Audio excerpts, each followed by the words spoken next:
gold tycoon in America in 1850. This video is purely for entertainment and does not infringe on copyrights or laws. The rights to the novel and image belong to the original author. We do not claim ownership. Don't like waiting and want to listen to this fanfic in full now? Subscribe to our Patreon, where you'll find the best fanfics. Chapter 351, Russian-Turkish Confrontation. If Europe was still shrouded in the shadow of war and in a state of tension in the first half of 1853, in the second half of 1853, the parties had actually entered a de facto state of war. Menshikov, this waste, failed to bring good news to Nicholas I from the Ottoman Empire. The situation seemed to continue to develop in a direction that was unfavorable to Tsarist Russia. Nicholas I directed and acted on his own and proposed the condition of the withdrawal of Russian troops from the Danube principalities in exchange for the privileges of the Russian Empire in the Ottoman Empire. Nicholas I hoped that the Ottoman Sultan Abdülmecid would sign the sequel treaty without any amendments to the treaty, and claimed that this was the last effort made by the Russian Empire to resolve the dispute between the two countries in a peaceful way. In his letters to Mejid, Nicholas I repeatedly emphasized that in order to resolve the dispute peacefully, the Russian Empire had made the greatest efforts, and even made the decision to let the Russian army withdraw from the lower Danube region in good faith, hoping that Mejid could understand his good intentions and not be ungrateful. Mejid also knew that this was the ultimatum given to him by Nicholas I. Before Mejid came to the throne, the Russian Empire and the Ottoman Empire had fought many wars. Mejid had a relatively clear understanding of this country and its rulers. The probability that the Russians would abide by the treaty was about the same as the probability that the believers of God and Allah in the Ottoman Empire could live in peace and be as close as brothers. Nicholas I's intention to withdraw the Russian army from the United Principalities of Moldova and Wallachia was false, but his request for privileges in the Ottoman Empire was true. Mejid could naturally see such a clumsy trick of retreating to advance. Based on the previous experience of fighting with Russia, once the Russians did not get what they wanted at the negotiating table, Russia would definitely resort to war and resolve the dispute by force. Lord Canning, the British ambassador to Constantinople, also reminded Mejid not to fall into the trap of the Russians and not to imagine that signing a treaty with the Russians would bring peace. At the same time, Canning also said that once the war broke out, the Ottoman Empire would not fight alone, and the British Empire and even the French Empire would be the strong backing of the Ottoman Empire. Although Britain has been criticized for selling out its teammates in the past, this time, Britain did not sell out the Ottoman Empire. Because once the Russians control the Dardanelles, the only passage between the Black Sea and the Mediterranean, the privileges of the British Empire in the Mediterranean will be directly threatened by the Russian Navy, which has threatened Britain's core interests in the Mediterranean. Britain hopes to use the power of the Ottomans to limit the scope of the Russian Navy's activities to the Black Sea. After weighing the pros and cons, on the one hand, he mobilized all the troops that could be mobilized in the empire and ordered the entire army to prepare for war with the Russians. On the other hand, Mejid sent troops to the two vassal states of the Ottoman Empire, the United Principalities of Moldova and Wallachia, in the lower reaches of the Danube, where Russia was most likely to attack. The United Principalities of Moldova and Wallachia are two highly autonomous vassal states in the northwest of the Ottoman Empire, and are also the land borders between the Western Ottoman Empire and the Russian Empire. The geographical location of these two principalities is in Romania and Moldova in later generations. As for the Georgian region at the land border between the Eastern Ottoman Empire and the Russian Empire, Mejid and his generals and ministers believed that with the poor logistics level of the Russian army, it would not go far away and cross mountains and ridges through Georgia to attack the Ottoman Empire. Once a war breaks out, the direction of the United Principality of Moldova and Wallachia must be the main attack direction of the Russians. After making these deployments, Mejid still had some concerns. He wanted to express his concerns to Canning. If the Austro-Hungarian Empire stands on the side of the Russians, the Ottoman army in the Danube region will be attacked from both sides by the Russian-Austrian coalition forces, and it will be difficult to support itself. Dear Sultan, I assure you that the Austro-Hungarian Empire will not stand on the side of the Russians, Canning assured Mejid confidently. The Austro-Hungarian Empire will remain neutral. The weak navy of the Ottoman Empire cannot resist a Russian navy. I hope your country and France can lend a hand. This is Mejid's second concern. As long as you open the Dardanelles to us, the British Empire's fleet will enter the Black Sea and provide maritime security for the Ottoman Empire. We will join forces to limit the Russian fleet to the Black Sea and even the Sea of Azov, Cunning still assured Majid with confidence. With a British promise, Majid finally made up his mind to reject Nicholas I's ultimatum, and at the same time open the Dardanelles to allow the British and French armies to freely enter and exit the Black Sea and the Mediterranean. Nicholas I did not realize the seriousness of the matter. After the ultimatum was rejected by the Ottoman Sultan Majid, Nicholas I was furious. The Ottomans' refusal made him, the European arbitrator, feel ashamed. The furious Nicholas I decided to send more troops to the Danube region and continue to put pressure on Majid to force him to make concessions. If Majid did not make concessions, he would join forces with the Austro-Hungarian Empire to attack the United Principalities of Moldova and Wallachia, and take these two vassal states of the Ottoman Empire into his pocket and make them the territory of the Russian Empire. At the same time, it can also recognize and support the independence of the Principality of Serbia, bring Serbia into the sphere of influence of the Russian Empire, and then slowly plan the entire Balkan Peninsula. In this way, Russia will not have to worry about the problem of having no seaports. There are many excellent seaports in the Balkans. When Nicholas I complacently proposed this crazy plan, Foreign Minister Nesrud, a veteran of 3 dynasties, thought that Nicholas I was crazy. There are 2 prerequisites for Nicholas I to realize this plan. One is that Franz Joseph, the Emperor of the Austro-Hungarian Empire, stands on the side of the Russian Empire. Nicholas I felt that he had done a favor to Franz Joseph. In 1848, a revolution broke out in the Austro-Hungarian Empire. Nicholas I sent troops to help Franz Joseph suppress the revolution and save Franz Joseph's throne. Franz Joseph will definitely stand on the side of the Russian Empire and become a reliable ally of the Russian Empire. But Nesrud, a veteran in the diplomatic field, does not think so. The personal friendship and favors between emperors are not worth mentioning in the face of national interests. It is true that Russia sent troops to suppress the revolutionary movement in the Austro-Hungarian Empire, but after the Russian army entered the country, almost all the villages and cities they passed through were looted by the Russian army. The people of the Austro-Hungarian Empire had a very bad impression of the Russian Empire, especially the Russian army. In their eyes, the Russians were no different from bandits. Franz Joseph could not ignore the domestic public justice. In order to restore the popularity of Nicholas I, he stood on the side of Nicholas I without hesitation. What's more, the United Principality of Moldova and Wallachia and the Principality of Serbia also bordered the Austro-Hungarian Empire. The Russian Empire wanted to dismember and divide the Ottoman Empire, and the Austro-Hungarian Empire also wanted to.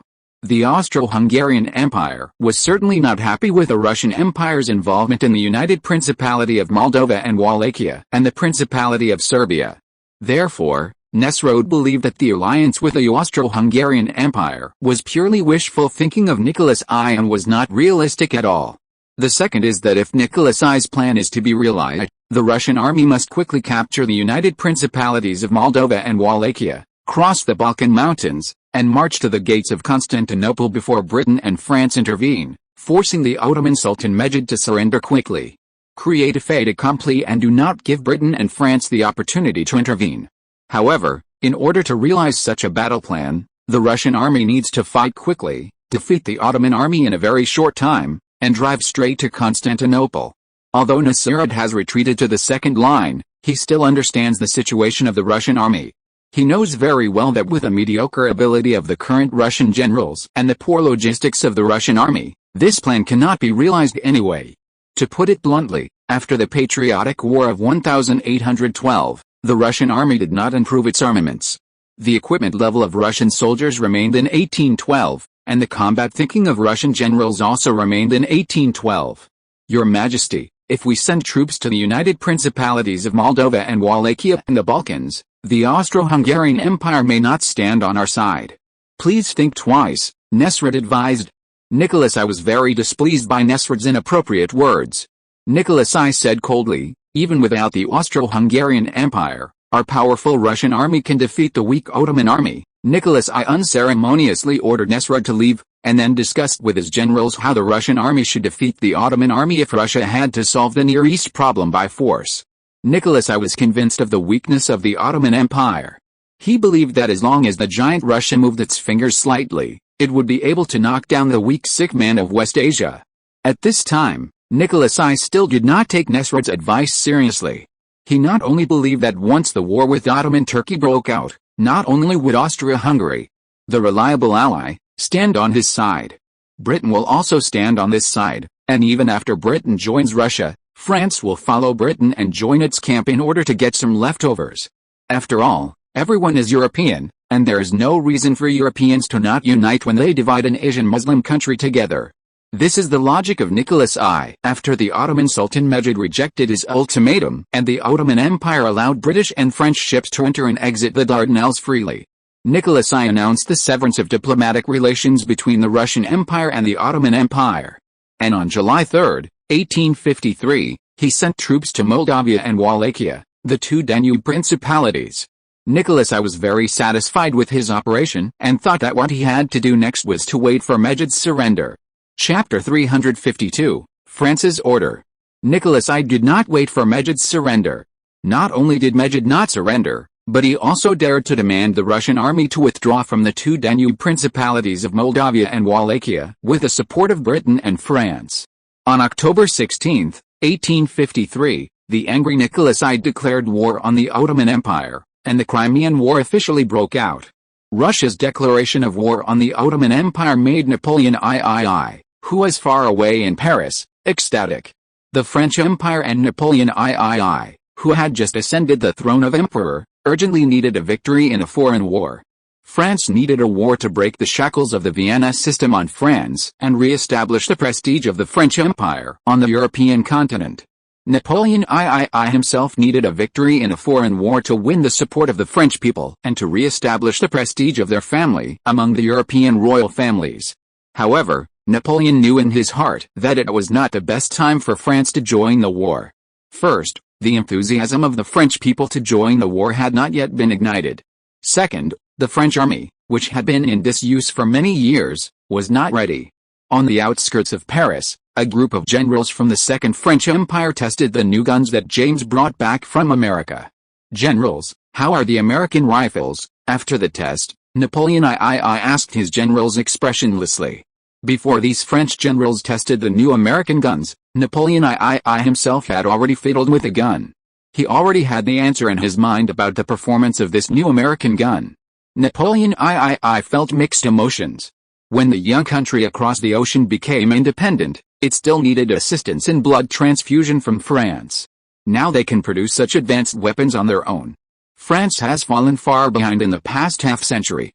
It's better than the rifled guns that the British have just replaced, and it's the same as the Dries needle-fired guns equipped by the Prussians. Bocase put down the Walter 1851E rifle in his hand and said, "Compared to our own French guns," Napoleon III asked bluntly.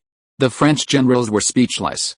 At present, the French army was equipped with four types of guns: MLE 1842, MLE 1853, MLE 1846 carbine, and MLE 1853 carbine. These four types of guns were still serious smoothbore guns. Not to mention, compared with the American breech-loading mini-A bullet, there was a huge gap even compared with a British 1851 muzzle-loading mini-A rifle. Some French military products have been surpassed by the United States. Although the French generals present, including Napoleon III himself, were unwilling to accept this, they still had to admit the fact in front of them. There is no comparison between these two weapons. After a long pause, Bouchard still plucked up the courage to say, "Your Majesty, if our French army can be equipped with this weapon, it can save the lives of many French men." Bouchard knew the current situation of the French army. Napoleon III also revealed to these generals that France was about to participate in the war against the Russians. The French army urgently needs an advanced and reliable light weapon, and the American weapon is very suitable for them. Mr. James, order 50,000 rifles and 50,000 sets of military uniforms from the Americans and ask them to deliver them as soon as possible. Napoleon III sighed and said to James with his hands behind his back, "The war that took place on the other side of the ocean had a big impact on Liang Zhao. The big impact was that he could use this opportunity to win some military orders for California and make a fortune from the war. The small impact was that he could not directly intervene in the conflict and could only be a bystander." In Tingtao Garden, after a perfect blend with Aoki Ling, Liang Zhao patted Aoki Ling's tight buttocks, put on his pajamas, took out a bookmarked Napoleonic code from the bookshelf, and approached the fireplace to warm himself. Compared with Napoleon's great achievements in sweeping across Europe, he believed that this code was the most precious wealth left by Napoleon to future generations. It was a pity that he could not speak French and could not read the original Napoleonic Code, but could only read the English translation of the Napoleonic Code. California in November was already a little chilly, and even though he was sitting next to the fireplace, Liang Zhao could not help yawning. Seeing this, Otto Keeling hurriedly took a cloak and put it on Liang Zhao. Before Liang Zhao had turned a few pages of the book in his hand, he heard Hu Jinchen outside the door announcing the visit of Free Algoff in August. Liang Zhao had no choice but to close the book, put it back in its place, and then changed his clothes to come to the living room to meet Li Goff in August. General Liang, seeing Liang Zhao come to the living room, Li Goff in August, who had been waiting in the living room for a long time, stood up and took off their hats, and bowed to Liang Zhao. After inspecting California, the Rothschild family felt that California was a place with great business prospects, so they kept August in California. Specially responsible for the Rothschild Bank and the family's kerosene business. Rothschild Bank became the third foreign bank in California after Barings Bank and Bank of France. You two are not here for no reason. Just say it directly. Liang Zhao motioned Li Goff in August to sit down, and took the hot tea handed over by the Mexican maid. The loan provided by the Rothschild family for you has been fully delivered. My boss, Mr. James, asked me to remind you that I hope you must fulfill your promise next year and provide 2 million liters of kerosene to the Rothschild family every month, August said. James urged the goods, probably because kerosene sells very well in the European market. Compared with the huge European market, the monthly supply of 2 million liters of kerosene can only be said to be a drop in the bucket. At present, the pitiful production capacity of kerosene in Los Angeles is not only difficult to supply Europe, but also the American market. Van Days also often sent telegrams to Liang Zhao to complain that the supply of kerosene was too small, and the kerosene store in Crystal Palace was out of stock for a long time. Now is also the time to allow other California capitals, besides the American group, to enter the oil refining industry in Los Angeles. The refining capacity of Standard Oil Company is still limited after all. Deng Wenchen often complained to him that Los Angeles crude oil refining capacity could not keep up with the crude oil production capacity, and crude oil had already been in serious surplus. Please call Sir James. Standard Oil Company will provide 2 million liters of kerosene every month as scheduled, Liang Zhao said. I feel relieved with your words. August nodded and said, kerosene is very popular in Paris and London. Sir James asked me to tell you that if you need more funds to expand production capacity, you can apply for a loan from Rothschild Bank at any time. The door of Rothschild Bank is always open to you. Chapter 353 The Best Advertisement. Thank you for your kindness, Sir James. However, Standard Oil has just received £1 million of funds from your bank. Standard Oil currently has sufficient funds. The problem that Standard Oil needs to consider now is how to make good use of the £1 million of funds on hand, rather than needing more funds. Liang Zhao put the teacup in his hand on the tea table and said, I am here to tell you a good news. His Majesty Napoleon has decided to provide another huge order to California, an order for 50,000 sets of military uniforms, Li Goff said. Also completed within half a year. Faced with this sudden large order, Liang Zhao wanted to be happy but couldn't be happy. Last month, Gibson also threw an order for 13,000 military blankets and 5,000 sets of military uniforms to his clothing factory. In addition to these military orders, the clothing factory also has the original civilian orders. Liang Zhao's Lotus Garment Factory occupies more than 75% of the production capacity of ready-made clothes in California. The scale and output of other garment factories are still relatively small. Even if Liang Zhao transfers some orders to these garment factories, it is probably impossible to complete the order of 50,000 sets of military uniforms within half a year. Your Majesty hopes that you can complete this order within half a year. If you really can't complete it, you can complete this order within 9 months, Li Goff said. Napoleon III hopes to get this batch of military uniforms within a year. Excluding the transportation time, completing the order within 9 months is the bottom line that Li Goff can accept.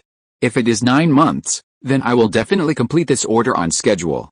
You just need to wait for the good news of the delivery of military uniforms at home. Liang Zhao breathed a sigh of relief. In 9 months, If the workers work overtime, they can still complete the order of 50,000 sets of military uniforms. In addition to military uniforms, Sir James also won a military order for you. August on the side interrupted. Military order?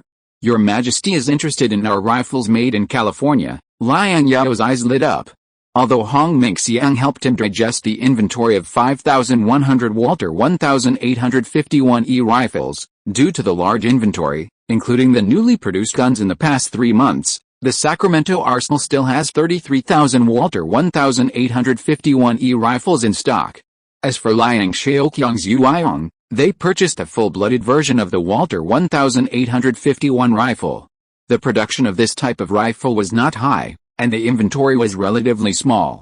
Liang Zhao was not worried about the problem of too many Walter 1851 rifles in stock. After all, he also needs to use this type of rifle. The reason why the Sacramento arsenal has always had poor sales is not only because those damn congressmen in Washington have always refused to purchase more advanced rifles for the Army to replace the old Springfield M1842 rifles, but also because of poor exports. Good wine needs no bush.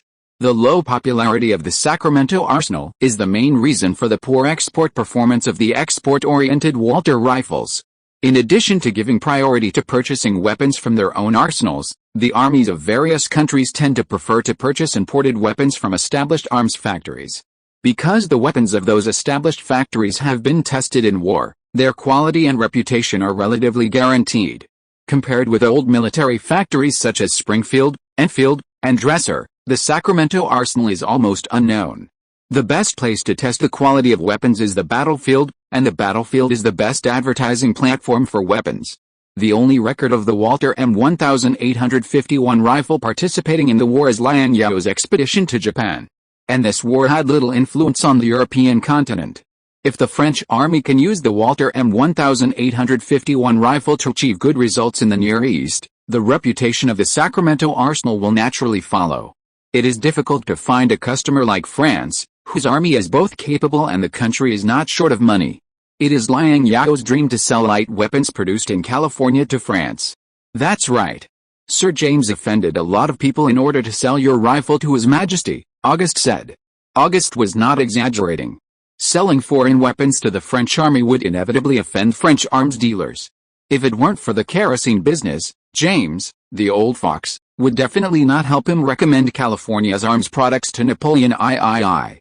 I owe Sir James a big favor for these. Liang Zhao smiled. I wonder how many rifles your Majesty wants. Liang Zhao thought that since the French army wanted equipment and the Crimean War was imminent, the number of rifles Napoleon III wanted must be very considerable. 50,000, August smiled and said, but your Majesty hopes the price can be cheaper.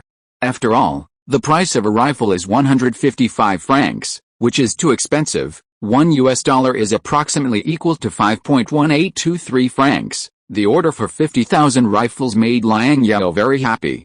After all, it is a veteran European power with a lot of money. How about 150 francs each? Liang Zhao added a zero. You are not sincere enough, Mr. Liang. This is a large order of 50,000 rifles. The British Army began to replace the 1851 Minier rifle in 1851. And has only replaced less than 20,000 rifles so far. Our Majesty has placed a large order of 50,000 rifles for you in one go under pressure. August was not satisfied with the price. What price do you think is sincere enough? Liang Zhao narrowed his eyes and looked at August. 130 francs per rifle. August quoted the price. 130 francs is $25. This guy directly cut the unit price from $30 to $25, which is a bit beyond Liang Zhao's bottom line. One price of 140 francs, $27 per rifle. Liang Zhao looked painful. Okay, August reluctantly accepted the price. After the price was agreed, the next thing was some minor details, such as when all the guns could be delivered, the amount of ammunition, and the proportion of the deposit paid by the French side. In the end, the two sides reached an agreement that the Sacramento arsenal would deliver 33,000 rifles immediately, and the remaining 17,000 rifles would be delivered within 6 months.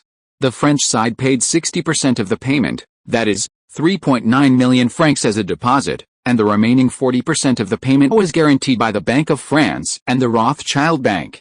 The payment will be made after the remaining 17,000 rifles are all delivered and accepted. The French government currently has a good reputation, and after Napoleon III came to power, the political situation in France has gradually stabilized, and the economy will enter a period of rapid development. Liang Zhao does not have to worry too much about the French government defaulting. Of course. The guarantee of the Rothschild Bank also made Liang Zhao feel at ease. After all, the final payment of 2.6 million francs is hard to say that it will be a huge sum of money for the Rothschild family. In order to increase the production of kerosene, Liang Zhao decided to form the California Petroleum Association and open Standard Oil's refining technology to the members of the association. However, before opening up Standard Oil's refining technology, Liang Zhao had a bolder idea, which was to first establish a chemical company in which the government holds an absolute majority of shares in order to improve the financial situation of the California state government in the future. Chapter 354 State Corporations. The Los Angeles city government pays? Standard Oil provides people? Set up an oil company operated by the government. Deng Wenchen was very puzzled and confused by Liang Zhao's idea. Isn't this just a matter of transferring money from one hand to the other? Why do we have to do it all at once? It's not a matter of transferring money from one hand to the other. One is public and the other is ours, Liang Zhao said seriously. In California, aren't we public? Deng Wenchen still couldn't understand Liang Zhao's idea. If it's true as you said, we are public, then the deficit of the state government at the beginning of the year should be filled by us, Liang Zhao laughed. Why? There are so many rich people in California, why should we be the only ones to pay for this hole? Robinson, Sutter, Fremont, Jerwen, Wuyuanhua, Panzhangwei and others, they usually get a lot of benefits. At this point, Deng Wenchen immediately became anxious. If we have to pay, we shouldn't be the only ones to pay. This is the difference between the government and the private sector, Liang Zhao sat down and said. Some industries that require large initial investments and are not profitable still need the government to do them, like the railway. Even though California has developed so rapidly in the past 2 years, the California Railway Company has not yet made back its investment. These projects require too much initial investment, and if the government wants to do these projects, it needs money to do them. Deng Wenchen remained silent. After pondering for a long time, Deng Wenchen said, "Third brother, I don't have much knowledge, but you are a person who is going to do big things. I will listen to you on what to do. If you don't have much knowledge, read more books." Is the Los Angeles city government in surplus this year? Liang Zhao asked about the financial situation of the Los Angeles city government. It stands to reason that the Los Angeles state government should have a fiscal surplus this year, but you also know that Los Angeles has spent a lot of money this year, paving roads and building bridges, expanding docks, and co-founding a chemical engineering school with Standard Oil 2 months ago. Last month, more than a dozen doctors were recruited from San Francisco to set up a city hospital. All of these cost money, and it still costs a lot of money. After all this, there is not much money left in the Los Angeles city government's account. Deng Wenchen knows the financial situation of Los Angeles like the back of his hand. Although Los Angeles fiscal revenue was small in the past, there were fewer people in Los Angeles, so the expenditure was naturally small. Although Los Angeles fiscal revenue has experienced explosive growth this year, the population growth rate in Los Angeles is not less than the growth rate of fiscal revenue. How much is left? Liang Zhao asked with a frown. Not much, not little, about $75,000 US, Deng Wenchen replied. I can help you think of a way to deal with the money, but you must choose the right people for me. This is the first government-owned company in California. If it succeeds, Los Angeles will benefit the most. Don't be careless, Liang Zhao specifically instructed. This is the first government-owned company in California. Its success or failure is related to the establishment of other state-owned companies in the future. This matter can only succeed, not fail. Understood. I dare not be careless about what third brother has told me. Deng Wenchen nodded and said, Third brother, are you planning to pay for the establishment of this government-owned company yourself? Pay for yourself? Liang Zhao shook his head and said, California is everyone's California. How can I pay for it myself? I'm not a philanthropist. The state government will pay some money, but not too much. The bulk of the money will have to be paid by other wealthy people in California. They are the biggest beneficiaries of California, just like us. It's more painful to ask them to pay than to kill their parents. Deng Wenchen laughed. California's capitalists are no less generous than the gentry of the Qing dynasty. Based on Deng Wenxian's understanding of California capitalists, Fremont, Robinson, and Sartre, who truly regarded California as their home, might be willing to pay. As for whether others are willing to pay money to the public, it is really hard to say. The gentry of the Qing dynasty thought it was a sin to use the white silver to help the poor. The capitalists in California would also think it was a sin to hand over the golden dollars to the government. This is human nature. Everyone has the same virtue, so no one should laugh at anyone else. You just need to do your job well, and leave the rest to me, Liang Zhao said. You rest in the hall for a while, I'll go to the house to change clothes, and we'll have a meeting when the dignitaries in California are all here. Liang Zhao took the silver plate photos sent by the newspaper in the morning and returned to the bedroom on the second floor. When Liang Zhao returned to the bedroom, Aoki Ling was sitting at the desk, biting his lips, racking his brains to choose words and sentences, and writing instructions for Vaseline. Liang Zhao approached quietly and looked at the instructions written by Aoki Ling in silence. Aoki's Chinese is very good, both in oral and reading and writing skills. The Chinese manual written by Aoki is concise and the sentences are smooth and beautiful. Liang Zhao himself may not be able to write as well as Aoki. However, Liang Zhao is not impressed by Aoki's English level. Liang Zhao glanced at the English manual that Aoki had only written halfway and was full of loopholes, and habitually patted Aoki's butt. After the lovemaking, Liang Zhao gently kissed Aoki. Aoki, wrapped in a nightgown, found a tuxedo and a shirt that had just been ironed for Liang Zhao from the closet, and helped Liang Zhao put them on. After putting on the clothes, Liang Zhao took out Aoki's photo from a stack of US dollar bills in his wallet. This was a photo developed from negative film. The emergence of negative film made it possible to copy images in batches. After more than 10 years of development and improvement, this technology has become increasingly mature, but compared with the silver plate photos that cannot be copied, the relatively cheap negative film also has a relatively large disadvantage, that is, the image quality is not as high as the silver plate photos. Therefore, many of the celebrity photos that have been passed down to later generations during this period are silver plate photos. Due to the high image quality of silver plate photos and their irreproducibility, these photos are often of great collection value and are hard to find in the market. Liang Zhao applied some Vaseline on the back of the paper photo and then pasted the photo on the Vaseline bottle. Does it look good? I want to use your photo portrait as the packaging of Vaseline, Liang Zhao said, holding the Vaseline bottle with the photo pasted on it. Aoki Ling is plump and round, dignified and generous, and has the appearance of a typical Oriental beauty. It is just right to use her portrait as the packaging of Vaseline. Aoki Ling looked at herself in the mirror and at herself on the silver plate photo, and exclaimed in amazement. It's exactly the same, not a single bit different. The best painter in Edo can't draw such a realistic portrait, one is art and the other is technology. There is no comparison, Liang Zhao said lightly. Chapter 355 I am not a good person. You've used this Vaseline for a while, how do you feel about it? Liang Zhao asked Qing Muling about her experience with Vaseline. Vaseline has not yet been officially put on the market, Liang Zhao just took some for Qing Muling and his maids to use. However, oil workers have found that this thing has a miraculous effect on relieving the pain caused by burns and cuts, and also has the effect of lubrication and moisturizing. Many oil workers like to apply this unknown mineral ointment on their hands and faces before work, and also like to carry some with them as ointments when they get injured at work. But the Vaseline in Liang Zhao's hand is different from the mineral ointment used by oil workers. This is the mineral ointment specially prepared by Nobel in the laboratory for makeup and skincare, according to Liang Zhao's requirements. Before the emergence of the chemical industry, the cosmetics used by humans were mainly mineral powders and animal and plant ointments. Compared with these cosmetics, Vaseline has a great advantage. Moreover, Liang Zhao thinks that it is a bit of a waste to only refine kerosene, lubricating oil and asphalt from crude oil. It is completely possible to refine some other byproducts within the scope of his ability. Moreover, the cosmetics and skincare products market is not small. Taking over this market can make a lot of money and feed many people in California. It works well. Aoki Ling has a very high opinion of Vaseline. This ointment is different from the ointments I used before. No matter how carefully I stored the ointments I used before, they would get moldy and hairy after a long time, and the smell was hard to describe.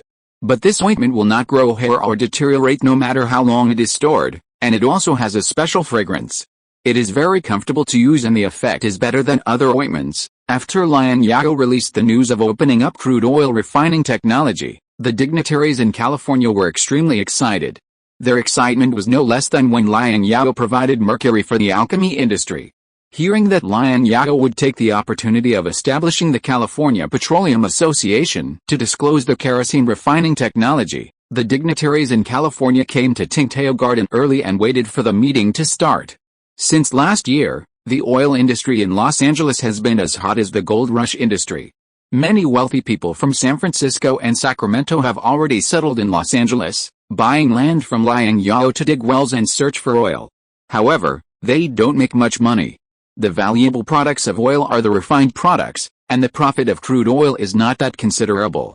The wealthy people in California have long coveted Liang Zhao's oil refining technology. In their view, the so-called oil refining technology is the alchemy that can turn oil into gold. In the face of the huge profits of kerosene, some restless people even have the idea of stealing Standard Oil's oil refining technology. But this is just a thought. In California, these California wealthy people dare not put this idea into practice even if they have it. After tidying up his clothes, Liang Zhao came to the reception room. Compared with the image of the group of old hats with gray faces 3 or 4 years ago, the current California wealthy people have changed at least in appearance. They put on clean and tidy dresses, picked up civilized sticks, put on expensive etiquette, and even their words and deeds have become much more civilized. Of course, it is not only the external image of the California dignitaries that is different from 3 or 4 years ago. Their ethnic composition has also changed. 3 or 4 years ago, except for a few Guangzhou merchants, all the powerful people in California were white. Today, among the upper class in California, the proportion of Chinese and white people is 50-50, and even 2 or 3 Indian chiefs can be seen. California's powerful people is a relatively broad concept. Among the powerful people present, there are not only powerful people in California, but also powerful people in Oregon. For example, Thomas, the mayor of Eugene, is from Oregon. With the increasing prosperity of California, California has become the economic center of the entire West Coast. Before the rise of California, Oregonians had closer economic ties with Canada in the north, that is, the Hudson Bay Company in the United Kingdom. Since the Oregon region and the core area of the eastern United States are connected only by a fragile Oregon Trail, transportation is very inconvenient. Therefore, for convenience, Oregonians often sell their local furs, wood and other local specialties and some agricultural products directly to the Hudson Bay Company. But after the rise of California, everything changed. Although the transportation between the Oregon region and the eastern United States is inconvenient, the transportation between the Oregon region and California is very convenient. Take Eugene as an example. Eugene has a highway with Sacramento. The highway is wide enough to accommodate 4 freight wagons traveling side by side. The highway is also paved with asphalt shipped from Los Angeles. Even if it rains, the highway will not be muddy and difficult to travel. In addition to the highway, the railway between Eugene and Sacramento is about to be completed, and trade between Eugene and California will be more convenient. Now, Eugene has become the new economic center of the Oregon region, and its prosperity is no less than that of Portland, the first city in Oregon in the lower reaches of the Columbia River. California immigrants and industrial products continue to pour into Eugene and the Oregon region, greatly improving the living standards of local people. Oregon fur is also sent to California clothing factories, where workers process it into ready-made clothes and sell it all over the world. Timber is mainly processed into barrels on site and sold to Los Angeles. Oregon's economy has become integrated with California's economy. California can leave Oregon, but Oregon must not leave California. There have even been voices among the people of Oregon demanding that Oregon be incorporated into California. But this hope is very slim. California is now the second largest state after Texas in terms of territory. If it swallows up the Oregon region, the federal government will probably face great resistance. In the 19th century, the federal government had already intentionally or unintentionally weakened the power of local areas. Texas was willing to be feared by the federal government because of its large territory. After Texas joined the United States, the federal government had already divided several pieces of land from Texas and incorporated them into the quasi-state area.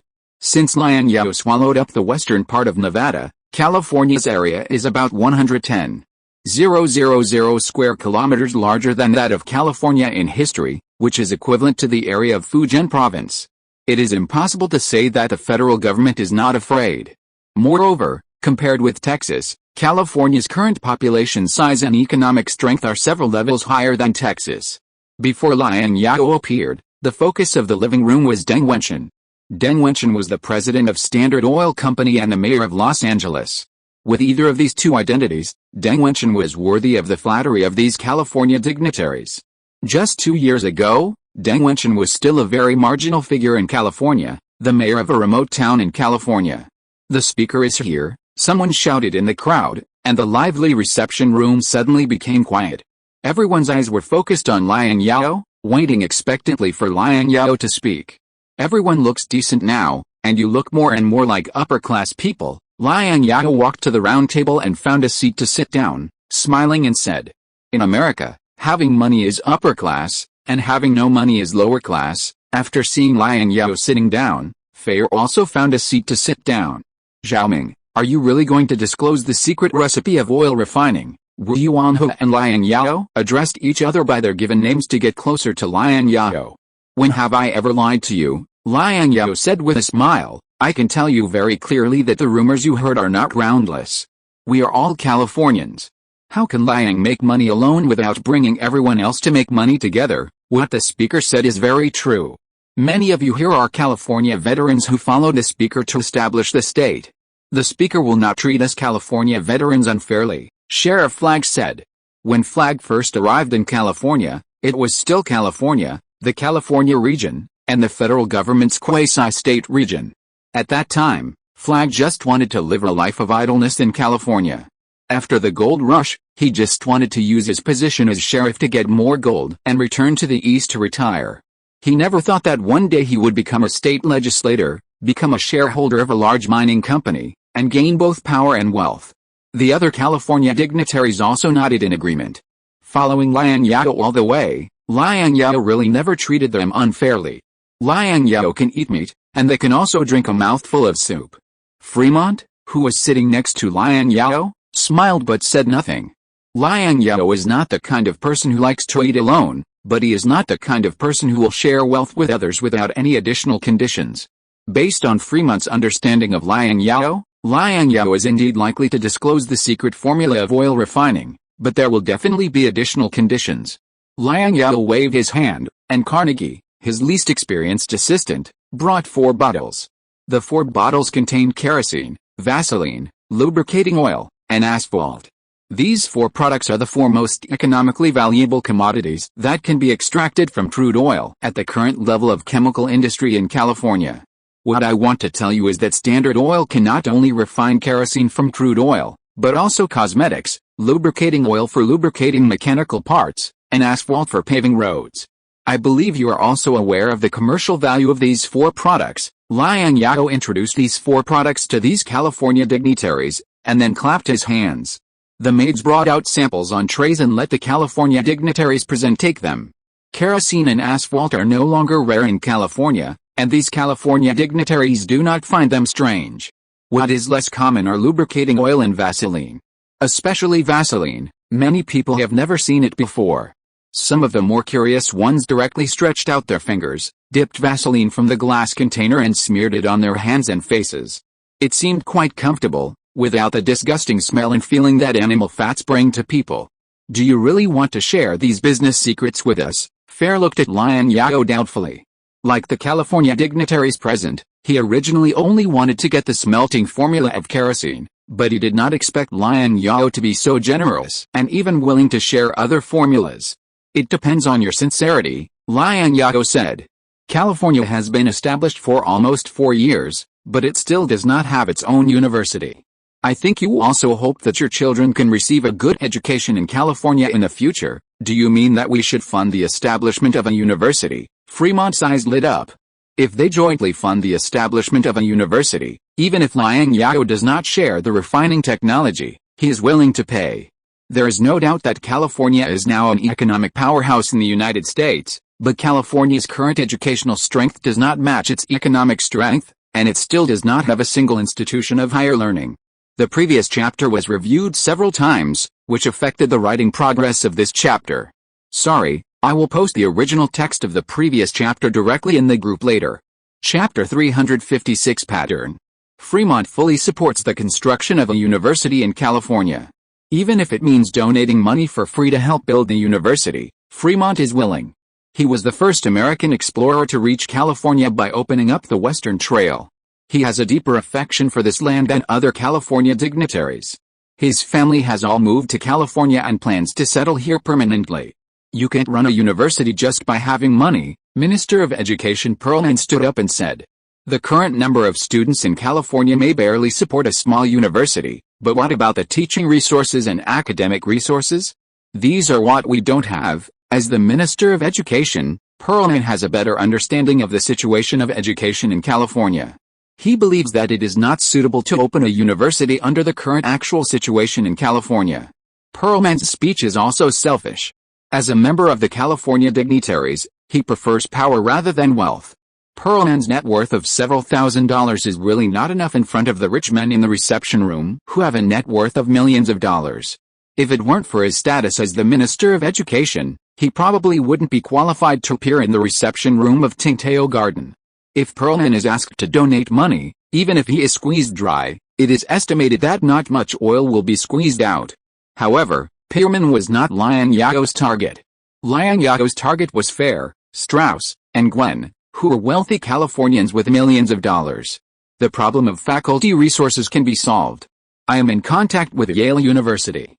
Yale University is also interested in opening a branch in California.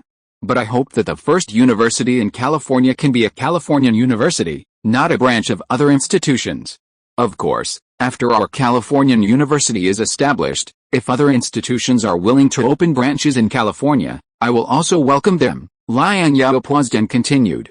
Education also represents the image of California to a large extent. Although you are rich, in the eyes of those upper-class people in the East, you are just a group of upstarts without quality and cultivation.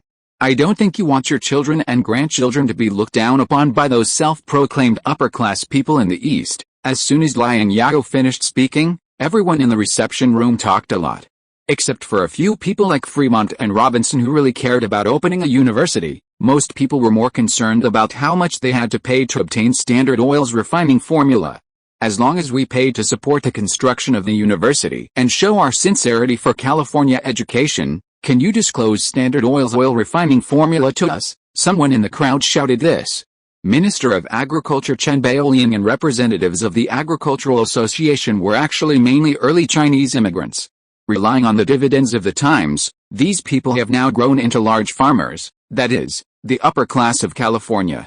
After discussion, these people said, although I have not read many books and can't read a few words, I still know the right and wrong. No matter how poor you are, you can't be poor in education. What's more, we are not poor now. We can't let our descendants be illiterate like us. If you are willing to run a university, our Agricultural Association can donate a sum of money to subsidize the establishment of a university in the state. We don't ask you to disclose Standard Oil's oil refining secrets on this matter. We just hope that after the university is opened, a special agricultural department will be added. The big picture of the representatives of the Agricultural Association surprised everyone. At the same time, it also made some California dignitaries who always talk about profit feel ashamed. If you build a university, my clothing factory will make a lot of money with the orders you won from the French. Without California and you, I would not be where I am today. I am also willing to donate a sum of money for free to do my best for education in California. Strauss, the mayor of San Francisco, also expressed his opinion. After Strauss expressed his opinion, Fremont, Gwen, Robinson and others also expressed their opinions. Liang Zhao was also pleased by these people's opinions. The powerful people in California are not all profit-seeking people. There are also people who regard California as their home. I will remember your kindness in my heart. California has you all. I think California's future must be bright. Liang Zhao stood up and pressed his hand, motioning everyone to sit down. After everyone was seated, he continued to speak.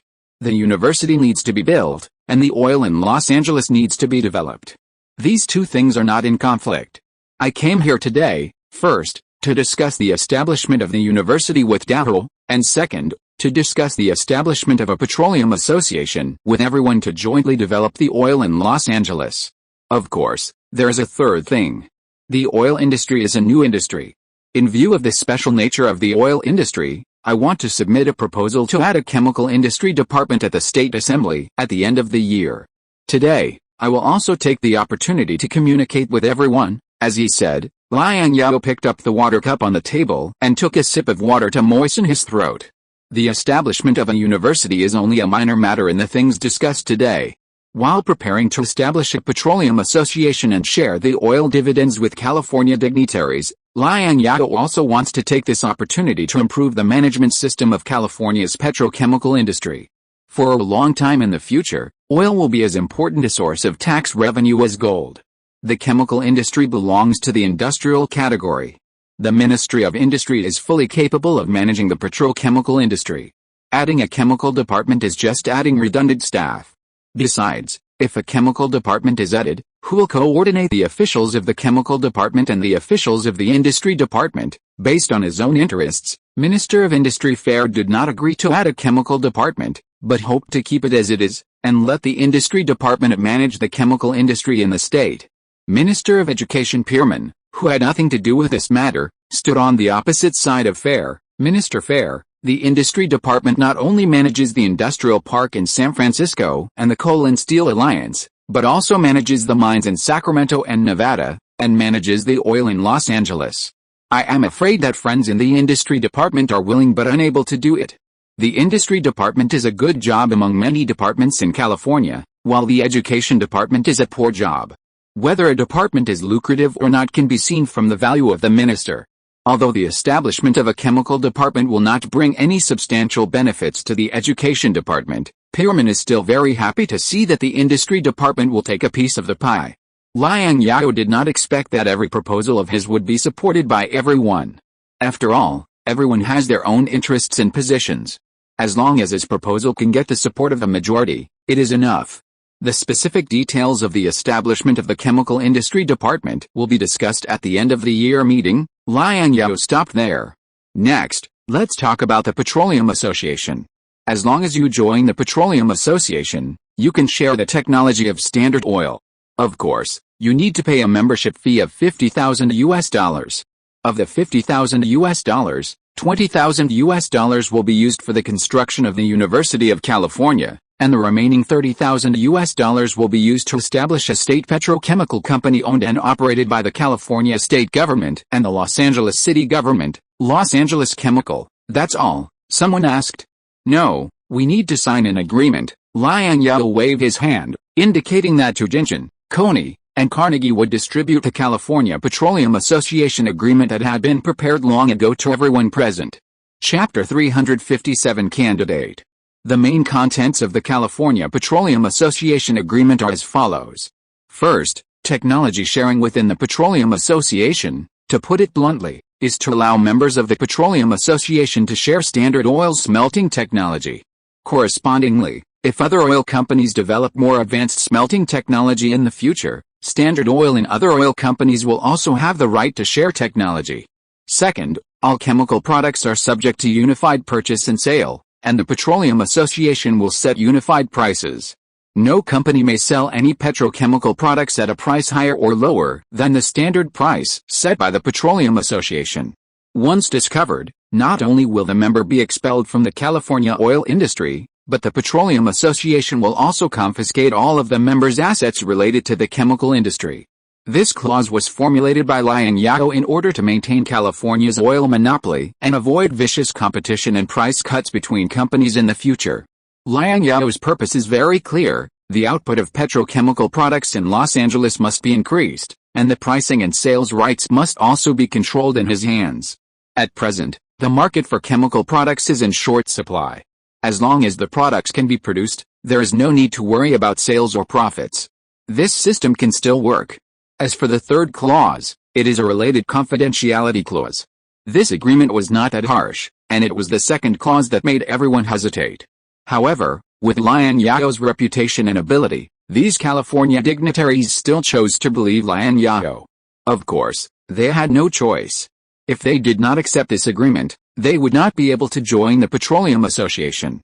If they could not join the Petroleum Association, they would always be able to get involved in the low-end industry, the relatively meager profit of crude oil extraction, and could not get involved in the most profitable chemical product production link in the upstream industry.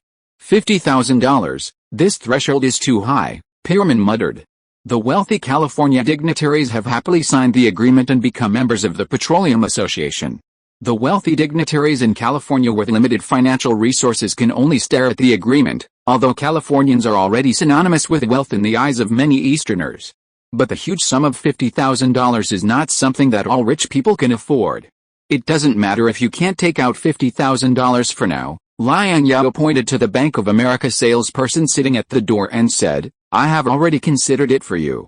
The Bank of America salesperson is at the door and can provide you with loan services. Liang Zhao was not worried about not being able to get the money back from the loans he lent to these people. First, these people were all well-known figures in California.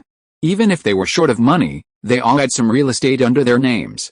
Second, the oil industry would not suffer losses at least until the market was saturated. Those who can make a loss by entering the oil industry now are rare talents. After a busy day, Liang Zhao's assistant team quickly gave the result. Of the 138 California dignitaries present, a total of 125 chose to join the Petroleum Association.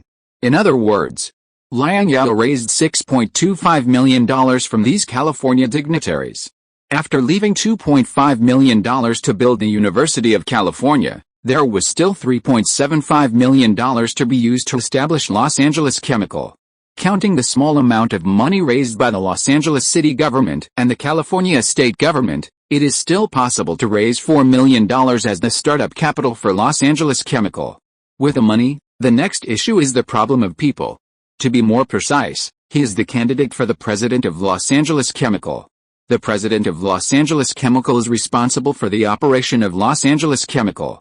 In addition to being loyal to him, this candidate must have outstanding abilities and a certain prestige to convince the public.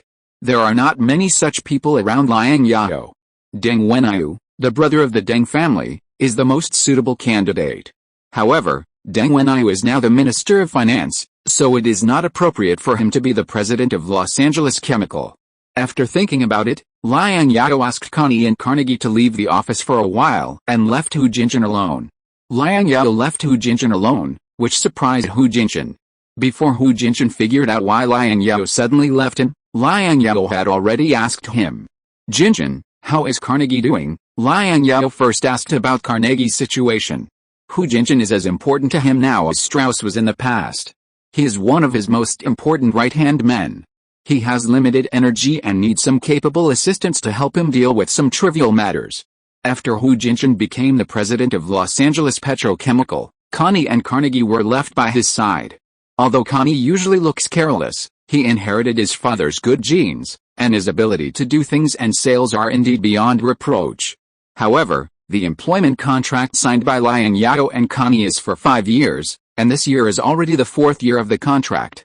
After the employment contract expires, it is hard to say whether Connie will stay and continue to be his assistant. After all, this kid has a family business of tens of millions of dollars waiting to be inherited, and it is impossible for him to work for him all the time. At this time, Carnegie's role becomes more important. Liang Zhao wants to hear Hu Jinjin's evaluation of Carnegie. Little Carnegie is very smart and studious. He works with a fierceness that does not care about his life. Hu Jinjin thought for a while and said. Carnegie's arrival shared a lot of the miscellaneous work that he and Connie had to do before, and the pressure on the two of them was instantly reduced a lot.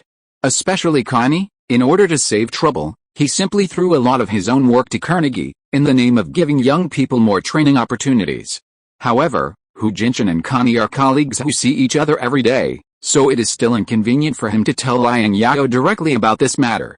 Moreover, with Liang Zhao's sharp eyes, Hu Jinjin believed that these things must not be hidden from him. When Garrett brought Carnegie to report to Liang Zhao took a fancy to Carnegie at first sight, which was enough to prove Liang Zhao's vision. I heard that Carnegie also worshipped you as his teacher, is it true? Liang Zhao motioned Hu Jinjin to sit in front of him and talk to him. Hu Jinjin didn't know why Liang Zhao suddenly asked him this question. Did he touch the taboo of the boss? Thinking of this, Hu Jinshan's expression gradually became a little nervous. He walked to Liang Zhao and sat down anxiously. Yes, in addition to often asking me for advice on work issues, Carnegie also begged me to teach him Chinese and Cantonese, Hu Jinshan said truthfully. If your job is given to Carnegie, can Carnegie be competent? Liang Zhao asked. Boss. I have no second thoughts about the boss. Hu Jinshan thought Liang Zhao was going to fire him, and hurriedly stood up to explain. You don't have to worry too much. You have been working for me for 4 years. I remember all your contributions and hard work. If you had any second thoughts, I would not have kept you by my side for 4 years. Sit down. Liang Zhao poured a cup of hot tea and handed it to him. Thank you, boss. Hu Jinshan thanked Liang Zhao, took the hot tea handed to him by Liang Zhao and sat down. Just stick to the facts. You just need to answer my questions truthfully, Liang Zhao said. Carnegie is his important assistant, but not the only one. In addition to Carnegie, little Alan will be 17 next year. He has good grades in business school and is also a smart kid. His second cousin Liang Yi was also sent to business school for further studies. He will also be a good backup candidate in the future. And his future daughter-in-law Elizabeth, who inherited the excellent genes of the same father as Connie, will also be able to help in the future. Okay, give Zyaoka enough time. Zyaoka can do better than me. Zyaoka is the smartest foreign kid I have ever seen, Hu Jinshan said very confidently. This kid just came from a poor family. If his family background was better, he could finish school properly, and his family could give him money to start a business, he would definitely be a promising person. He has a skill that I can't learn. I have been sending and receiving telegrams for so long, but I still can't do without the codebook. This kid can stand in the telegraph room without looking at the codebook and can hear the content of the telegram just by listening to the sound. He has never made a mistake. Hu Jinshan's evaluation of Carnegie is still very pertinent. Carnegie is not a Native American, but a Scottish immigrant. Carnegie's ancestors were engaged in the family textile industry. Under the impact of the wave of industrialization in Britain, the textile industry as a family unit was obviously unable to compete with a factory. The Carnegie family became poorer and poorer from generation to generation. By the generation of Carnegie's parents, they were so poor that they could hardly survive. Therefore, when Carnegie was 12 years old, that is, in 1848, he moved to New York, America with his parents. Life in the New World is indeed a little better than in the Old World, but it is only a little better, and you can barely get enough food. Carnegie's mother worked in a textile factory as a female worker, while his father worked in a cotton factory. Carnegie himself followed his father and worked as a child laborer in the cotton factory. Workers in this era were very cheap, and female and child workers were even cheaper. Carnegie's weekly salary as a child laborer in a cotton factory was $1.20. This is why factory owners in California hire child laborers to clean factory pipe chimneys at a price of 50 to 80 cents a day, and hire child laborers to work in factories at a weekly salary of $2 a week. And they felt that they were doing good deeds. Carnegie's life did not improve until the end of 1852, when Carnegie was spotted by Garrett and served as Garrett's personal telegraph operator and secretary, earning a monthly salary of $50. Opportunities are always reserved for those who are prepared. Although Carnegie worked for 15 hours a day, he still insisted on going to night school to learn knowledge, and he could also work part-time to supplement his family income after studying. When Garrett met Carnegie, Carnegie's education level was much higher than that of many of his peers who had received formal education. He also mastered a skill that only very few people could master: telegraph sending and receiving technology. This was a skill he learned from the telegraph operator of the telegraph company when he was working part-time as a postman. It was also the most important reason why Garrett was attracted to Carnegie. After listening to Hu Jinshan's evaluation of Carnegie, Liang Zhao had a rough idea in his mind. The contract he signed with Carnegie was for 15 years. If Carnegie could be competent as an assistant, he would not have to worry about assistant matters in 15 years. I want you to be the president of Los Angeles Chemical. If there is no objection, you should hand over the work to Carnegie and prepare to go to Los Angeles, Liang Zhao said. President of Los Angeles Chemical? This is a new company you are going to set up with $4 million US? You want to let me manage it? Hu Jinshan looked incredible. Wrong, this is not my company, this is the company of all Californians, Liang Zhao corrected. After taking this position, you will not only be responsible to me, but also to all Californians. There will be many eyes staring at you behind the scenes, coveting your position and questioning my appointment of you. You have followed me for so long, I trust your abilities, don't embarrass me." After saying that, Liang Zhao stood up from his seat and patted Hu Jinchen on the shoulder. If you're listening to this novel on a channel other than Fanfic World, it means they downloaded and uploaded it without effort. We cordially invite you to visit our channel, Mundo Fanfic Novelis. There you'll find the original version of this story and you can explore many other novels of various genres. We're waiting for you to immerse yourself in a world of incredible novels. Chapter 358 Agricultural Area. Fremont invited Liang Zhao to go to Nevada to check the progress of the railway construction. Fremont was very concerned about the Pacific Railway, even more than Liang Zhao. Liang Zhao himself was also very concerned about the progress of the Pacific Railway construction, so he accepted Fremont's invitation. However, before going to Nevada, Liang Zhao still planned to visit the agricultural production area in the Central Valley. Walter told him that the steam tractor jointly developed by Walter Laboratory and Pratt & Whitney Laboratory had been transported to Stockton for experiments. To test whether this machine is suitable for agricultural activities, and to evaluate the cost of using this machine and whether this machine has commercial prospects. At present, the most widely used place for steam tractors is not agriculture, but as a road roller. As for whether there is a prospect for agricultural use, it is still unknown. Since Liang Zhao introduced a large number of talents from the eastern region in 1851, various laboratories and design bureaus have emerged in California. However, there are not many experiments that can receive dual subsidies from the American group and the California state government. There are only Nobel Laboratory, which specializes in chemical engineering, Puhu Laboratory, which specializes in machine tools and machinery, and Walter Laboratory, which seems to be proficient in everything. In addition to enjoying subsidies from the California state government, these three studios have also received strong support from the American group. These three laboratories are Liang Zhao's treasures and are also the laboratories that have hatched the most practical inventions in California. The town of Stockton, where Liang Zhao is going today, is 100 kilometers west of the San Francisco Bay Area, 540 kilometers south of Los Angeles, and 65 kilometers north of Sacramento. This is also a village that rose due to the gold rush. However, due to the town's special geographical location, after the heat of the gold rush in San Francisco and Sacramento gradually subsided, Stockton town did not weaken and continued to develop.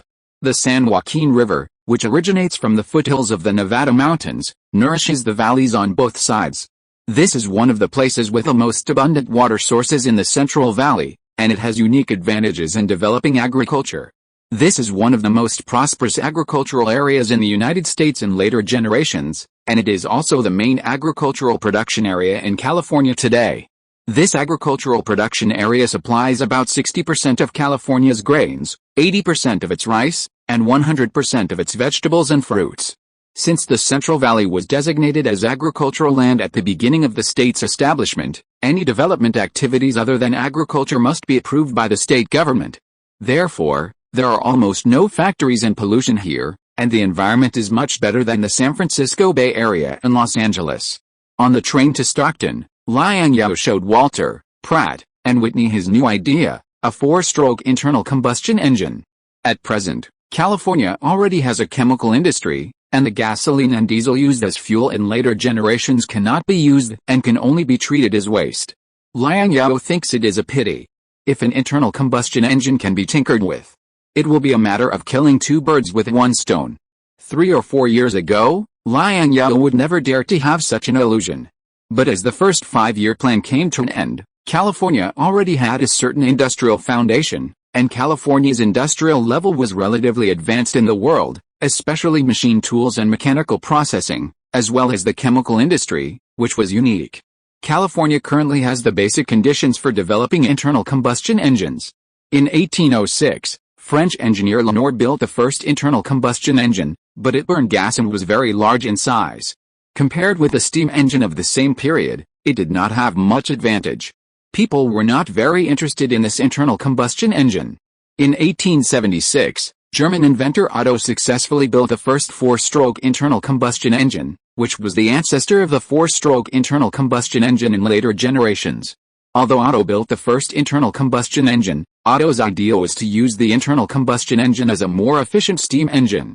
Therefore, although he invented and manufactured the first practical internal combustion engine, it was his partner Carl Friedrich Benz who promoted the internal combustion engine. That is, the founder of Daimler-Benz and the inventor of the car. Liang Zhao is not an engineering student. His drafting skills are extremely limited. The so-called sketches he provided to Walter and others are real sketches, which are very sloppy. Whether you can understand the essence of the drawings depends on the understanding of Walter and others. Mr. Liang's drawings are so profound that we cannot comprehend his wonderful ideas for the time being. Mr. Liang, do you have a copy of this drawing? We can take the copy back to the laboratory and slowly comprehend it. Pratt scratched his head while looking at Liang Zhao's internal combustion engine drawings. There is no copy for the time being. If you want to take it back, just take it back and take a look at it slowly and think about it slowly, Liang Zhao said. Hearing that there was no copy, Pratt and Whitney took out paper and pen from their bags and copied it on the spot. Walter saw little clue from Liang Zhao's internal combustion engine drawings. When designing the pedal sewing machine, Liang Zhao gave substantial suggestions, so Walter did not treat Liang Zhao as an outsider. He treated every drawing provided by Liang Zhao with a very serious attitude. Walter, Pratt and Whitney were all the best inventors of this era, but Liang Zhao could not expect them to make an internal combustion engine for him immediately. All he could do was to provide an idea and a simple drawing. As for whether he could make an internal combustion engine, it would only take time to test it. An hour later, the train began to slow down, which meant that the train was about to arrive at a train station in Stockton. Stockton, an agricultural city, was a completely different scene from industrial cities such as San Francisco and Los Angeles. Compared with the workers and businessmen who hurried on the streets of San Francisco and Los Angeles, the farmers who rode horses or drove carts here obviously had a slower pace of life. Liang Zhao looked at the approaching Stockton town, and looked up. He saw that the gaps between the buildings in Stockton town were very large, and the buildings over 3 stories high could be counted on one's fingers. Rather than saying that this is a town, it is better to say that this is an enlarged version of the countryside. Unlike big cities such as San Francisco, Los Angeles, and Sacramento, the population of Stockton town is not concentrated in the town. The population in the town only accounts for a small part of the entire region's population. More people are distributed in the suburbs and even satellite villages farther away. In this era, there were no cars, and people's main means of commuting were trains and horses. If you live in the city, it is not convenient to work if you are too far away from your own fields. Farmers in Stockton usually live near their farms and ranches, said Chen Baolian, the Minister of Agriculture who accompanied Liang Zhao on his visit to Stockton, pointing to the neatly arranged farms and ranches outside the car window. Farmers with a little money will choose to buy a house in the town, live there for a while during festivals or during the slack season, and return to the farm to work during the busy season. Chapter 359 Guano. As the train slowed down, Liang Zhao could clearly see the faces of the farmers along the railway. Chinese people account for about half of the total population in California, but the proportion of agricultural population far exceeds half. Among the farmers Liang Zhao met along the way, at least 3 out of every 4 were Chinese immigrants. The remaining one was either a Mexican immigrant or an immigrant from the eastern United States. How is the income of farmers? Liang Zhao asked Chen Baolian about the income of farmers. Not as good as before, Chen Baolian replied. The days in 1850 when you could just pick up a few acres of land, plant some vegetables and fruits on the land, and sell them to the gold mining area to make a fortune are gone forever. Now there are more people, the output of agricultural products has increased, and the price has naturally come down. Don't compare it with 1850. At that time, miners in the gold mining area still used nuggets to buy vegetables from you, Liang Zhao laughed. In 1850, there was still a lot of gold on both sides of the American River. At that time, California had not yet been established as a state, and the trading method was very rough. Everyone went to the market to buy vegetables and went to restaurants with a few ounces of gold in their pockets to pay the bill. Liang Zhao did this a lot in the past, exchanging food, fruits and livestock for gold from other mining areas. He often used some tools and a small amount of gold to collect food and livestock from the Indians, and then sold the excess food and livestock to miners in other mining areas at a higher price. When the prices in Sacramento were the most outrageous, there was even a time when 1 ounce of gold could only be exchanged for 3 boiled eggs. Therefore, the prices in California in 1850 were not of much reference value except for Los Angeles, which was far away from the gold-producing areas. The prices in California at that time were more dependent on how much gold the miners could dig out of the ground in a day. It's really hard to say how much farmers earn. In California, farming and raising livestock, in addition to relying on the weather, it is more important to rely on the market. The prices of different crops and livestock vary greatly every year, or even every quarter, Chen Baoliang said after thinking carefully for a while.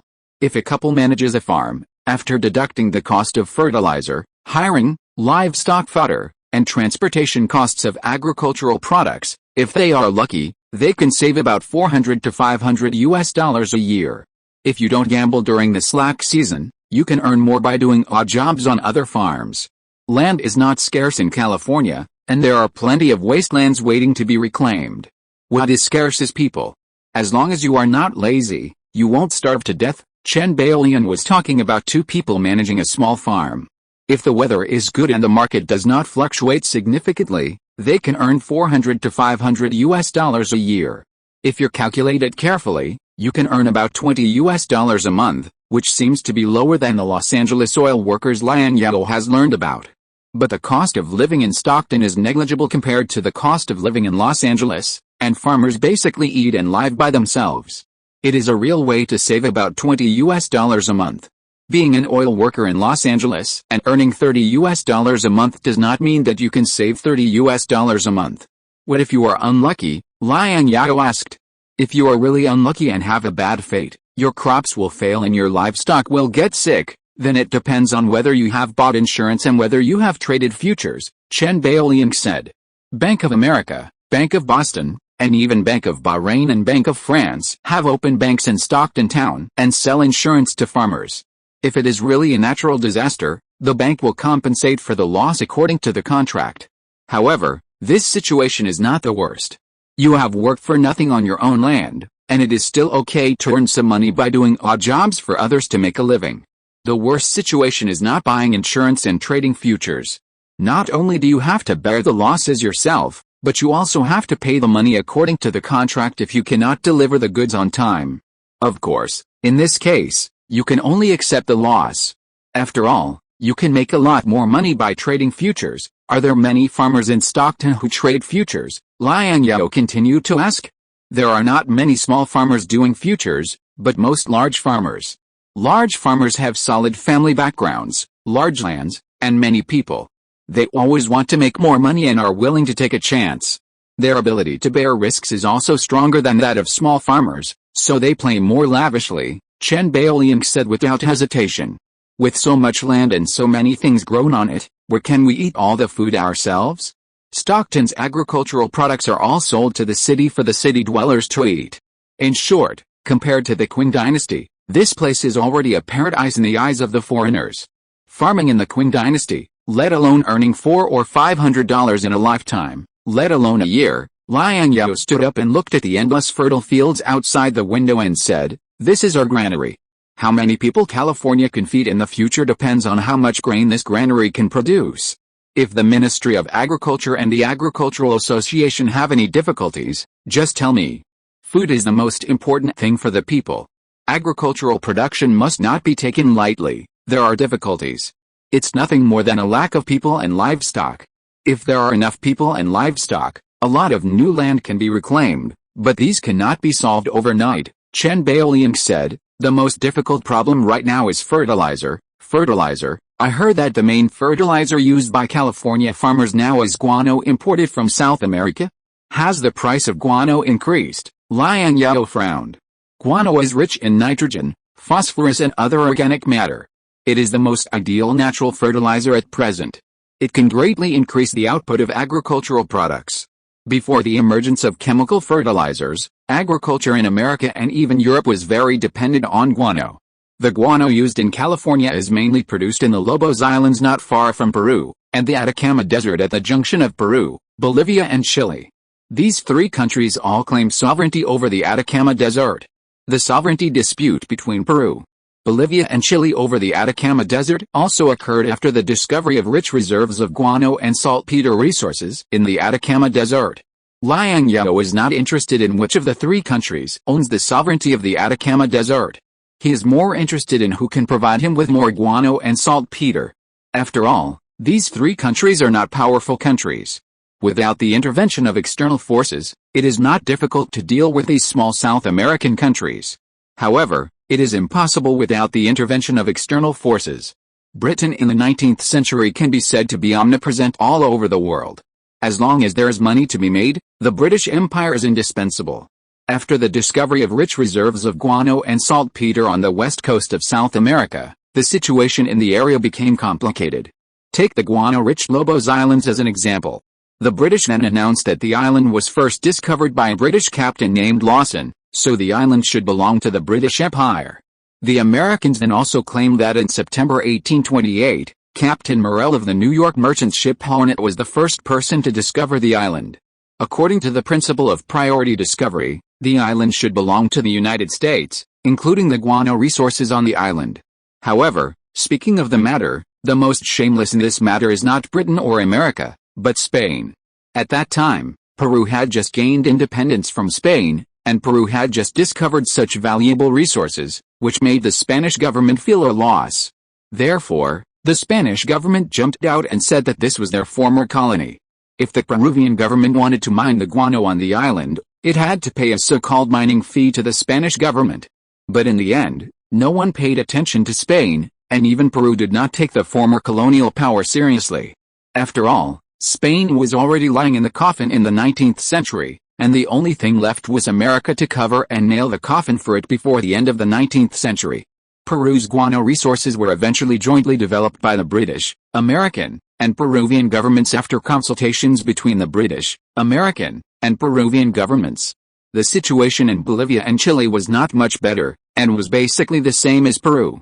Yes, in 1852, Peru alone sold $5.5 million of guano, and we in California spent $2.8 million to buy guano from them. After serving as Minister of Agriculture for almost 4 years, Chen Baolian's horizons have also broadened a lot. He read books and newspapers eagerly on weekdays, which gave him a general understanding of the situation in America. Originally, this was a very good deal. The Peruvians got the gold and we got the guano. However, at the beginning of this year, the Hudson Bay Company instigated the Peruvians to raise the price of guano and sell it to us. California farmers are suffering. It's the British again. The British are good at doing things that hurt others and benefit themselves. Fremont on the side couldn't help but interjected. Chen Baolian got even more angry when he heard it. It's not hurting others and benefiting themselves, it's hurting others and benefiting themselves. Damn British. 70% of the money earned by raising the price belongs to the British, and the remaining 30% belongs to Peru. Without the support of the British, how dare they raise the price? Liang Zhao was also troubled by this problem. Guano is currently the most cost-effective fertilizer, and California agriculture will not be able to do without guano for a while. Unless chemical fertilizers can be made, but making fertilizers in the laboratory and mass-producing fertilizers are two different things. Even if the laboratory can synthesize some fertilizers, it is of great significance in the field of chemistry, but if fertilizers cannot be mass-produced, it is just a plum to quench thirst for agriculture. California's chemical industry has just started, and it is obviously not a good idea to mass-produce fertilizers. You can take my Roland and Yang way to the coastline of Peru and then get off the ship to negotiate the price with the Peruvians, Liang Zhao said. He has 3 warships of more than 1,000 tons. Except for the Chaoyang, which was sent to Nagasaki to deter the Russians, the other 2 are still in California. Of course, putting pressure on the Peruvian government is just a stopgap measure. The British may be busy dealing with the Russians now and have no time to deal with South American affairs, but the Crimean War will not last for a few years, and he will be uncomfortable when the British come to their senses. The best way is to find a few islands where birds poop that the British have not touched. In this way, you can get enough guano without offending the British. Nauru, the name of this island, came to Liang Zhao's mind. This island in the Marshall Islands is also rich in guano. And although this island was discovered in the 18th century, both the Dutch and the British have discovered this island. However, because the Western colonists at that time did not realize the value of the island, Nauru Island was not officially colonized by Germany until 1888. After Germany was defeated in World War I, At the Paris Conference of the Allied Powers to divide the loot, Nauru Island was assigned to Japan along with the Marshall Islands. Liang Zhao planned to send Sven, the president of Global Shipping Company, to the waters near the Marshall Islands to search for the island. As long as the island was found, according to the so-called priority right of discovery principle of the Western powers, he could legally occupy the island. He claimed Nauru Island and a guano on the island. Although Liang Zhao knew nothing about engineering, he had a wealth of geographical knowledge and remembered the approximate location of Nauru. With the current level of navigation, it is not impossible to find the island in a short time. Chapter 360 Land Ordinance. Since the Central Valley of California has been under planned development since its inception, the farmlands, orchards and farms in the Central Valley of California are arranged in an unconventional and neat manner, which looks very comfortable. California, and even the entire eastern and western parts of the United States, are sparsely populated.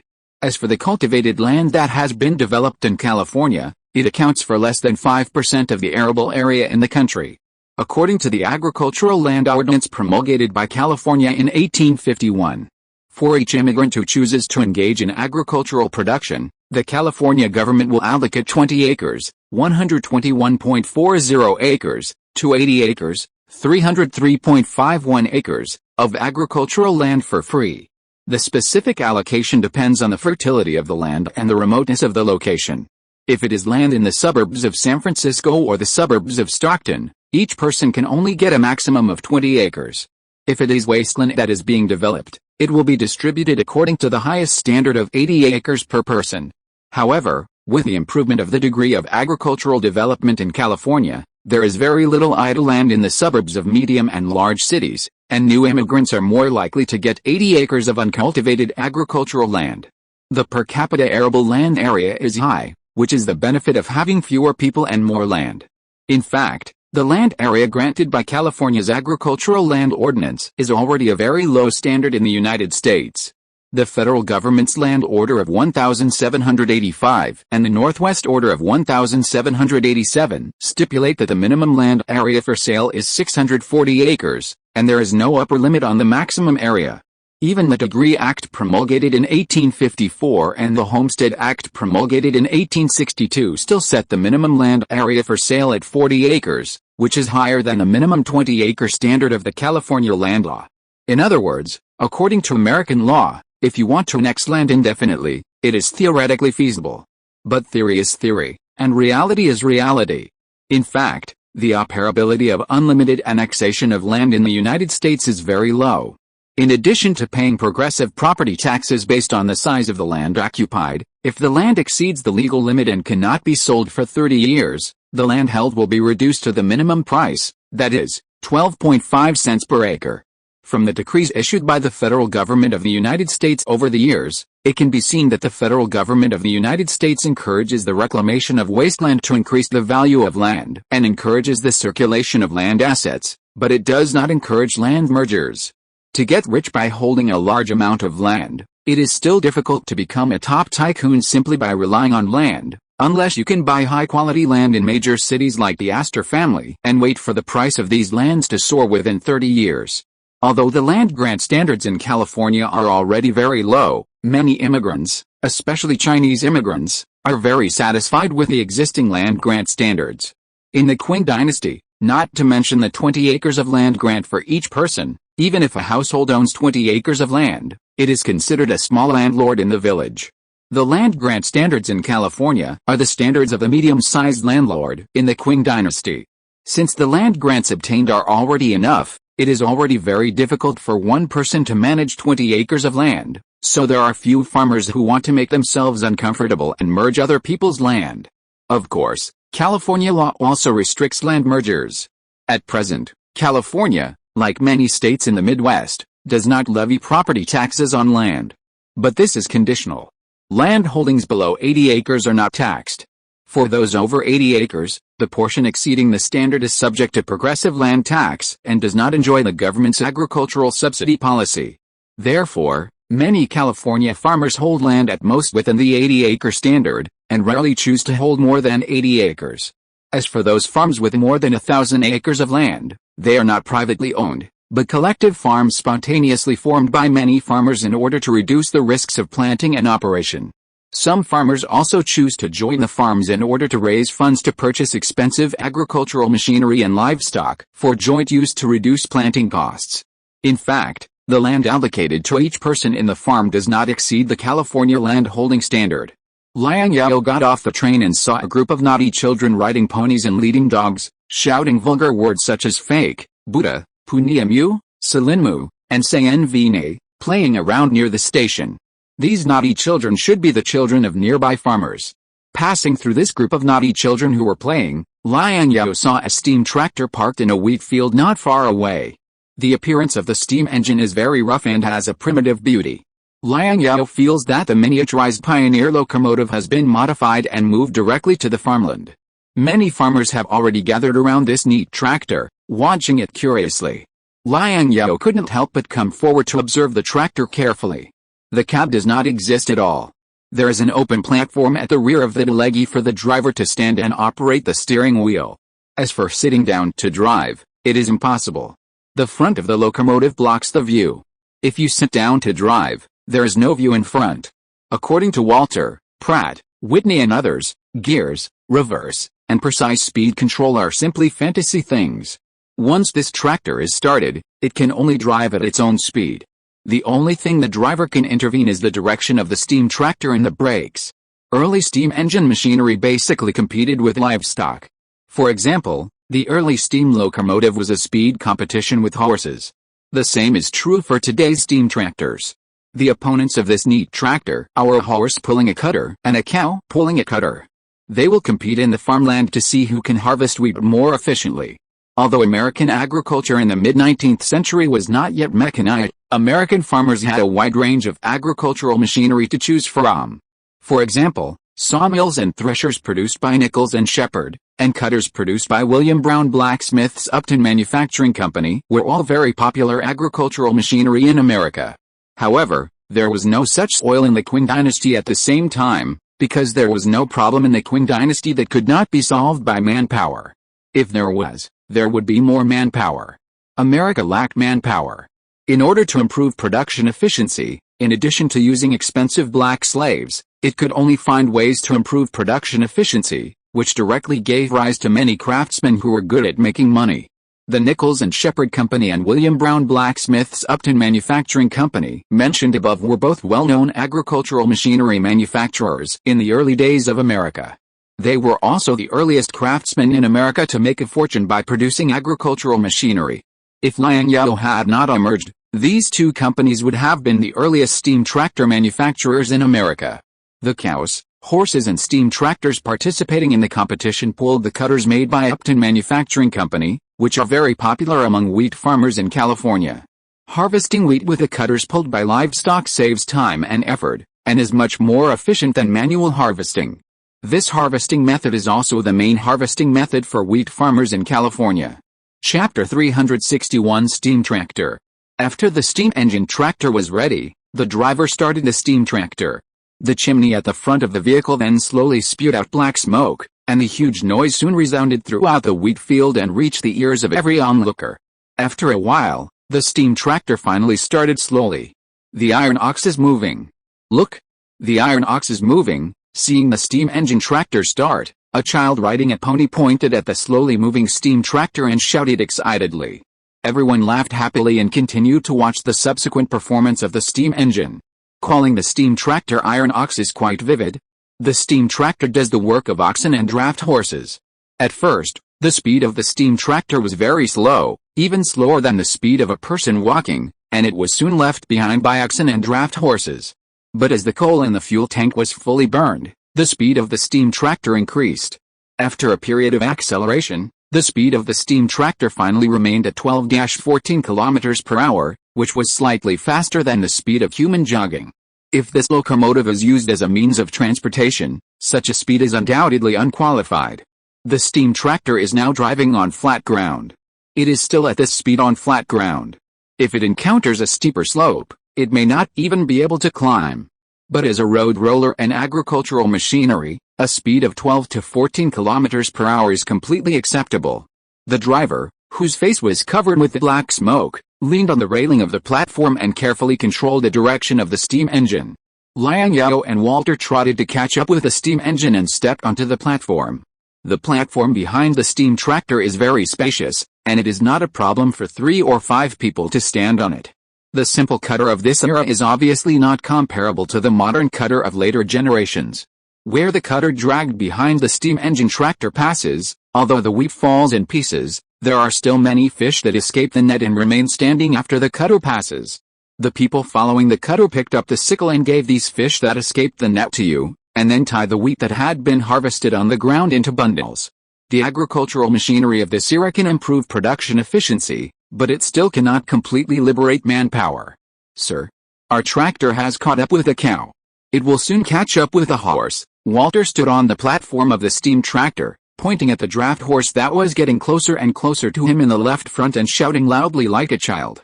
Because the noise from the steam engine was too loud, the only way to make the other party hear what he said was to shout louder. Liang Zhao and Walter's conversation on the tractor platform was all by shouting. Good. Good. Good. Very good, Liang Zhao also shouted happily. If this simple steam tractor is proven to be practical, it can greatly improve agricultural production efficiency. The steam engine tractor can not only be equipped with a cutter to harvest wheat crops, but also with a plow to directly leave the ground, and can also be equipped with a water tank to directly irrigate, and farmers can even stand on this spacious platform to fertilize. This platform is still very practical. It can be used not only as a cab, but also as a work platform. While Liang Zhao was daydreaming, the steam engine had surpassed the draft horse in the left front and ran ahead. Liang Zhao noticed that the length of the cutter pulled by the steam engine was 3 times that of the cutter pulled by the draft horse and the ox. It was self-evident whether the harvesting efficiency of livestock or the steam tractor was higher. It's better than the draft horse. Walter cheered and saluted the farmers who were trotting behind the steam tractor. The farmers watching also cheered. A farmer couldn't help but admire, this iron ox looks stronger than an ox. It can pull such a big cutter and run so fast. If it were my old horse, I wouldn't let it work like this. The animal will definitely die of exhaustion if it works like this. This is a machine, not an animal. As long as it is fed enough coal, it can keep working. Animals will feel tired, but machines won't, said another farmer. That's not necessarily true. At the beginning of the year, 2 boilers exploded in a factory in Jinshan. I heard from their master that the reason for the explosion of the boiler was overuse. Machines are just like animals. They will feel tired if they keep working. And they will die, a farmer retorted. Come on, the machines in those factories in Jinshan are just fucking money printing machines. They have never stopped since they were started. The factory owners are reluctant to let the machines stop. This iron ox is different. It needs people to drive it.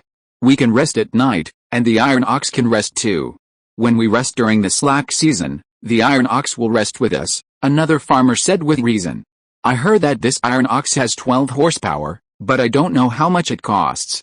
If it's not expensive, I will buy one even if I have to take out a loan, and I can rent it out when I don't need it, a farmer was tempted. What is 12 horsepower? A farmer asked puzzled. The master who drives the iron ox said that the strength of this iron ox is equivalent to the strength of 12 horses, the tempted farmer explained. Now the livestock on the market is very expensive.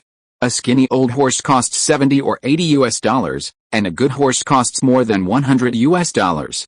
Even so, you may not be able to buy it even if you queue up, a farmer interjected. That's right, those horse breeders are making a fortune. I heard that General Liang is going to form a cavalry regiment, and a cavalry regiment will need thousands of good horses. In my opinion, the livestock in California will only become more and more expensive in the next few years. If this iron bull is around $1,000, I will buy one even if I have to borrow money from the bank, a farmer agreed. You still haven't considered it thoroughly enough, a farmer said after careful consideration. The iron ox is good, but like cattle and horses, it needs to eat grass to run. Cows and horses eat grass, but the iron ox eats coal. The coal used in the steam engine is much more expensive than the coal we burn for heating in winter, and it is also much more expensive than the grass for cattle and horses. You didn't take this into account. The master who drove the iron ox said that the iron ox now burns white coal from Wales, England. This kind of coal is very expensive. Warships use this kind of coal, Chen Baolian, the Minister of Agriculture, was jogging along the steam engine tractor in front of him. While listening carefully to the voices of these farmers and remembering their words one by one. After a period of driving, the steam tractor drove to the end of the wheat field. The driver of the steam tractor did not slow down, but turned the steering wheel in advance to prepare for turning. Walter told Liang Zhao that at present, the steam tractor cannot control the driving speed very conveniently, and basically it runs all the way to the end. If you want to slow down, you must control the amount of coal entering the furnace. If you drive alone, it is difficult to control the amount of fuel. Too much is a waste, and too little may also stall. Restarting the engine after it is turned off will consume more coal. Another thing is that the speed of the steam tractor is not fast. If the speed is too slow, the steering may not be able to turn. To be honest, the riding experience of the steam tractor is very bad. It bumps and bumps during the driving process, which makes Liang Zhao dizzy. After experiencing it for a while, Liang Zhao jumped off the platform. The result of this game is no suspense. The steam tractor won. This simple steam engine that looks like a train locomotive with 4 wheels is simple and expensive, but it is a machine after all, and its efficiency is guaranteed. This game has proved the practicality of the steam tractor. The next thing to consider is the economic issue. At present, there are 2 machinery companies in California that can produce this steam tractor. One is General Machinery Company under the American Group, and the other is Pratt & Whitney of Pratt & Whitney. Liang Zhao asked him about the production cost of steam tractors. General Machinery Company gave a production cost of $740 per unit, and Pratt & Whitney gave a production cost of $800 per unit. The reason for the $60 price difference is that the locomotives produced by Pratt & Whitney are produced under the authorization of General Machinery Company, and Pratt & Whitney needs to pay the licensing fee and patent fee. If it is sold at a price of $1,000, I think the income level of California farmers can still afford the cost of a steam tractor, Whitney said. Only old farmers and collective farms with some family background can afford it, Chen Baoliang said. Mr. Whitney, you are too optimistic about the income of California farmers. $1,000 is an astronomical figure for ordinary California farmers. There are many new immigrants who are penniless.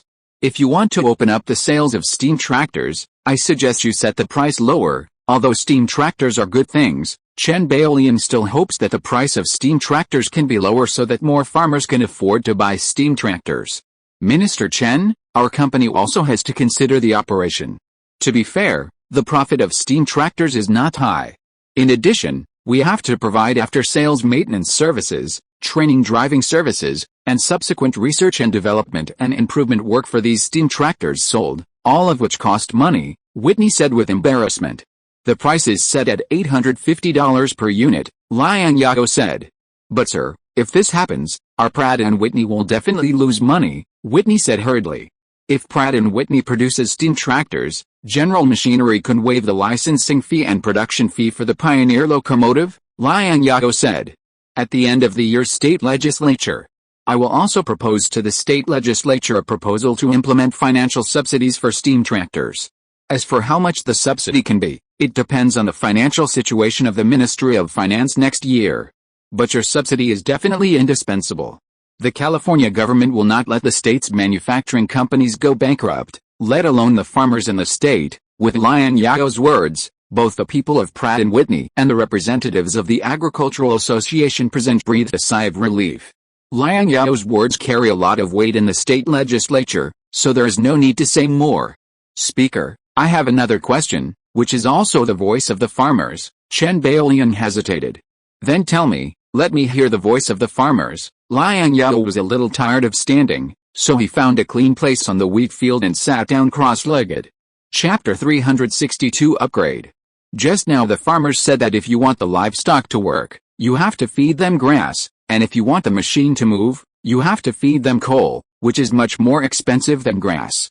What's more, the master who drives the iron ox said that the iron ox uses white coal imported from warships. Warships can afford such precious coal, but farmers can't. Chen Baoliang expressed the farmer's voice. White coal or red coal is the common name for anthracite. Anthracite is the coal with the highest degree of coalification. Anthracite has a high fixed carbon content, low volatile yield, high density, high hardness, high ignition point, and does not smoke when burning. It is black and hard, with a metallic luster. It will not be stained by friction with fat. The fracture is shell-shaped. When burning, the flame is short and smokeless, and it does not coke. It is a good fuel and the most expensive coal. This high-quality coal is generally supplied to warships by various countries first, followed by merchant ships on high-value routes. Even the machines in the factory are rarely driven by white coal. The most direct reason is that white coal is too expensive. In later generations, when it comes to Liang Zhao's generation, there are few opportunities to use coal in daily life after growing up. When I was a child, I could often see honeycomb coal in the streets and alleys, but when I grew up, I basically didn't see coal in my daily life. It's not that there are no coal mines in California, but the coal produced in California is mainly bituminous coal, which is low metamorphic bituminous coal and coking coal with a lower coalification process than anthracite. In fact, the coal reserves in the entire western United States are also mainly these two types of coal, especially low metamorphic bituminous coal. Moreover, the coal resources in the western region are concentrated in the four inland states of Montana, Wyoming, Colorado, and Utah. There are coal resources in the West Coast region, but they are not abundant. As for anthracite, it is even more to the extent that any anthracite mining area must be protected in case of emergency in the future. In short, with the coal resources and types in California, Liang Zhao cannot be so extravagant as to open anthracite to agricultural tractors. The vast and rich United States naturally has anthracite, and it can also produce anthracite now. During the expedition to Japan, Perry also sent several ships of anthracite to Liang Zhao. Liang Zhao also asked the sailors of the Navy that the Navy's white coal was provided by Pennsylvania. To be precise, it was provided by the Lehigh River Speechless Coal Producing Area, which is one of the world's famous anthracite areas. The reason why the steel industry in Pittsburgh, Pennsylvania, has grown and helped American steel production surpass England, top the world's #1 throne, and seize the name of the world's steel capital. The anthracite of the Lehigh River has made an indispensable contribution. However, this anthracite-producing area is located in the Appalachian coalfield area, that is, the eastern region. If you want Pennsylvania's high-quality and cheap anthracite to enter California in large quantities, it can only be realized when the Pacific Railway is completed. However, the Pacific Railway has only been under construction for less than half a year. Coal is a bulk commodity. Without efficient freight logistics, Liang Zhao can't count on Pennsylvania's anthracite for a while. Relying on Pennsylvania's anthracite, Liang Zhao might as well count on finding anthracite in the Qing dynasty. The Qing dynasty had the highest coal reserves in the world, including anthracite. However, the coal fields of the Qing dynasty were mainly concentrated in the north, and anthracite was concentrated in Shaanxi and Guizhou. The anthracite reserves in Shaanxi and Guizhou were nearly 70% of the total anthracite reserves of the Qing dynasty. At present, Liang Zhao's hands can only barely reach Guangdong and Fujian provinces in the Qing dynasty, and cannot reach the inland and north of the Qing dynasty. Fujian and Guangdong provinces do have anthracite, but the situation is the same as California, and the reserves are only a fraction of the country's anthracite reserves. Therefore, instead of thinking about the anthracite in Fujian and Guangdong provinces, it is better to send people to explore the anthracite in California and nearby areas. Can this steam tractor run with ordinary coal produced in California? Liang Zhao turned around and asked Walter and others. It can run. We have also tested it with ordinary coal, but the effect is not as good as white coal, which will reduce the speed of the steam tractor, Walter said. How fast can it run with ordinary coal? Liang Zhao continued to ask. It can run about 6 miles per hour on flat ground, Walter replied. Although Liang Zhao advocated the use of metric units in California, old craftsmen like Walter, who had been using imperial units since childhood, were more accustomed to using imperial units. 6 miles per hour converted to kilometers is about 10 kilometers per hour. Although this speed is slow, it is not unacceptable. Then use our own coal. I will say hello to the Coal and Steel Alliance and ask them to allocate some coal for cheap agricultural use to provide to California farmers, Liang Zhao said. Thank you on behalf of California farmers, Chen Baolian shook Liang Zhao's hand gratefully. Raising the output of agricultural products in California is the best way to thank me. I hope that in the near future, California will not only be able to be self-sufficient in food, but also able to export and earn foreign exchange. I am eagerly waiting for this day, Liang Zhao smiled. Due to the increasing growth rate of immigrants in California, The output of food has not kept up with the growth rate of immigrants so far, and it is still impossible to achieve self-sufficiency. Of course, this is not a bad thing from another perspective. In America, human resources are the most valuable. After visiting the steam tractor and wheat fields, Liang Zhao decided to take a walk around the area because it was still early. The endless golden wheat fields and the rice fields on both sides of the San Joaquin River were very pleasant. The nearby water conservancy facilities were also very well repaired. The officials of the Ministry of Agriculture told Liang Zhao about their ambitious plan, which was to reclaim all the wasteland along the San Joaquin River into farmland and vegetable gardens within 3 years, making it the granary and vegetable basket of California. Chen Baolian also took the opportunity to propose to Liang Zhao the proposal of building a city in Stockton. "How many people are there in Stockton now?" Liang Zhao asked. "That depends on how you count it. If you only count the population in the town, Stockton has 9,000 people. If you count the scattered farmers around, it must be over 10,000 people," Chen Baolian said. "Stockton is a town with an agricultural economy. Its population is definitely not as concentrated as that of Jinshan and Los Angeles." When the population of Stockton reached 8,000, Chen Baolian proposed to the state to upgrade Stockton's administrative level from a town to a city. However, at the beginning of the establishment of the state, California enacted a law that only settlements with a population of more than 10,000 residents can be established as cities. The population density of the United States is low, which is particularly evident in the South and the West. In the West, not to mention 9,000 people, settlements with a population of 1,000 dare to call themselves cities. "Congressman Fremont, what do you think?" Liang Zhao turned his head and looked at Fremont on the side. At this time, Fremont was obsessed with admiring the pastoral scenery of Stockton. After coming to his senses, Fremont smiled and said, "Stockton now has a population of 9,000. At the current population growth rate, Stockton's population will exceed 10,000 after Christmas at the latest." Minister Chen's request to apply for city establishment is not groundless.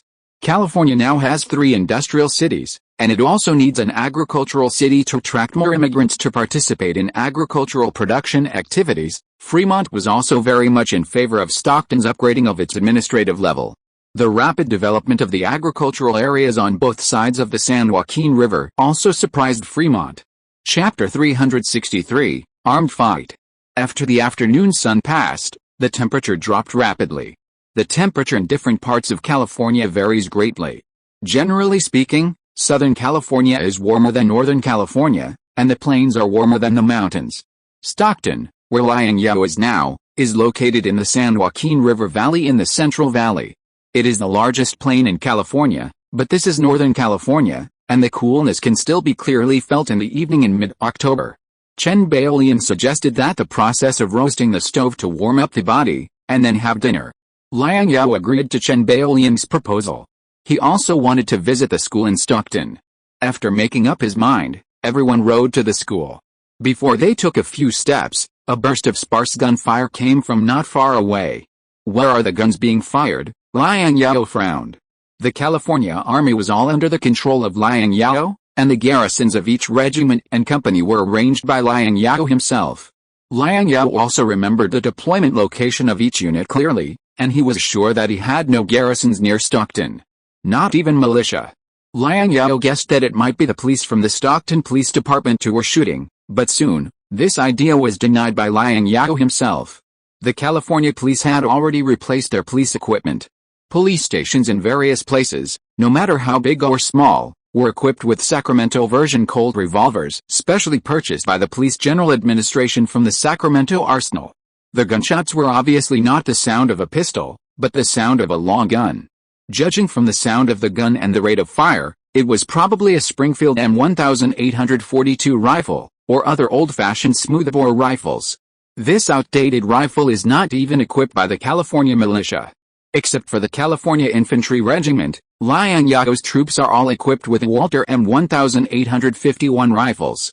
Although California does not ban guns and allows people to buy guns for self-defense and to guard against wild beasts that appear from time to time, there are still certain restrictions on the guns held by ordinary people.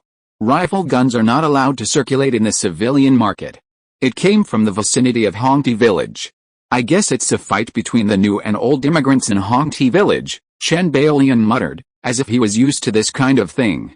His expression of indifference had told Liang Zhao that this kind of thing had happened more than once or twice. Fight? Aren't you afraid of getting killed in such a fight? Liang Zhao's heart tightened. They just fired guns into the air to scare the other party. No one dared to point the gun at the other party. They didn't want to get involved in a murder case, so they still had some sense of propriety. When the gunshots rang out, I guess the police in the town had already set out and rushed over. Nothing will happen, Chen Baoliang said.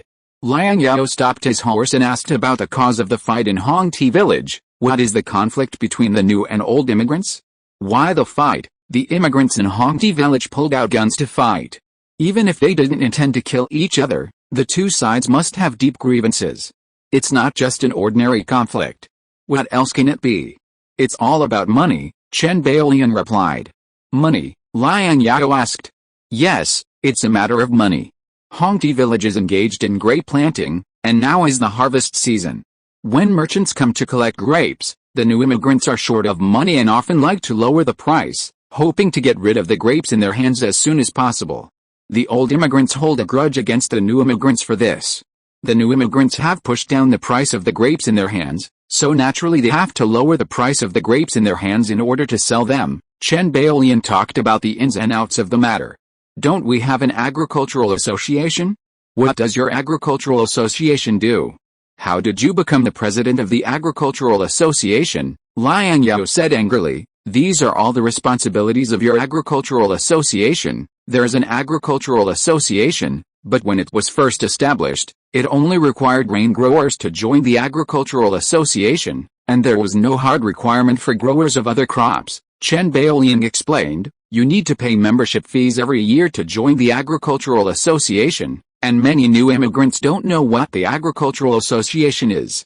They are worried that they will have to pay other money after joining the agricultural association. Therefore, some new immigrants are unwilling to join the agricultural association even if they are persuaded. To put it bluntly, it's still because your agricultural association is not doing its job well. You can't handle this matter clearly. The matter of Stockton's establishment of a city will be put on hold for the time being. When there are no more armed conflicts, consider establishing a city, Liang Zhao scolded. If you don't want to join, persuade them. If you can't persuade them, ask the state legislature to legislate to force all farmers, regardless of new or old, to join the agricultural association. Do I need to teach you how to do this? Hongti village is less than 10 kilometers away from Stockton town. Liang Zhao and his party rode to Hongti village quickly. This is a village that specializes in growing grapes. The villagers of the whole village mainly make a living by growing grapes. There are 260 grape growers. About 90 of these growers are new immigrants, and the others are old immigrants. Of course, new immigrants and old immigrants are a very vague concept. For example, in the eyes of immigrants in 1850, immigrants in 1851 are all new immigrants. In front of immigrants in 1854, immigrants in 1853 also feel that they are old immigrants. It may be more appropriate to call them grape growers who are willing to lower prices and grape growers who are unwilling to lower prices.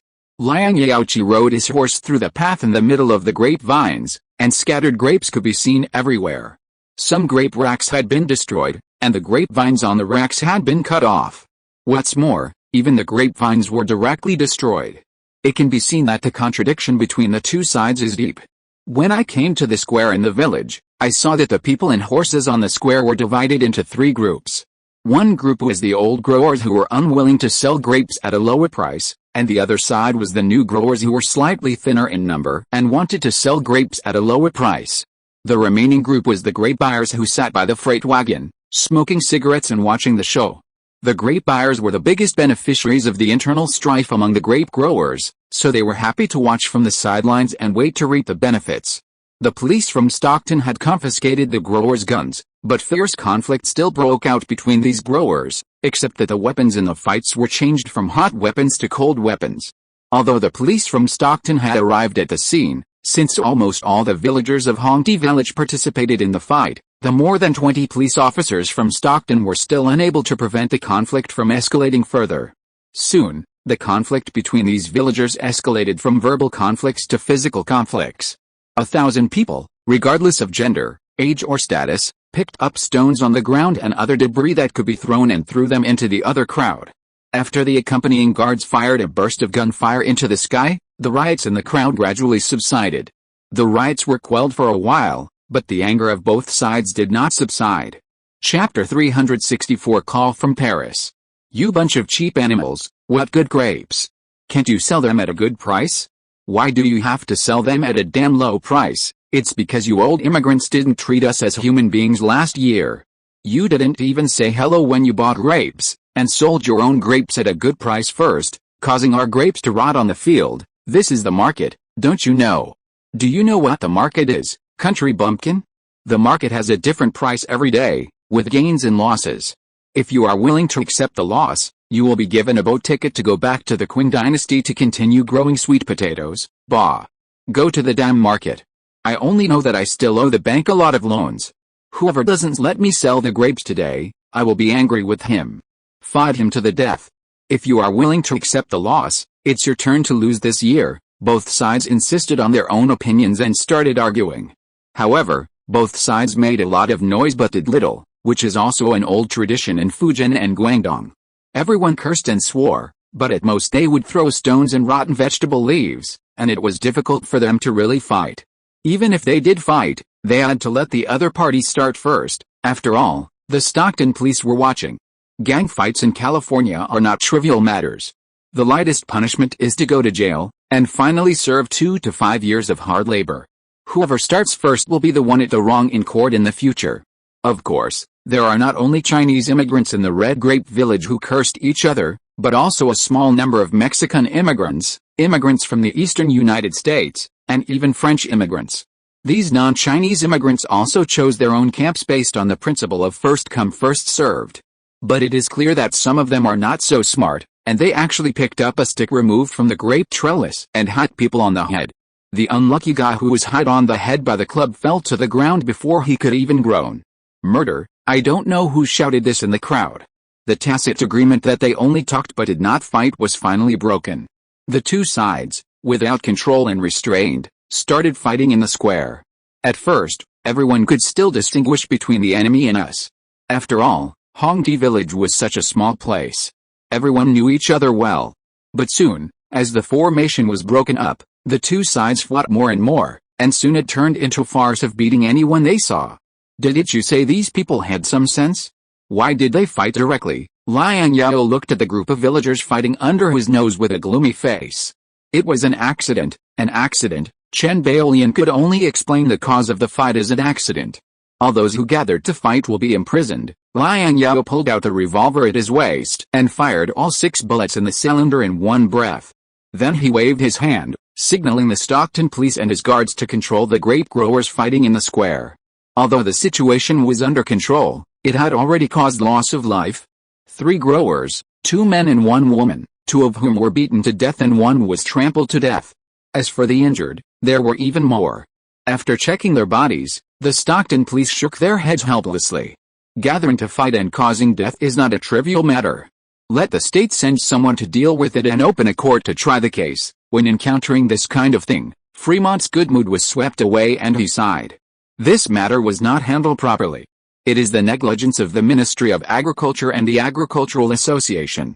If similar things happen again in the future, Chen Baolian, your job as Minister of Agriculture will end. Liang Zhao was also in a very bad mood. If the Ministry of Agriculture had paid more attention and come forward to solve this matter in time, things would not have developed to this point. After leaving Hongti village, Liang Zhao had no intention of returning to Stockton for dinner. Instead, he returned to his own special train and went to Nevada to inspect the construction of the Pacific Railway with Fremont. Hu Jinshan had already gone to Los Angeles to prepare for the establishment of Los Angeles Petrochemical, and now Hu Jinshan's job was taken over by Carnegie. Liang Zhao walked to the desk on the special train and sat down. On the desk were neatly arranged several newspapers that Liang Zhao often read and telegrams that were recently sent to him. The stations along the California Railway are equipped with telegraph rooms to allocate and mobilize trains on the railway line. Therefore, even if Liang Zhao is not in Tingtao Garden in San Francisco, he can still receive telegrams sent to him. There are 3 most important telegrams among these telegrams. The first one is sent from Paris. To be precise, it was sent from Paris to New York in the form of a letter, and then the New York Telegraph Office transmitted the letter to California in the form of a wired telegraph. This is the fastest way of communication between California and Europe. It only takes a little more than 2 weeks for Liang Zhao to receive news from Paris. In the year when the Atlantic submarine cable had not yet been laid, the transoceanic information transmission between the Atlantic still needed to be transmitted by cruise ships. James told him that in addition to the daily urging for kerosene, he also asked him to stock up more arms, especially ammunition, and told him that a war would soon break out on the European continent. James's senses are still very sharp and he is very well informed. Although James's prediction that Britain and France would join the war around Christmas was a little inaccurate, it was already very accurate. He even made a judgment in the letter that the Kingdom of Sardinia would form an alliance with France to fight against Russia together. It can be seen how well informed the Rothschild family's information network is in Europe. The second telegram was sent from Fillmore in Washington. The U.S. ambassador to Mexico City, Gadsden, and the new Mexican president negotiated the purchase of northern Mexican territory, and new tensions had been achieved.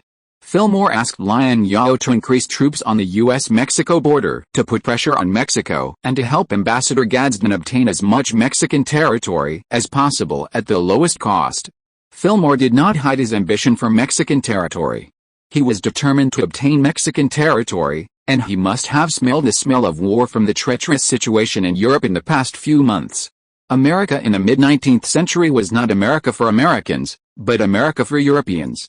But as long as a war broke out in Europe and Britain and France had no time to look west, then America would temporarily be America for Americans. California's industrialization requires high-quality iron ore. Although there are Mexican iron ore owners in the California Coal and Steel Alliance, Liang Zhao can successfully obtain high-quality and cheap Mexican iron ore from Mexico. But if he can directly take over the Mexican iron ore area and put the iron ore area directly into his pocket, it would be the best thing. Mexico dare not sell iron ore to him, but it does not mean that the British and French will not interfere in the future. Especially the British, who have annoyed Liang Zhao more than once. It feels more secure to hold the iron ore area in his own hands. This is Liang Zhao's only chance to obtain the Mexican iron ore area, and he must seize it. If you're listening to this novel on a channel other than Fanfic World, it means they downloaded and uploaded it without effort. We cordially invite you to visit our channel, Mundo Fanfic Novelis. There you'll find the original version of this story and you can explore many other novels of various genres. We're waiting for you to immerse yourself in a world of incredible novels. Chapter 365, Stand Up. As for the last call, it was from Robinson in San Francisco. Robinson wanted to tell Liang Zhao that he had no intention of running for the next governor of California, and hoped that Liang Zhao could run for the next governor of California. Hasn't the Ottoman Empire opened the Dardanelles like England and France? Can the Ottoman ships be sunk by the warships of the Russian Black Sea Fleet at this time? Fremont picked up a newspaper from Liang Zhao's table and sat on the leather sofa to read. After seeing the news that the Russian Black Sea Fleet sank the Ottoman supply ship, Fremont couldn't help but complain. What's so strange about this? Liang Zhao said. England and France need Russia to fight a big defeat. Britain and France didn't expect the Ottoman Empire to defeat Russia on its own. If Russia didn't win a big victory, how could the politicians in Britain and France fool Congress and their own people into going to war with the Russian Empire? Only with a strong Russia can the Russian threat theory be convincing and more military spending can be obtained. But so far, Britain and France are quite disappointed. Britain and France had expected that after the Russian army entered the lower reaches of the Danube, it would be able to strike a thunderbolt at the Ottoman army, severely defeat the Ottoman army, and win a beautiful victory. Who would have thought that those grey animals of Nicholas I would fight hard with the weak sick man of West Asia in the swamps of the lower reaches of the Danube, and the Ottoman Empire's army repelled the Russian army several times and gained the upper hand. The Land Guard Russia did not have any outstanding achievements for a while, and Britain and France could only hope that Russia's Black Sea Fleet would stand up and win a victory so that they would have propaganda materials to write articles about. Not only Britain and France hoped that Russia could stand up, Liang Zhao also hoped that Russia could stand up. The longer the Crimean War dragged on, the more time he would have to solve the problem of Mexico's land purchase. I guess Fillmore thought so too. I just didn't expect that Russia, which has an army of millions and is known as the world's first army, could not just run over the Danube all the way and point its troops directly to the city of Constantinople, Fremont sighed. The Near East issue has been the hottest topic in the United States in the past 6 months, and Fremont himself has paid more attention to this war. The world's #1 army is just the Russian army in Nicholas's fantasy, Liang Zhao said. Such an army is the most deterrent army only in peacetime, making people believe that it is the world's #1 army. Once it participates in the war, it will be exposed. After the Patriotic War of 1812, the Russian army has been eating the old capital left by Kutuzov and is on the decline. The Russian army in 1853 was just pretending to bluff with the record of the Russian army in 1812. In fact, even in the Russo-French War of 1812, the Russian army's loss ratio was ugly. It seems that you are not optimistic about Russia, Fremont closed the newspaper. The equipment of the Russian army is not necessarily better than the equipment of the American militia during the War of Independence more than 70 years ago. Do you think a group of militias more than 70 years ago can win this war? Liang Zhao smiled. With the poor quality of the Russian army and the logistics that are hard to describe, let alone the joint efforts of Britain and France. Even if they were to fight the French army alone, the Russian army would not have a chance of winning. The current Russian army might not even be able to bully Prussia and the Austro-Hungarian Empire, and could only go to the east to bully the Qing dynasty and Japan to save face. Our ancestors fought for independence and freedom in the past, and they were much stronger than the Russian army that fought on the Danube, Fremont said seriously. Fremont's grandfather was a veteran who participated in the War of Independence. When he was a child, he often heard his grandfather tell stories about the War of Independence. He still admired the veterans of the War of Independence very much. Without them, there would be no independent America today. Liang Zhao did not have so many feelings. Without the real founding father of the United States to give money, guns and cannons, he also sent the Bourbon French army directly to the North American continent to participate in the war. With North America's own group of militias, it is still unclear whether the United States can be independent from Britain. The train made a brief stop when it arrived in Sacramento. After receiving Liang Zhao's telegram, Sven, the president of Global Shipping Company, came to the Sacramento train station early to wait for Liang Zhao. My big boss, our San Francisco shipyard can already build dark steamers with a displacement of barely 1,000 tons. When can you give me a whole one as a flagship?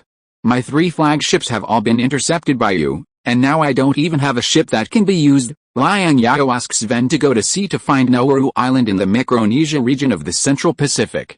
However, Sven complained to Liang Zhao about the ship as soon as he got on the special train. The 3 warships, Roland, Chaoyang, and Yang Wei, have all served as Sven's ships. The sailors and gunners on the ships were either recruited by Sven or trained by him personally. Sven still has a deep affection for these 3 ships. However, of these 3 ships, Chaoyang was sent to Nagasaki by Liang Zhao. Roland and Yang Wei were training to fight against Mexico, so Sven had no warships left. As for the Loach-class ship that has no ocean-going capability, an old captain like Sven would naturally not be interested in it. Now the only thing Sven can count on is the nearly 1,000-ton dark steamer that the San Francisco shipyard has relaunched for testing. Of course, Liang Zhao is also looking forward to the dark steamer built by the San Francisco shipyard.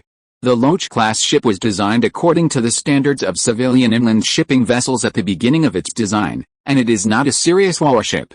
And this time, the dark steamer that the San Francisco shipyard took 3 years to polish, at the beginning of the design, Liang Zhao's instructions to the shipyard were to develop the ship according to the standards and specifications of warships. Don't you have the James Day? This is a big guy of more than 2,000 tons, Liang Zhao smiled. No matter how big it is still a civilian ship. Civilian ships are not as majestic as warships. Sven still felt it was not enough. The new guns of the Sacramento arsenal have not been built yet. After this ship is equipped with new guns and completed the test, I will give you one, Liang Zhao said. Waiting for new guns? I don't know when that will happen. Sven couldn't help complaining. After driving a warship, I don't want to drive a civilian ship for a day. You will be able to fix it by the beginning of next year at the latest. Stop talking nonsense and get down to business. Have you ever been to the Micronesia region in the Pacific? As he spoke, Liang Zhao took out a Pacific Ocean chart from the bookshelf behind him and unfolded it on the table. Thanks to the advancement of surveying and navigation technology, maps of this era are already quite accurate. Except for some small islands in remote corners that have not been discovered and the limited exploration of the Arctic and Antarctic regions, the mainland and islands have been discovered. Chapter 366. Are you questioning my professional ability? Micronesia? Gold mines have been discovered there? There are quite a few places where gold mines have been discovered in recent years. This was Sven's first reaction. It's not a gold mine, it's a phosphate mine. According to Chinese navigation records, there is an island in this area where many migratory seabirds stop and stay. Over the years, they have accumulated a layer of guano several meters thick. This guano is exactly the fertilizer that California needs most right now. Liang Zhao began to talk nonsense. The Chinese have also been to this sea area? I thought only the Dutch and the British had been to this sea area, Sven said with some surprise. The first to arrive in Micronesia were the Dutch? Although the Dutch were the first colonists to discover the islands in the Micronesian region, the Dutch did not colonize the islands in the Micronesian region. This is not because the Dutch are kind-hearted, but because there are only poor natives in the Micronesian islands who can't even afford clothes. After surveying, the Dutch did not find any high-value goods on the islands in the sea area, so they returned to Batavia and stopped exploring the area. After all, colonization also costs money, and these colonists will not do business at a loss. After the Dutch East India Company, the British Colonial Company also explored this sea area. However, like the Dutch, the British did not find any high-value goods in these islands, and after a hasty exploration, they lost interest in the islands in the sea area. Sven said as he looked at the map that Liang Zhao unfolded, and continued to say as he looked at the scattered islands in the Micronesia region, it is easy to find this archipelago, but it is difficult to find a specific island, such as the island recorded in the Chinese navigation books you mentioned. There are at least thousands of islands of all sizes in this place, unless you can tell me the precise longitude and latitude.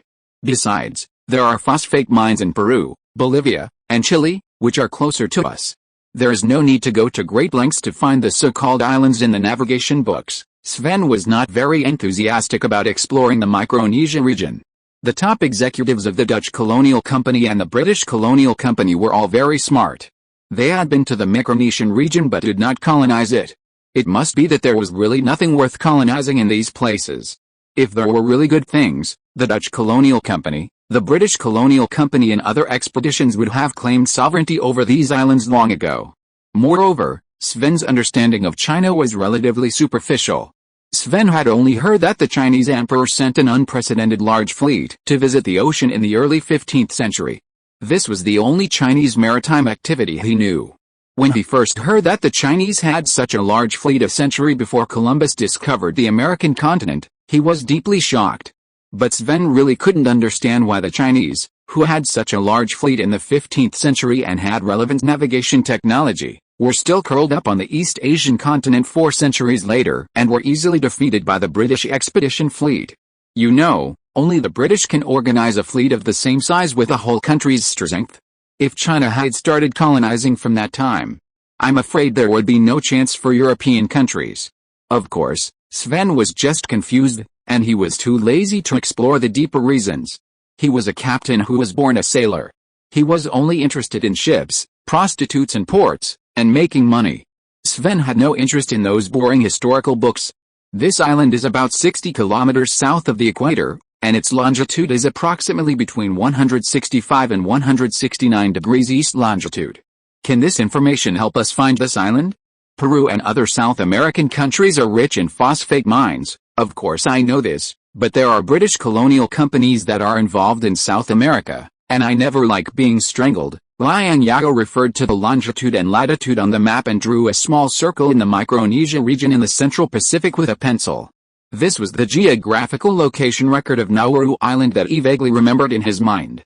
As for the exact accuracy, he couldn't remember it clearly. He only remembered that the latitude of Nauru Island was greater than 165 degrees and less than 170 degrees. I don't know if Sven can find this island with this information. The phosphate layer on Nauru Island is 10 meters thick, covering 60% of the entire island, with a reserve of more than 100 million tons. As long as Nauru Island is taken, the people of Peru, Bolivia and Chile will be anxious. The phosphate mines in South America have lost their bargaining power in front of him. With a reserve of 100 million tons, and the phosphate mines are located on the surface of an island, Liang Zhao will definitely be able to use it until the arrival of the chemical fertilizer era. Are you paying tribute to my professional ability? With such a clear positioning range, if I can't find this island, I have been a sailor and first mate for more than 20 years in vain. Sven rolled his eyes at Liang Zhao. Unless the records in the Chinese navigation books are wrong, if the records are correct, I only need 2 to 3 months to find this island. The island location information Liang Zhao gave was clear enough. Sven has been a crew member and captain for more than 20 years. If he can't find this island again, he will have no face to continue to be the president of Global Shipping Company. Then I'll wait for your good news. Seeing Sven so confident, Liang Zhao rubbed his hands excitedly and said, if you find this island, it will be named after you. Don't forget to declare sovereignty on the island and bring the American flag, the California state flag, and the flag of the American group. It sounds a bit strange to name an island full of bird shit after someone else, Sven couldn't help but complain. Accompanied by the harsh roar of the steam engine and the screaming of the brakes of the wheels, the train arrived at the town of Reno, a supply station for gold diggers in Nevada. The public security in the gold rush area is the worst in the entire California region, without a doubt. 3 years ago, the worst places in California were San Francisco and Sacramento. But with the establishment of California, the gold rush in San Francisco and Sacramento decreased, and the gold diggers turned their attention to Nevada deep in the inland. Reno and Carson in Nevada have become new places of opportunity. Of course, opportunities are often accompanied by risks. This is also the most dangerous place in California. The danger here is not the harsh environment and the beasts everywhere. The competitors and even companions of the gold diggers are sometimes more dangerous than wild animals. Although there are gold digging companies from large consortiums settled in Nevada, such as Xiangshan Gold Mining Company under the American Group, there are still many gold-producing areas in Nevada that have not been discovered, so many ordinary gold-digging teams without big backgrounds and big capital support prefer to try their luck in Nevada. Chapter 367 Nevada. All known gold mines near San Francisco have been mined. There are still some gold mines near Sacramento and in the mountain valleys of Northern California. However, the gold mines in Sacramento and the area north of Sacramento are owned by owners. Many mining companies have enclosed thousands of acres of land in the northern mountains to search for new gold veins. Small gold prospecting teams have no chance in Sacramento at all. Only in Nevada can they get rich by relying on gold. The California Daily has a column dedicated to recording the stories of gold prospectors who got rich by panning for gold in California. This is also the story that gold prospectors like to read and listen to the most. Because the whole story can give them hope, almost all gold prospectors are very sure that the next lucky person recorded in the newspaper must be themselves. There are many gold prospectors at the train station in Reno who are carrying their luggage, reading the chicken soup stories in the California Daily, and preparing to go to the depths of Nevada to find gold. Of course, there are also many failed gold prospectors who failed in gold panning, lost their homes, and lived on the streets, pouring cheap liquor into their mouths, glancing at passers-by, as if looking for targets to commit crimes. The gold rush is an important reason why California can continue to attract immigrants. Although the gold rush industry is the industry that Liang Zhao least wants immigrants to work in, there is no way gold is more attractive than any other industry. Liang Zhao also needs a gimmick that is attractive enough to attract new immigrants to California. These people are walking gold. As long as they come to California and spend money in California, they can create value for California. California Gold Rush and California Flower, everyone wants to take them home. Everyone comes to California with the ideal of getting rich overnight and returning home, but the number of people who can really get rich has become less and less after the bonus period of the gold rush has passed. The chicken soup stories of gold diggers recorded in the California Daily are all true. But the protagonists of these stories are carefully selected from hundreds of thousands of gold diggers. It is still possible to find a few lucky ones from thousands of unfortunate people. In fact, the trend of California gold rush can also be seen from the stories of gold diggers who found gold mines and became rich published in the California Daily. In 1851, the California Daily mainly reported on gold diggers in Sacramento, and there were lucky people who could be in the newspaper almost every week. In February 1852, the number of gold prospectors in Nevada that appeared in newspapers exceeded that of Sacramento for the first time, and the proportion was increasing. However, the frequency of reporting on successful cases of gold prospectors changed from weekly to 2 to 3 weeks. If the gold prospecting failed, they would go to San Francisco or Sacramento to work in a factory and get paid, become railway workers of the California Railway Company or other railway companies, and those who wanted to farm would apply to the California government for a piece of agricultural land to become growers.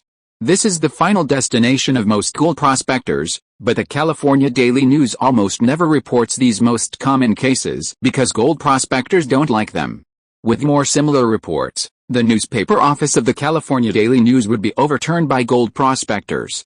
The workers of the California Daily News are very smart and know that gold prospectors buy their newspapers because they regard the most authoritative daily newspaper in California as a spiritual opium to comfort themselves, not because of the quality of their articles. Liang Zhao does not oppose this spiritual opium. As long as they don't sell real opium in California, Liang Zhao's tolerance is still very high. California is much colder than San Francisco. As soon as he got off the train, Liang Zhao felt the chill of Nevada and took the beaver fur coat handed over by Carnegie. Although the western part of Nevada was given to California by the federal government as a concession and compensation to California in 1851, Liang Zhao had never been to Nevada before. This was the first time Liang Zhao had come to Nevada in his life. Fremont took out 50 cents and gave it to the newsboy selling newspapers at the train station. The newsboy was so anxious that he didn't know what to do. "Sir, I can't make so much change.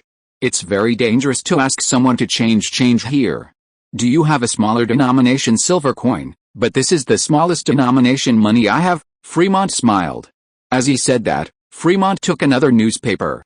50 cents for 2 newspapers, the rest is your tip. After the newsboy left, a middle-aged man dressed appropriately, with eyes rolling around, looking up and down at Fremont and Liang Zhao, came up, showing a not very pleasant smile, and spoke curry-flavored English. "Sir, you are also here to investigate gold panning in Reno, right? Let me tell you, you have come to the right place. The gold resources here are very rich. You are lucky. I didn't want to share this secret with others, if I hadn't been short of the startup funds for gold mining. Boy, you are so brave. You cheated the speaker and the congressman." Pinkerton couldn't help laughing and patted the middle-aged Indian man and said, "CIA is very interested in your investment. Tell me where the gold mine is."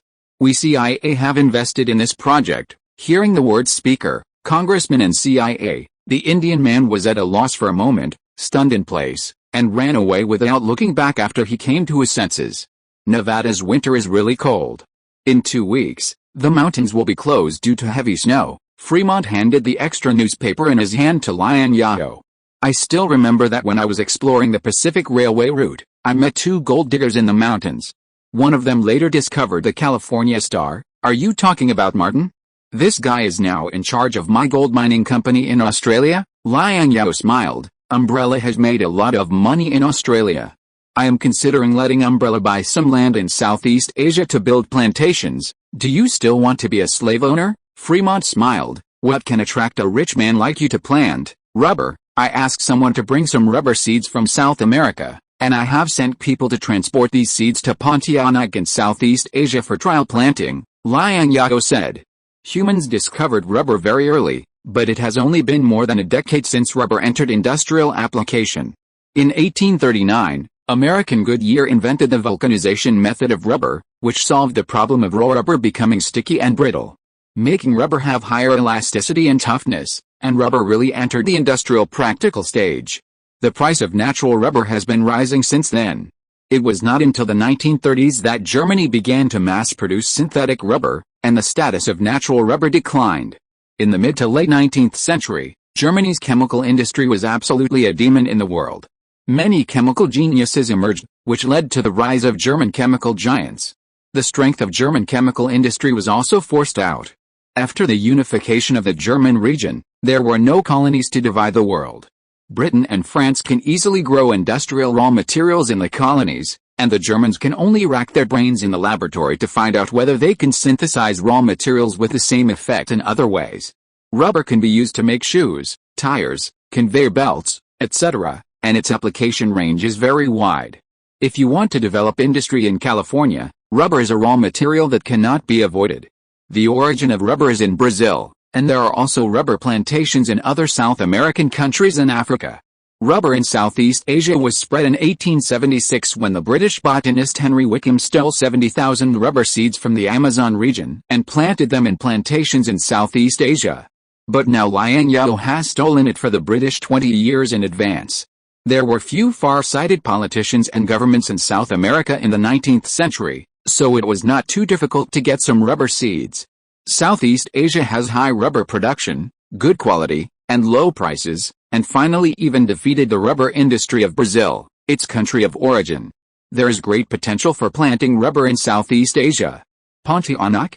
The Pontianak on Borneo Island. Fremont carefully thought about this relatively unfamiliar place name in his mind, and then said, "This is the territory of the Dutch East India Company. If you get involved in Borneo Island, you will offend the Dutch. The Dutch East India Company is not the British East India Company. What if you offend them?" Liang Zhao smiled. "I can't afford to offend the British East India Company, but can I not offend his Dutch East India Company? Besides, when we forced Japan to open its country and sign the contract, we, the United States, offended the Dutch to death, with America backing him up." Liang Zhao, the former coachman of the sea, really didn't fear it. The Netherlands is a great power, and the United States is also a great power. I can't afford to offend Britain in its heyday, so can I not offend the weakened Netherlands? Chapter 368, Everyone, please get in the car. The rise of new powers all came by stepping on the old powers. Germany stepped on France, the United States stepped on Spain, and Japan stepped on the Qing dynasty and Tsarist Russia. The comprehensive strength of the United States in the mid-19th century was not weak, but it was by no means very strong. If you have to rank them, the comprehensive national strength of the United States during this period was after England, France, Russia, Prussia, and Austria-Hungary, and before Spain and the Netherlands, and it was a second-rate power. Of course, compared with these powers, the United States has a unique advantage. That is, the United States has a vast land area, and most of the land in the land is very fertile, and all kinds of natural resources are sufficient and complete. Compared with the above-mentioned powers, the United States has greater potential and a higher ceiling. If you have to say that the United States has any disadvantages, it is that the core population of more than 20 million is a bit not enough, which is the biggest shortcoming of the United States. The vast land area and rich resources are also the reasons why the United States, as a late developing power, did not go to extremes. Compared with the expansion of Germany and Japan, the expansion of the United States is relatively orderly and controllable. Liang Zhao dare not think about the colonies of Britain and France at present, but he can still think about the colonies of the Netherlands and Spain. Facing Britain and France, we should keep our tails between our legs, and facing the Netherlands and Spain, we should bite them when we should. If we dare not offend anyone, what development can we talk about? In this era of the survival of the fittest, peaceful development and rise is a joke. There are only so many resources on the earth. If we want to rise, we must either make our own people suffer or make the people of other countries suffer. There are only these two ways to choose. As for how to choose between these two ways, Liang Zhao already had the answer in his heart. His lofty prestige in California and even the entire West Coast is based on the booming economic development of California and the West Coast, and the relatively high living standards and income of the people. If he chooses to exploit the local people for development, his accumulated prestige will be gone in a few years. This is also the reason why the types of taxes collected in California so far are very limited. If you want to make the people have oil and water to squeeze and achieve sustainable exhaustion, you must first feed them and make them rich first. The voice for colonization in the United States has always been high. In 1852, Liang Zhao and Perry went on an expedition to Japan, and the enthusiasm from top to bottom in the United States was very high. This also shows that the attitude of the United States towards colonization is what it wants. There are three reasons why Liang Zhao chose to reach out to Pontianak. First, because the island of Borneo is suitable for rubber planting. Second, because there is a ready-made Chinese power in the local area, the Lanfang Republic, and this weak republic has been seeking asylum from the Qing dynasty in order to avoid being annexed by the Dutch East India Company. And third, he can afford to offend the Netherlands. Deng Wenkang, the mayor of Reno town, and the local police chief escorted more than 100 criminals to the train station. California lacks labor, and even prisoners have to undergo labor reform to support themselves. Female prisoners generally cooperate with a Lotus garment factory to produce bedding and clothing on sewing machines. However, There are few women in California, and even fewer female prisoners, with only more than 100 female prisoners. The number of male prisoners is much larger than that of female prisoners. The labor reform of male prisoners is generally to be shackled and sent to major railway companies to build railways. The male prisoners that Deng Wenqi escorted were to be sent to the California Railway Company to build the Pacific Railway. There are enough prisoners in Reno. 8 or 9,000 people can form a group of more than 100 prisoners. Seeing so many prisoners in prison uniforms, Liang Zhao couldn't help but complain. These criminals were not clean before they came to California. It's not my fault. The good people stayed in more civilized places such as San Francisco and Sacramento, and the unruly people all came to Reno and Carson. Deng Wenqi spread his hands and said, "It's a pity to send such a good labor force to build roads." Liang Zhao sighed as he looked at these young and strong people. "Does the third brother have new arrangements for these prisoners?" Deng Wenqi asked. "Yes, there are new arrangements for you too. Send them to the prison in San Francisco first. It's close to the dock." Liang Zhao smiled. "Why, I finally came to Nevada, and you don't want to invite me to your house? Remember, the carriage has been prepared for the three of you and Mr. Fremont." Deng Wenqi turned his head and shouted to the driver not far away. "Wu Daqi, you're a driver with a bad temper. If you don't drive the car over, will you let the speaker and the congressman come over to find you? You're just asking for a fight. You deserve a beating again, don't you, Wu Daqi?" Liang Zhao frowned. Why does this name sound familiar? He's the guy who slapped Deng Lan on the Cape Town. He couldn't make it in Sacramento, so he ran to Reno to pan for gold and fell into my hands. Deng Wenqi smiled. Does this third brother have new plans? The reason why Wu Daqi didn't drive the car over was not because he didn't know Liang Zhao, but because he knew Wu Daqi. He was particularly uneasy. God knows whether Liang Zhao would remember the grudge. Wu Daqi had been Deng Wenqi's slave for so long, and he was a little afraid of being beaten by Deng Wenqi. "I deserve to die. I deserve to die. I hope the speaker will forgive me and spare my life." Wu Daqi lowered his head, came to Liang Zhao and knelt down, then slapped himself without hesitation. Soon, Wu Daqi's face was swollen from being slapped, but he didn't feel the pain on his face. At this time, Wu Daqi's fear of death far exceeded the pain caused by slapping himself. Wu Daqi knew which to choose between pain and death.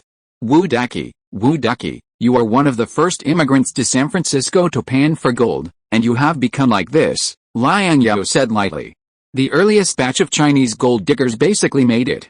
In addition to Liang Zhao, the most promising ones also used the gold they found in San Francisco and Sacramento to set up factories and became factory owners. The slightly inferior ones set up farms and became manor owners, or opened chain stores and became big store owners and middle-level military officers. Those who are not so lucky can become captains of shipping companies, junior officers in the army, small shop owners and farmers, and become middle class in California. Liang Zhao was surprised to see someone like Wu Daqi who became a coachman. "I have such a bad fate.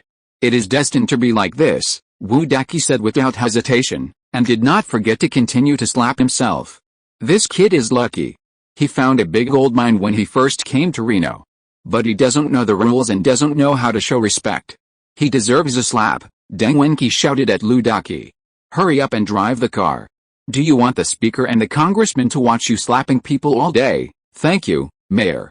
"Thank you, Speaker." After Deng Wenqi's words, Wu Daqi felt relieved. He wiped the sweat from his forehead and got up from the ground with difficulty. He bent down to Liang Zhao, Deng Wenqi and others and said, "Please get in the car, gentlemen. Chapter 369 is very important. Let me go to Borneo Island? To look after the garden? Where is this Borneo Island? Is it far from California?" Deng Wenqi was particularly surprised by Liang Zhao's new arrangement. Deng Wenqi didn't even know where the Borneo Island Liang Zhao mentioned was. Borneo Island is far from California, but it is relatively close to her hometown Xiangshan. It is only more than 4,000 miles away from Xiangshan across the sea, Liang Zhao said. Although more than 4,000 miles is also a long distance, it is close compared to the distance of more than 20,000 miles between Guangdong and California. It only takes 5 days to reach Borneo Island by steamship from Xiangshan, while it takes nearly a month from Xiangshan to California. Is the thing that the third brother wants to plant on this gossip island important? Deng Wenqi asked puzzledly. It is very important, more important than gold, Liang Zhao replied. Among the 5 brothers of the Deng family, the ones with the highest ceiling are the second brother Deng Wenxian and the third brother Deng Wenyu. One of them is now the mayor of Los Angeles and the other is the Secretary of Finance of California. The eldest brother, Deng Wenyu, is a well-behaved person and a senior executive of the American group. The ones with the lowest ceiling are the fourth brother, Deng Wenkang, and the fifth brother, Deng Wenqi. Deng Wenkang is now in Australia with Martin, managing the gold mining of Umbrella Corporation in Australia. The fifth brother, Deng Wenqi, is now the president of Xiangshan Gold Mining and the mayor of Reno Town. In addition to the difference in education level among the 5 brothers, the differences in personality and ability among the 3 brothers also determine their future ceiling. Of course, this is a comparison among the 5 brothers of the Deng family. Compared with ordinary gold diggers, the current lower limit of the 5 brothers is the ceiling that most ordinary people cannot reach in their lifetime. Since it is something that the third brother thinks is important, I will take my wife to Borneo after I have explained the affairs of Reno and Xiangshan gold mining. Deng Wenqi's mind is simpler among the 5 brothers, and he has no opinion of his own. Liang Zhao tells him to go east or west. Deng Wenqi had no complaints about Liang Zhao's transfer. He was very grateful to Liang Zhao for giving him everything he had today. He regarded Liang Zhao as a good brother and had absolute trust in Liang Zhao. If Deng Wenxian and Deng Wenyu were transferred to places far away as Borneo, the 2 brothers would eventually accept it, but they would still have some thoughts in their hearts about whether Liang Zhao did not trust them and whether their role in Liang Zhao was not as important as before. But Deng Wenqi and Deng Wenkang would not do that. Third brother, let me make it clear in advance that I only know how to dig gold, not the kind of rubber you mentioned. When we get to Borneo, I will take care of the garden for you, Deng Wenqi added. There are special people in charge of planting trees and raising seedlings.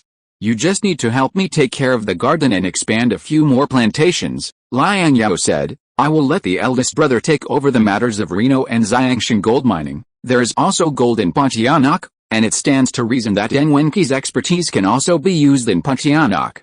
However, this is an industry of the local Chinese. And cutting off someone's financial resources is like killing their parents. Liang Zhao went to Pontianak to develop plantations and cooperate with the local Chinese, not to grab food. Moreover, although Pontianak has gold, its gold reserves are not as good as those in California and Australia. Liang Zhao already has the 2 big gold mountains in California and Australia. Going to compete with the Chinese in the Lanfang Republic of Pontianak for the gold ingot of Pontianak is nothing but missing the point. Before going to Pontianak, what else do you want to tell me, brother? Deng Wenqi knocked on the table, urging his wife Wu Jifan to bring the food. Yes, there are some things I want to tell you, Liang Zhao said. Don't worry, let's talk while we eat. Although Deng Wenqi is relatively young, he is the first one among the 5 brothers of the Deng family to get married. The other 4 brothers of the Deng family have not yet got married. Wu Jifan is the daughter of Wu Yuanghe. When Wu Jifan heard that Liang Zhao was going to transfer Deng Wenqi to Pontianak, Wu Jifan's face became not very good. Deng Wenqi didn't know where Borneo was, but Wu Jifan, who grew up in a merchant family, knew. Wu Jifan was silent and brought the food up without saying a word. This made Deng Wenqi very dissatisfied. Stinky bitch. Who are you showing your displeasure to? See how I'll deal with you later. After teaching Wu Jifan a lesson, Deng Wenqi turned around and said to Liang Zhao with an apologetic look, this bitch doesn't know how to deal with things. Third brother, don't argue with a woman like her. Liang Zhao certainly wouldn't argue with a woman. He picked up a bowl of pork with preserved vegetables, poured the juice from the pork with preserved vegetables on the rice, and then shoveled the rice in the bowl that had been soaked with juice into his mouth. Your wife's cooking skills are pretty good. Don't underestimate her because she's a woman. I heard that this little girl started helping her father run the business at the age of 11. She can write and count, and knows more nonsense than you, Liang Zhao said while eating. After Pinkerton failed to use chopsticks to eat, he immediately gave up and changed to the knife, fork and spoon he was more familiar with. For Oriental food, I still like the sushi I had in your house. Just grab it with your hands, Pinkerton couldn't help complaining.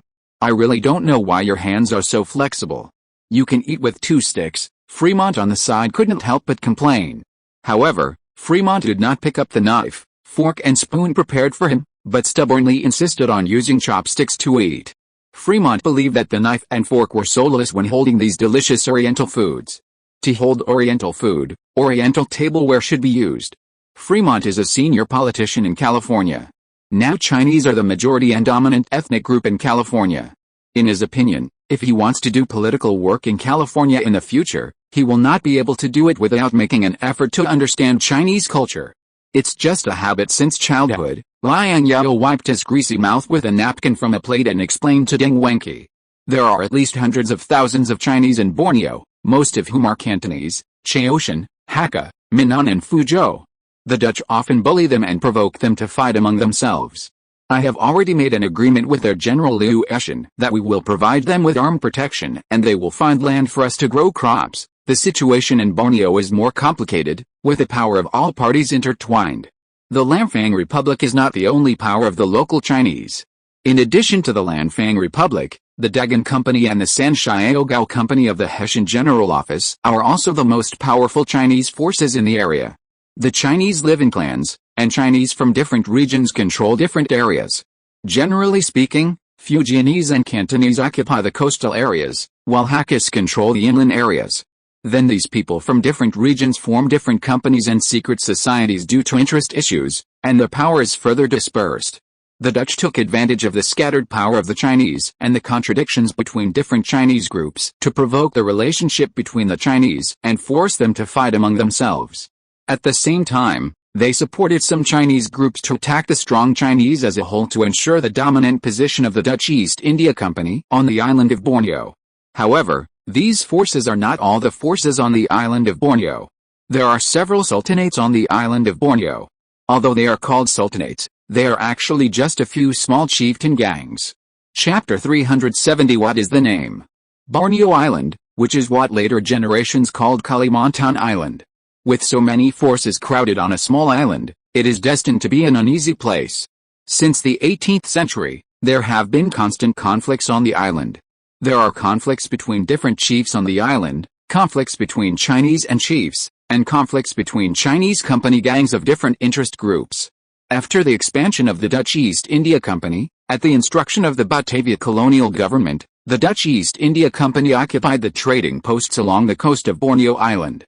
After the Dutch East India Company got involved in Borneo Island, it was very afraid of the strength of the local Chinese company gangs.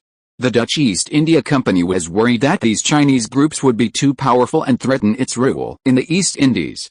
However, the paradox is that the Dutch want to grab more wealth in the East Indies, but they have to rely on the local Chinese to create more wealth to provide taxes for the Dutch East India Company. After all, the local indigenous people can't create much wealth. Most of the wealth in Southeast Asia is not on the hands of the local chiefdoms, but in the hands of the Chinese who have immigrated and settled in various parts of Southeast Asia since Zheng He's voyages to the west. This rule has not changed in the 21st century. Half of the modern history of Southeast Asia is the history of the development and blood and tears of Chinese immigrants. However, after experiencing countless anti-Chinese riots, the Chinese in Southeast Asia have intentionally or unintentionally diluted their Chinese identity and sought to localize themselves. They hope to integrate into the local culture to avoid being poisoned again. Even in Singapore, where Chinese immigrants account for more than 75%, they are obviously the majority group in the local area, but they have always been vague about their Chinese identity. The attitude towards the Chinese in Southeast Asia, whether it is the Spanish colonial government, the Dutch colonial government or the British colonial government, is consistent, that is, use and suppress. Use the Chinese to create wealth for their colonial government. Once the Chinese have signs of becoming powerful, the colonial government instigated the local chiefdom to suppress the Chinese, but these chiefdoms are often useless. In the end, these colonial company governments still have to take advantage of the conflicts between different Chinese gangs to provoke infighting among different interest groups of the Chinese. If they still cannot suppress the increasingly powerful Chinese forces, or if the conspiracy fails, they will take action directly.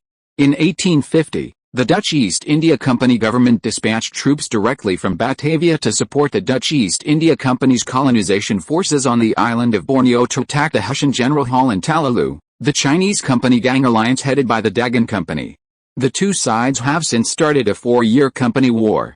This is also the first time that the Chinese forces on the island of Borneo have united to fight against Western colonial forces. In the year of the war, the Lanfang Company in Dongwanalu and the Sanxiaogao Company, The two largest local Chinese forces chose to stand on the same front with their compatriots to fight against the Dutch. The Chinese alliance had a good record at the beginning of the war, and even took back Banga, which was forcibly occupied by the Dutch East India Company in the northwest of Pontianak.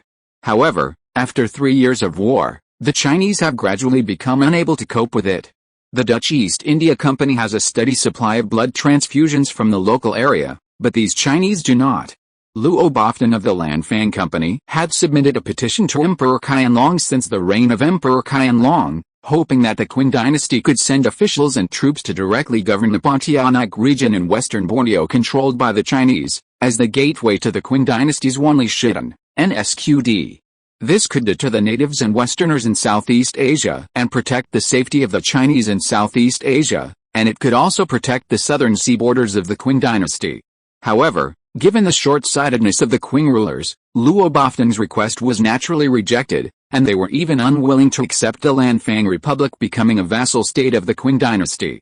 In the eyes of the Qing rulers, the Qing dynasty is so good, and you, the unruly people, still emigrate overseas.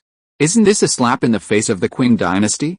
The Qing rulers have always had a bad attitude towards overseas Chinese, believing that all overseas Chinese are either pirates or remnants of the former Ming dynasty who want to overthrow the Qing dynasty and restore the Ming dynasty like the Mingzheng and Xianzhu forces. Although the Qing dynasty rejected the request of the Lanfang Republic to become a vassal state, Luo Bofton and others still claim to be a vassal state of the Qing dynasty.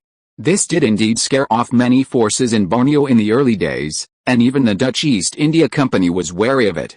But with the Qing dynasty's disastrous defeat in the Opium War, the colonists of the Dutch East India Company became more active. They have so many people and they still need our protection? And they are bullied like this by the red-haired people. Deng Wenqi, who was stubborn, couldn't figure out the connection. There are only about 400,000 or 500,000 Chinese in California, and the number is not much more than that of the Chinese in Borneo. They are different from us. We have a strong army, our own arsenal and industry, but they don't. Liang Zhao smiled bitterly.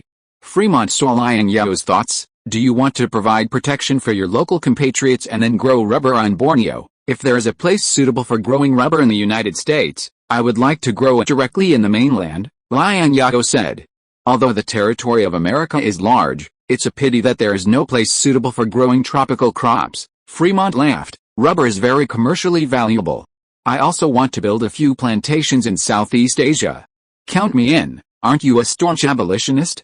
Why do you want to build a plantation? Liang Zhao teased Fremont. For the dollar, Fremont was frank.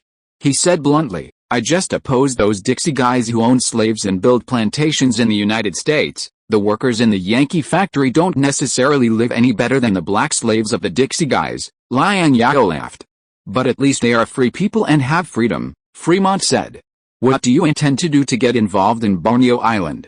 Last time you went on an expedition to Japan, Japan was a regime not recognized by the United States. And the country could give you a great degree of support, but this time, you want to get involved in the sphere of influence of the Dutch East India Company.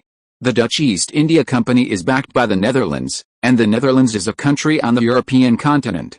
Even if the federal government wants overseas colonies, I know those congressmen in Congress very well.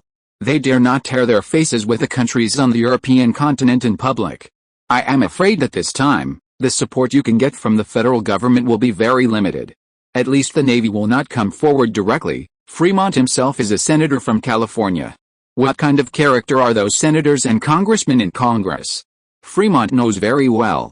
In the name of the colonization company, I have Umbrella Company. It just so happens that I am going to carry out military reforms recently and reorganize the troops. Retired personnel can reorganize an armed force as mercenaries of Umbrella Company, Liang Zhao said. The California Infantry Regiment was established in the early days of the Gold Rush. In the early days of the Gold Rush, the gold in California was not as valuable as it is now. In order to win people's hearts, Liang Zhao paid these soldiers very high salaries. Although Liang Zhao has adjusted the salary of the California Infantry Regiment under various names in the past 4 years, the salary of the soldiers of the California Infantry Regiment is still very high. The monthly salary of an ordinary soldier of the California Infantry Regiment is $70. This is higher than the salary of a lieutenant officer of an ordinary American infantry regiment. Liang Zhao can hardly bear such a high cost. Although this army is nominally an American army, the War Department pays the California Infantry Regiment at the salary of a normal American infantry regiment, which is $8 per month. The remaining gap of $62 is naturally filled by Liang Zhao himself, which means that Liang Zhao will pay about $750,000 to the big soldiers of the California Infantry Regiment next year. This is just the salary, bedding, weapons and ammunition, food, drink, defecation, daily training and other miscellaneous expenses. The annual expenditure must be more than $1 million. Even the weapons were solved by Liang Zhao himself. He didn't like the old Springfield M1842 provided by the War Department, not to mention that he had to queue up to get these weapons approved by the War Department. If it is just to support a California infantry regiment, it is nothing. The key is that Liang Zhao now has 4 regiments in his hands. He also wants to form special artillery, cavalry, and engineering units. If every soldier in the infantry regiment is offered such a high salary, he can't bear it. When the Arizona Infantry Regiment learned that the salary of the California Infantry Regiment was much higher than theirs, they also expressed their dissatisfaction. Although the current price level in California is still higher than that in the eastern United States, it is much more normal than in 1850. If Liang Zhao wants to form a Western Brigade, the problem of excessive treatment of the California Infantry Regiment must be solved. The salary level of $25 a month for ordinary soldiers in the Arizona Infantry Regiment is a more appropriate salary for California soldiers. The original team of the California Infantry Regiment is now divided into 2 parts. 5 companies have become the Nagasaki troops, and 5 companies are stationed in San Francisco. In addition, the employment contract that Liang Zhao signed with these soldiers is about to expire, and the Arizona Infantry Regiment has also formed combat power. Now is a good opportunity to solve this problem. Liang Zhao has also considered how to place these people. Liang Zhao will naturally keep the excellent non-commissioned officers. They are the skeleton of the California Infantry Regiment, and these people cannot be moved. Liang Zhao wants to lay off ordinary soldiers. After all, they have been with him for so long. Liang Zhao still has feelings for these soldiers, and he does not want to simply dismiss them. He still hopes to give them a good arrangement and destination. These retired soldiers want to work on the spot. Liang Zhao plans to arrange them to police stations in various places. At present, California is still relatively short of police force. The current police system in California is relatively rough, with 3 levels of police stations established in towns, cities, and states. The salaries of police officers in each police station are borne by the local finances. As for those who still want to join the army and do their old business, Liang Zhao plans to let them join Umbrella Company in the name of Umbrella Company's hired armed forces and become Umbrella Company's mercenaries. Of course, Liang Zhao is not simply cutting down the California Infantry Regiment and reducing their wages in this military reform. Liang Zhao also has to make some adjustments in the establishment. The California Infantry Regiment follows the establishment of the United States Army. In the early to mid-19th century, the organization of the U.S. Army was relatively simple, adopting a 4-level organization of squad, company, regiment, and brigade. This organization was the most suitable organization for the U.S. Army, determined by American generals in the era of line infantry. All of Liang Zhao's troops have been equipped with more advanced, more efficient breech-loading single-shot rifles. The organization of the line infantry era may not be suitable for his current weapons and equipment. Seeing Liang Zhao's waste, even the Prussian instructors he hired from Prussia to assist in training the army couldn't stand it. Kruger once told him directly that the money he used to support the California Infantry Regiment was more than enough to support a standing brigade or even a standing division in Prussia. Kruger suggested that Liang Zhao could refer to the Prussian military system and set up a battalion-level organization between the company and the regiment. Moreover, there is no need to maintain a 100% full staffing rate in peacetime. It is enough to maintain a staffing rate of 50% to 60% like the Prussian army. This not only saves money, but also allows soldiers to maintain good combat effectiveness during wartime. It is a very cost-effective choice. Kruger only saw the current situation in California. As a Prussian, he did not understand the current situation in the United States.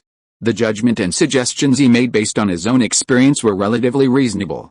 In fact, among the 19 infantry regiments of the U.S. Army, Only Liang Zhao's California Infantry Regiment and Arizona Infantry Regiment maintained full strength all year round.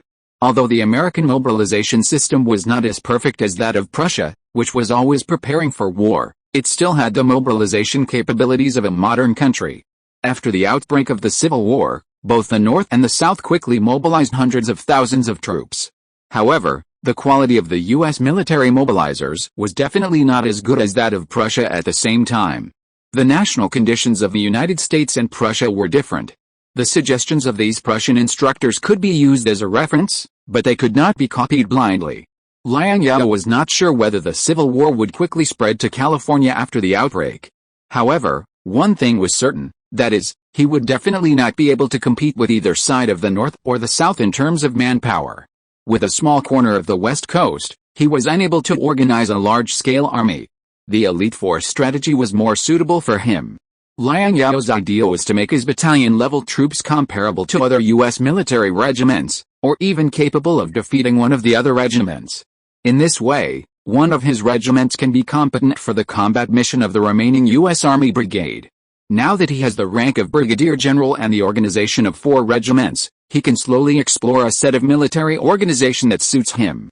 It is a good idea to enter Borneo Island in the name of hired armed forces of the colonial company. If the two colonial companies tear each other apart, the government still has room for maneuver. Fremont agreed with Liang Zhao's approach, but he still had doubts. Can your mercenaries deal with the army of the Dutch East India Company? Chapter 371 Heading North. My army is the face of the American army. If I can't even deal with the Dutch East India Company's colonial army, wouldn't my title as an American brigadier general be in vain? Liang Zhao said. I'm not worried about the problems on land, but the problems on the sea. It's expensive to keep the army full for a long time, but there is also an advantage, that is, the army that maintains a full strength all year round is often more powerful than the general army. The Netherlands is a maritime power, and the strength on land has always been the Netherlands' shortcoming. The Dutch native population is only 3 million, and it can't organize a strong army. The colonial army of the Dutch East India Company is similar to the British East India Company. Both use local white people as officers, and recruit local natives to build a colonial army. Such an army will not have too strong combat effectiveness. Liang Zhao is worried about the Dutch's maritime power, which is the Dutch's strength. Borneo is an island.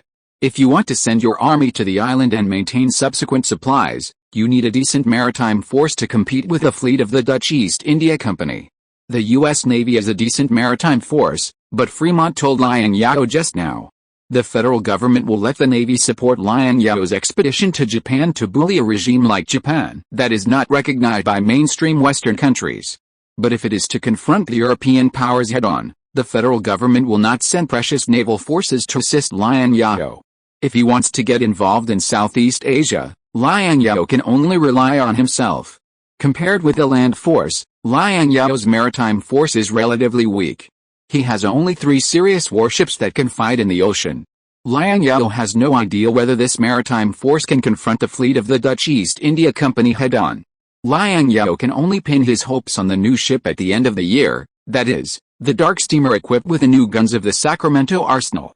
The Netherlands started with the ocean, and its maritime power is indeed not to be underestimated. Fremont nodded and said, wealth and honor are sought in danger. We want to plant rubber in the East Indies, and the Dutch East India Company cannot be circumvented anyway. It is better to go against the Netherlands than against Britain. At least there is hope. After resting at Deng Wenqi's home, Liang Zhao went to the border between the California-Nevada District and the Nevada Territory. That is where the eastern section of the Pacific Railway is currently built. You are the only one who can do it. You are the only one who can do it. Do you know where Borneo is? You agreed without thinking. After Liang Zhao left, Deng Wenqi's wife Wu Jifan complained in Deng Wenqi's ear. We are all brothers of the Deng family. Why can the second brother go to Los Angeles to be the mayor? The third brother can be a minister in the state government, but you are left in Nevada, where there is no shit. Now, you can't even stay in Nevada, and you have to go to Borneo, where you are unfamiliar with the place. After settling down in Reno with great difficulty, Wu Jifan was reluctant to go to Borneo, which is tens of thousands of miles away. Nevada is far from the prosperous area of California, but at least it is still in California. After the train is connected, It only takes 1 day to go to Sacramento or San Francisco. What about Borneo? Not only does it have no foundation, but it is also a place full of smoke and miasma in Southeast Asia. What do you know? The third brother has his own considerations on how to range it, Deng Wenqi shouted. The third brother can be a minister in the state government. He has some knowledge and can learn foreign languages quickly. As for the second brother being the mayor of Los Angeles, you only see the scenery of Los Angeles now, but you don't know the sadness of Los Angeles in the past. When the state was first established, the second brother was almost shot to death by the foreigners from the east. Deng Wenqi had no complaints about Liang Zhao's arrangement. Without Liang Zhao, he would still be working as a miner in the mine. He is a contented person and a self-aware person. In terms of culture, he is not as good as Deng Wenyu, and in terms of intelligence, he is not as smart as Deng Wenchen. Liang Zhao was not partial to his arrangement. What he wanted to do most was to see the gold mine. Now he just changed to something else.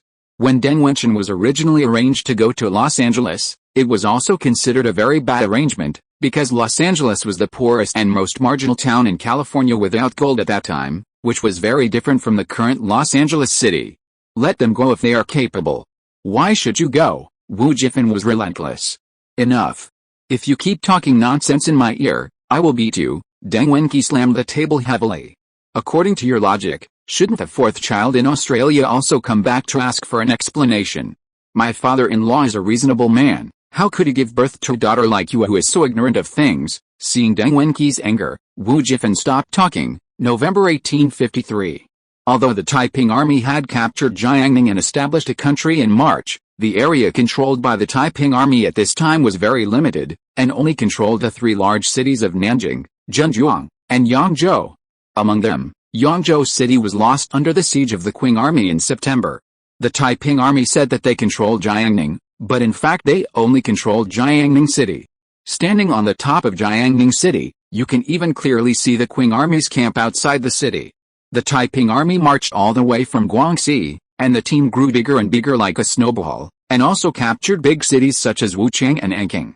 But these large cities basically looted the treasury in the city and left, and the Taiping army had no plan to stick to the business for a long time.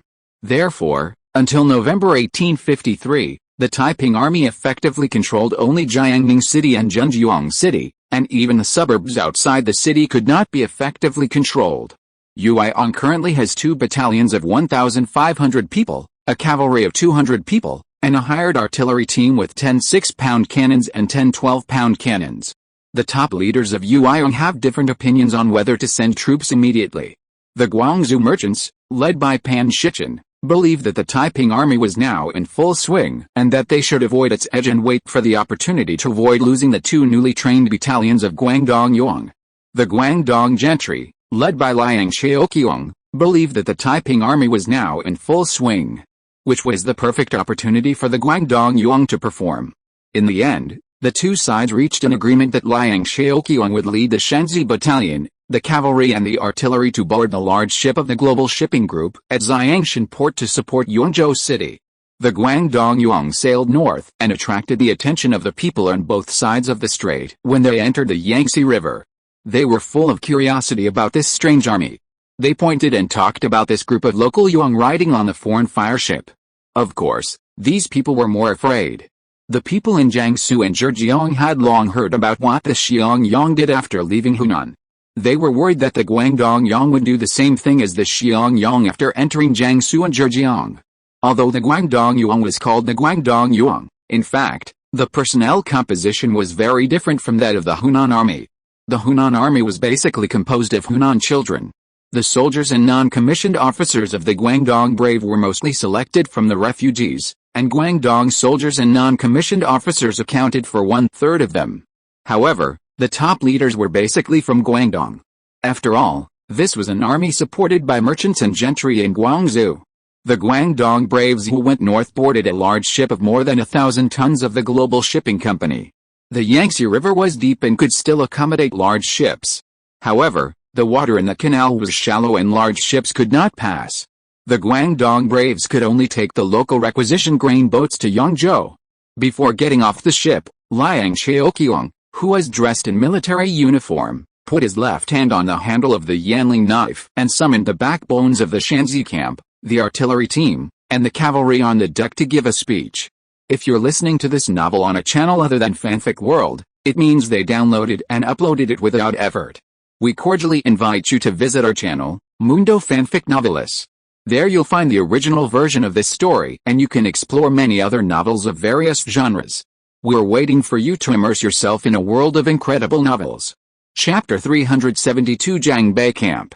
After the backbones of the Guangdong Yuan troops arrived, Liang Zhao walked back and forth on the deck, and the steel nails on the bottom of his leather military boots jingled on the wooden deck. Liang Zhao cast a cold gaze at the backbones of the Guangdong Yuan, which made them feel uneasy. After a long while, Liang Zhao finally spoke. Before getting off the ship, I will reiterate the military discipline to you again. On weekdays, Dui, Liang, and Lord Pan not give you salary and military rations. No, the backbones of the Guangdong Yuan answered in unison. In terms of military pay and treatment, the treatment of the Guangdong Yuan made the local green camp envious. Soldiers of the Shanxi camp and the cavalry can get 2 taels of silver every month, and there will be no arrears. The food supplies are sufficient, and they can eat meat every now and then. After Liang Zhao officially took over the Shanxi camp, Liang Zhao gave everyone a can of meat shipped from California the next day. Since they didn't, after landing, whoever dares to rob the local people, rape the local women, and burn people's houses, don't blame me for being ruthless. The Xiangyang don't care about their reputation, but we Guangdongyang do, and I care even more. Whoever dares to ruin the reputation of Guangdongyang, ruin my reputation, I'll chop off his head. Did you hear me? Liang Zhao shouted loudly. I heard it, the backbones of Guangdongyang answered loudly. If you heard it, go and prepare to get off the boat, Liang Zhao said. After receiving the order, the backbones of Guangdongyang dispersed and went about their own business. The backbones of the artillery team looked at each other and listened to the translator retelling Liang Zhao's words. The artillery team was the most complex team among the Guangdongyang. The main force of these people was the gunners that Liang Zhao had recruited for Liang Zhao in California. Except for a few Chinese gunners and Chinese trainee gunners who were placed in the artillery team by Liang Zhao to learn how to be gunners, most of the others were American Yankees, Dixies, English, French, and Irish. Most of these people of all kinds were sailors.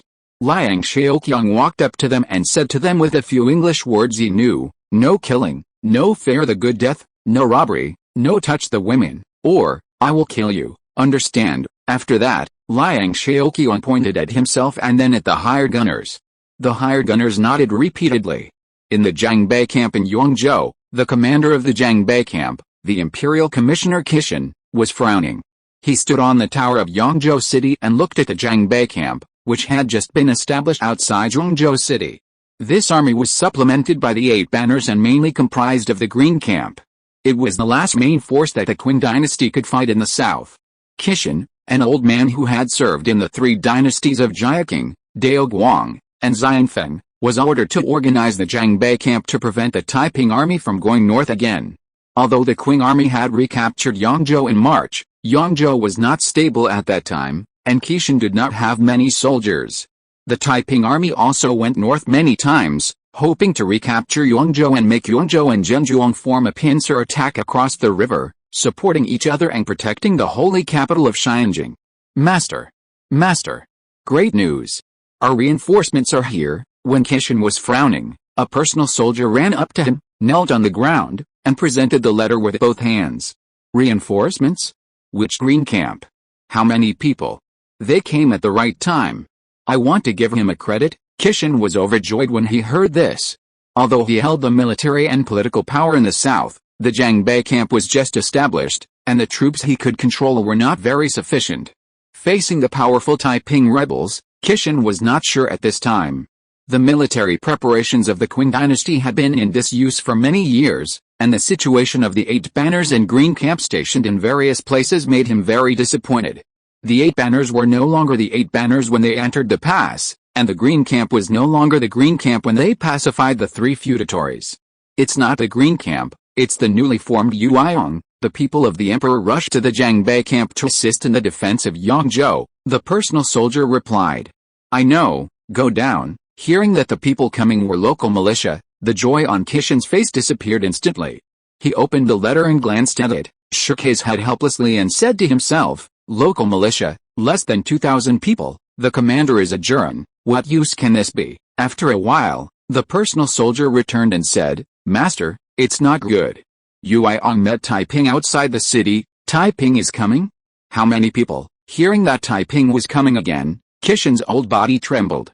There are countless black masses, and I estimate that there are at least 10,000 people, the personal soldier replied. Got it, go down. Kishin waved his hand and said, Sir, the Guangdong Yuan have come to help from afar, should we go to pick them up? Dazinga asked. We are currently unable to take care of ourselves, and we don't have many soldiers who can be used. Kishin shook his head. Let the soldiers prepare to defend the city.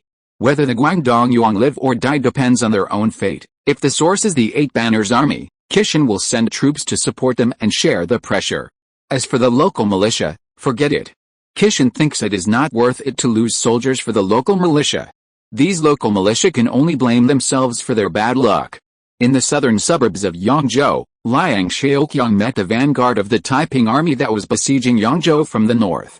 Liang Zhao ordered the troops to use the carriages and baggage they brought with them as cover and to occupy the enemy on the spot. Under the cover of the cavalry, the artillery hurriedly prepared the 20 accompanying field guns, loaded them with explosive bombs, and pointed the muzzles at the Taiping army in the distance. Who is coming? A Taiping army general came to the front alone, but was quickly stopped by Liang Zhao, whose personal soldiers had already pointed their guns at the Taiping army. Wei Jun, Deputy Vanguard of the Northern Expedition, Deputy General of the Right Army, may I ask which Qing army you are from? Wei Jun clasped his fists. Seeing that Liang Zhao's 1,000 men did not flee or scatter when they encountered their nearly 10,000 large troops, Wei Jun was very surprised. In addition to being surprised, Wei Jun and his brother were full of curiosity about this army with unknown origin and strange equipment. Not to mention 1,000 or 2,000 people, there were many cases where tens of thousands of Qing troops encountered them and were scattered. Wei Jun's eyes swept over Liang Zhao and the soldiers around Liang Zhao, and finally his sight stopped at the word "you" in front of their uniforms. Are you from Guangdong? I am Liang Zhao, the deputy commander of Guangdong Yuiong. Liang Zhao answered loudly, daring to do it. He raised his voice not because he was confident, but to give himself courage. Facing a big war for the first time, if he was not nervous, it would be a lie. Although he was nervous, Liang Zhao still pretended to be calm. He was the commander of an army. If he lost his composure, it would definitely affect the morale of the underground soldiers. Although Liang Zhao had no experience in a big war before, he still understood this simple truth. Good soldiers, rare good soldiers. You are different from the Qing monsters I met. Your soldiers look decent, but I don't know if they can be beaten. Wei Jun felt sorry for this well-organized army. Chapter 373 Long Hair's Kindness. We are many and you are few, the outcome is already decided. You are a Han Chinese, so why do you work for the Manchu Qing demon leader Xianfeng in the capital? The fact that you can lead such soldiers shows that you are not a mediocre person. Good birds choose trees to roost in, and good ministers choose masters to serve. Why don't you abandon darkness and join the light, join the Heavenly King, and under the guidance of the Heavenly Father and Heavenly Brother, jointly create a paradise on earth, so that everyone in the world can enjoy peace under the protection of the Heavenly Father and Heavenly Brother. The Taiping army did not have a precedent of incorporating the Qing army.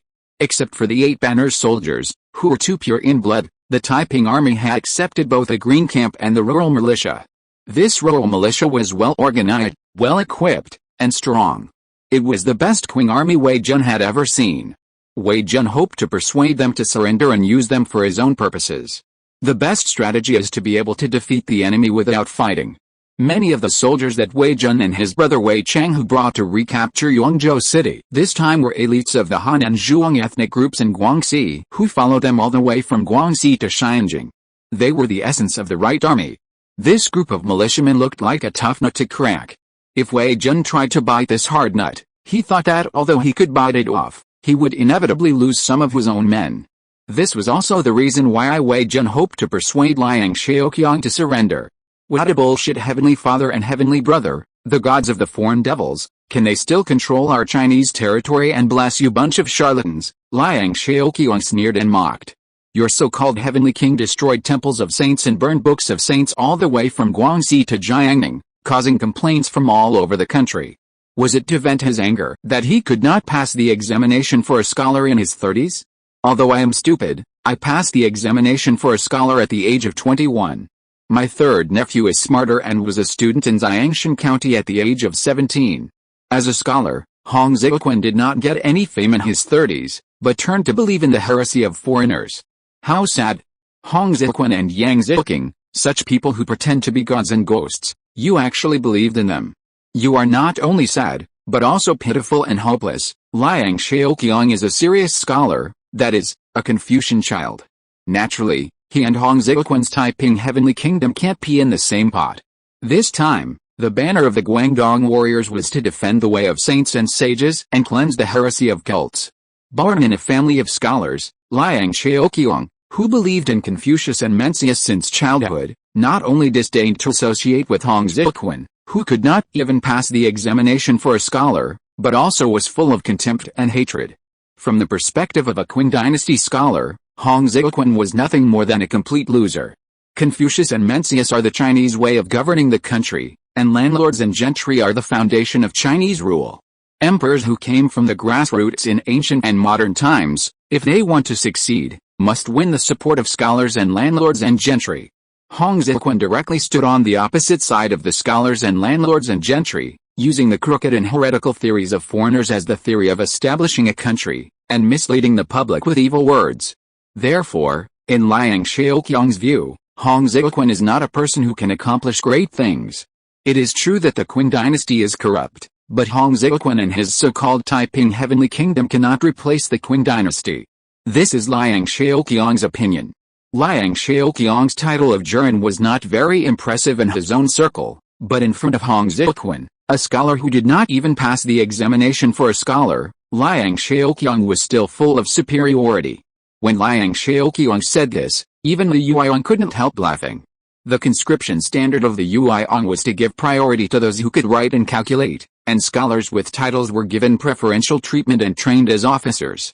Therefore, although the Yuan was a new army, its cultural level was far ahead of other armies in the Qing army. There were also several deputy sentries with the title of Zhao among the Yuan. They agreed with Liang Zhao's words and were proud of their actions to defend the Dao. How dare you? How can you slander the Heavenly King? The Heavenly King disdains the title of the Qing demon and wants to hold his own imperial examinations. Wei Jun was furious when he heard this, and then left a cruel word. I'll give you half an hour to think about it. If you want to live, raise the white flag and surrender within half an hour. If you don't surrender, the 100,000 soldiers and generals of the Taiping Heavenly Kingdom will trample you into dust in a moment. After saying this, Wei Jun returned to the Taiping army to report the situation to Wei Changhu and prepare to organize an attack. After Wei Jun returned to the camp, Liang Zhao breathed a sigh of relief, glad that he didn't lose his composure just now. He picked up the monocular telescope Liang Zhao gave him. It must be said that this foreigner's tool is still easy to use. At first, he used a telescope imitated by a Guangzhou optician. Although it was usable, it could not see as far as the telescope Liang Zhao gave him, and it was not as clear as the telescope Liang Zhao gave him. Through the telescope, Liang Zhao could clearly see the Taiping army everywhere. This was the first time Liang Zhao saw the rumored Taiping army. There is no edge when there are more than 1,000 soldiers. There is no edge when there are more than 10,000 soldiers. What Liang Zhao saw was an endless sea of people. The Changmeo troops numbering over 10,000 people looked very impressive from a distance. Most of these Changmeo soldiers wore short clothes and red scarves on their heads. Their clothes were very complicated and they did not have the uniforms of the Guangdong Yuan. Many of the Changmeo soldiers were still wearing the clothes of the Green Camp, but with the hems cut off. Some of them had yellow cloth strips wrapped around their arms. The better-off ones wore a half-sleeve vest over the Green Camp uniform to distinguish between the enemy and us. As for the flags of the Changmeo troops, they were even more complicated and difficult to distinguish. From a distance, they looked like a mob. Liang Zhao guessed that some of the Changmeo soldiers wearing Green Camp clothes were Green Camp soldiers who surrendered to the Changmeo soldiers, while others were wearing clothes stripped off dead bodies or turned out from the treasuries of Nanjing and Zhenjiang. The Changmeo still hopes that we can surrender. He gave us a full half hour. After seeing the situation of the Taiping army clearly, Liang Zhao put down the telescope and gave an order. Half an hour is definitely too late to dig trenches, but it is still in time to build fortifications with sandbags. Pass the order down, fill the sandbags with sand and build fortifications on the spot to resist the enemy. After receiving the order, the soldiers of the Guangdong army took sandbags from the baggage carts under the command of the sentry officers, and the sergeant took off the military shovels on their waists and filled the sand on the ground into the sandbags. Liang Zhao's imaginary enemy is the U.S. Army. Liang Zhao can be said to be very kind to Liang Zhao and Pan Shichen's Guangdong army. Not only did he sell the weapons to the Guangdong army, a full-blooded version of the Walter M1851 rifle for his own use, but he also taught them his own tactics. The Guangdong army drilled the same way as the California Infantry Regiment. Liang Zhao even gave the instructor team directly to Liang Zhao. Wang Shu, the battalion officer of the Shanxi Battalion, was previously the company commander of the California Infantry Regiment, and the sentry officers were also non-commissioned officers of the original California Infantry Regiment. Therefore, these Guangdong warriors are not without any combat experience. At least these battalion officers and sentries followed Liang Zhao to beat Colonel Mason's infantry regiment in Los Angeles, and went on an expedition to the Japanese shogunate to beat the feudal soldiers and shogunate soldiers of his Saga domain in Japan. After returning to California, they went to Oregon and eliminated the Burnett gang with the Indians. They have rich combat experience. There are also hired artillerymen in the artillery team, many of whom are from the military, and many have fought in wars. The long-haired people are not kind. They don't look like a professional army, but more like a group of farmers with weapons. It takes time for them to organize an attack, Wang Shu said after observing the situation on the Taiping army side. Although the Taiping army was in a relatively chaotic and disorderly formation, Wang Shu could still barely see that the Taiping army was gathering its forces to prepare for an attack. Wang Shu, who had experienced several battles, was more calm than the commander Liang Zhao. In Edo, Japan, he had seen bigger battles than this. Tens of thousands of Tokugawa shogunate soldiers rushed directly to their two regiments, but they didn't make it to their front. For the defensive tactics, the California Infantry Regiment always used artillery to bombard first, and waited until the enemy infantry entered the effective range of the rifles. After receiving the order, the infantry opened fire, and finally used bayonets to fight the remaining enemies who rushed to the front. Unfortunately, Wang Shu has not yet encountered a situation where the remaining enemy infantry can rush to their front. Often after 2 or 3 rounds of free shooting by the infantry, the enemy's morale collapsed. Therefore, the hand-to-hand combat of the California infantry only appeared when the pursuit of the enemy encountered sporadic resistance. The 100,000 troops mentioned by Wei Jun are just a fictitious number. Counting the auxiliary soldiers and civilians, the enemy may have tens of thousands of people. This is Wang Shu's judgment based on his combat experience in the Battle of Kanagawa, Japan. Wang Shu has seen a larger formation in Kanagawa. He later learned that the shogunate army that besieged them at that time had 21,000 people. The vanguard of the Taiping army in front of him was slightly smaller than the shogunate army in Kanagawa. With only 10,000 people, the generals of the Taiping army seemed to have to keep a reserve force and only select a part of the troops to attack. It seems that his chances of winning are still very high. He has trained the Shanxi camp for so long, and today is the time to test the results of his training. Liang Zhao called Wang Shu to the front, sent away the personal soldiers around him, and whispered to Wang Shu, "Captain Wang, are you sure you can defeat the enemy?" The title of Juren is Liang Zhao's pride, but also his weakness. If it were an ordinary farming and reading family, it would be a great honor to have a Juren. But the Liang family is not an ordinary family, and the title of Juren is still a little bit not enough. Moreover, his father Liang Weiming has the stain of the imperial examination fraud case. If the Liang family wants to turn over in the Qing dynasty, they can only find another way. Today's battle is Liang Zhao's first battle, and it is also a turnaround battle for him and the Liang family in the Qing dynasty. Success or failure depends on this battle. However, Liang Zhao had never fought a real battle. He had only read some military books and the drill manual Liang Zhao gave him. He had never experienced war and had no idea what it was like. Whether we can defeat the enemy depends on you, Wang Shu said. Wang Shu knew what Liang Zhao, who had never experienced a battle, was worried about at this moment. me? Liang Zhao asked. My first battle was in 1850, when I was still General Liang's guard. We fought against the bandits in General Liang's house in Sacramento. The bandits were powerful at that time, and we were outnumbered.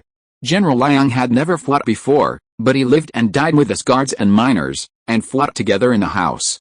Seeing that General Liang did not leave, we were willing to fight to the death with General Liang. I and the sentry officers are only the backbone of the Shanxi camp. The bones move with the soul, and you are the soul of the Shanxi camp. Whether this battle will succeed or fail depends on your thoughts, Wang Shu replied.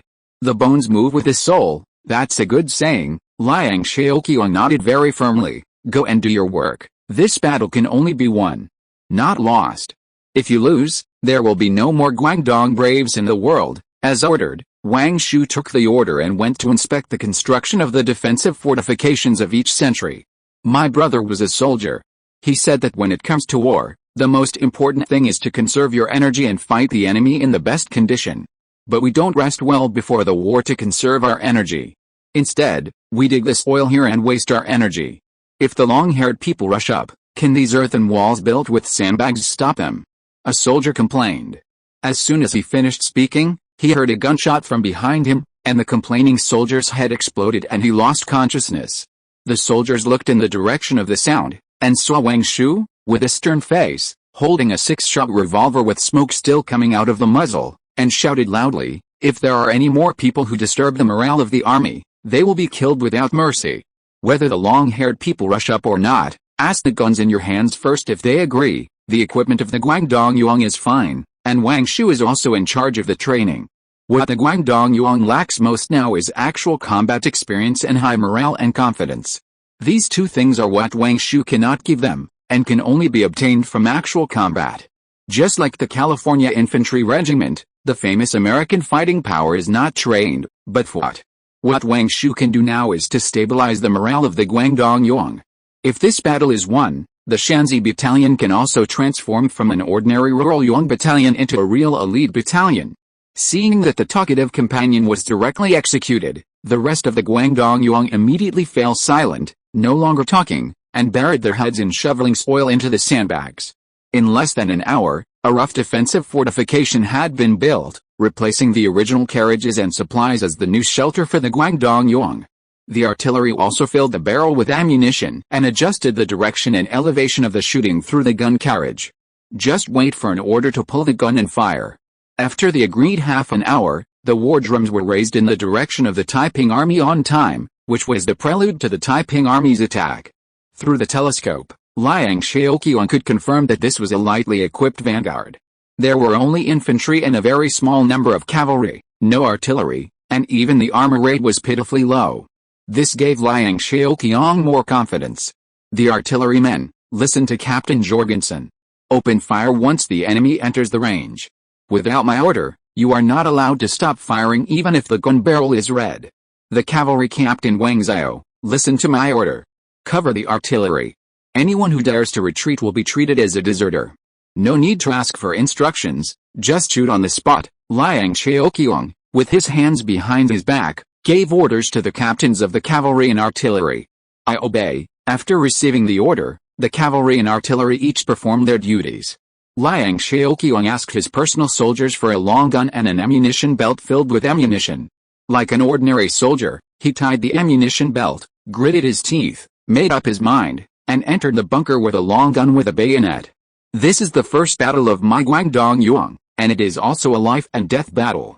If we win this battle, my Guangdong Yuan will be famous all over the world, and we will enjoy endless wealth and glory.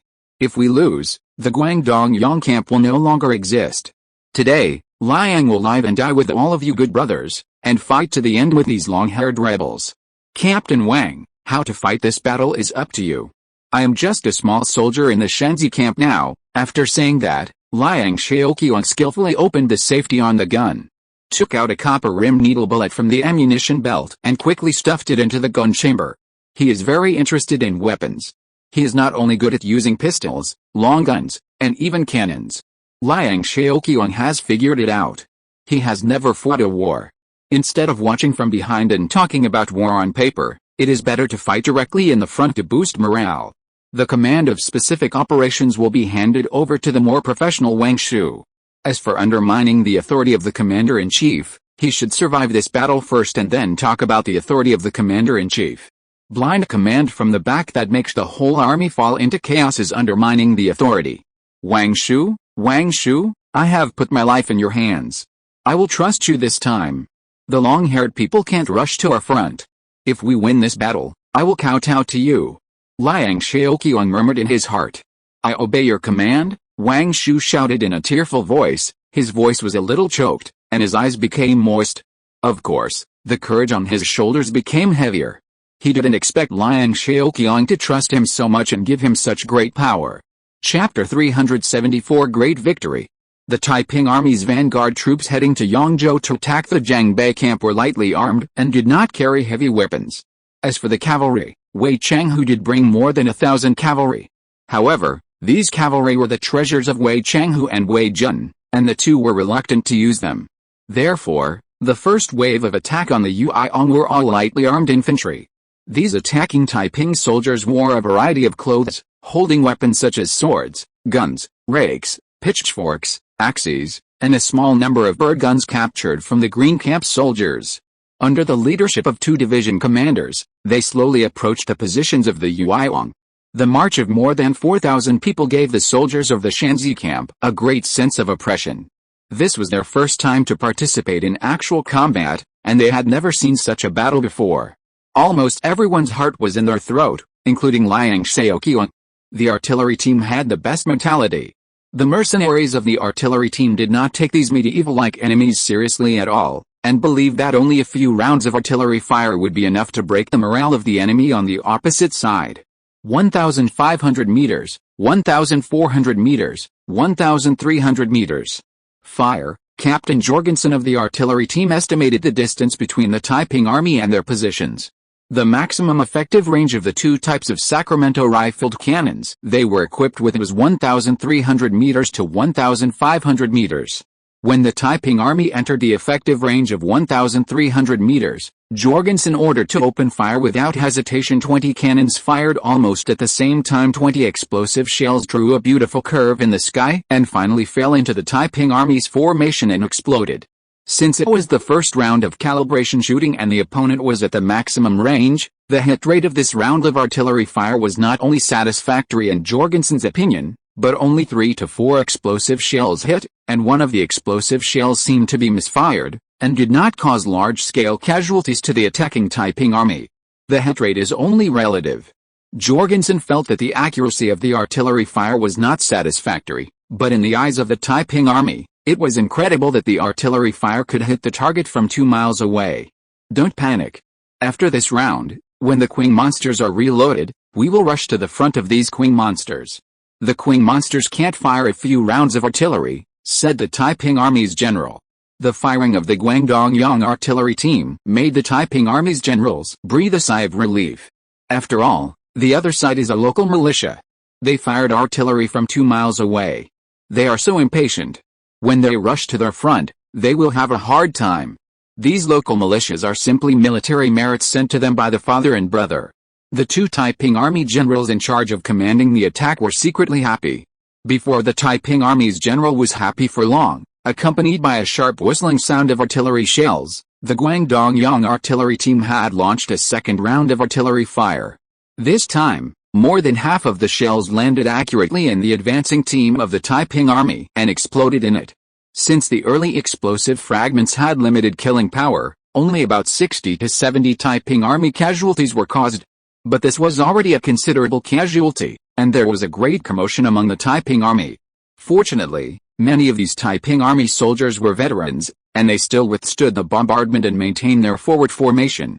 However, the two Taiping Army commanders who were commanding the attack could not help but feel a little shocked, and had a vague sense of foreboding. Wang Shu looked through the telescope and saw that the Taiping Army withstood the second round of bombardment, and he was impressed by this Taiping Army.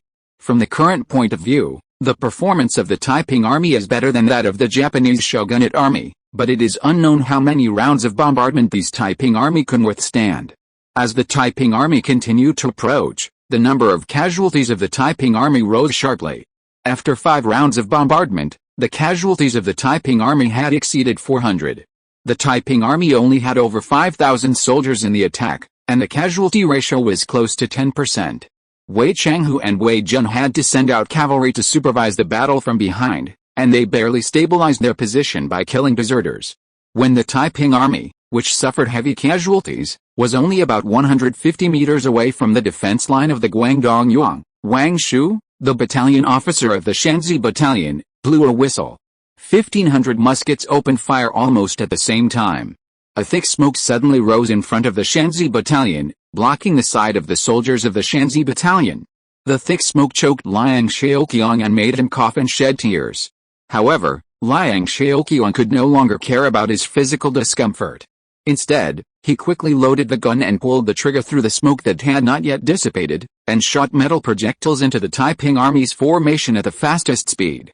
At this time, the artillery team also replaced the original explosive bombs with shotgun shells under the order of Jorgensen, stuffed 2 cans of shotgun shells into each cannon, and poured shotgun shells like raindrops at the Taiping army. From time to time, there were scattered bullets hitting the sandbags in front of them, splashing a cloud of dust. An unlucky soldier next to Liang Zhao was hit in the arm by a stray bullet, and he let out a miserable cry and fell to the ground. The military doctor crouched down, took out the first aid kit and bandaged the wound of the wounded soldier skillfully. While bandaging and stopping the bleeding, he said, "It's just an arm injury. At most, it will be amputated, and it won't die." Not long after, the cavalry scout in charge of reconnaissance came back and reported to Wang Shu, "Officer Wang. Officer Wang. The Changmao retreated." The Changmao retreated. "Stop shooting." After confirming that the Changmao had been repelled, Wang Shu ordered to stop shooting. When the wind blew away the gunpowder smoke around the soldiers of the Shanxi camp, the side ahead gradually became clear. What caught everyone's eyes was the Taiping army soldiers who were in disarray and retreating like a tide. Just like that? At this time, the soldiers of Yueyang looked at the defeated Taiping army in disbelief, and couldn't believe that what was happening before their eyes was real.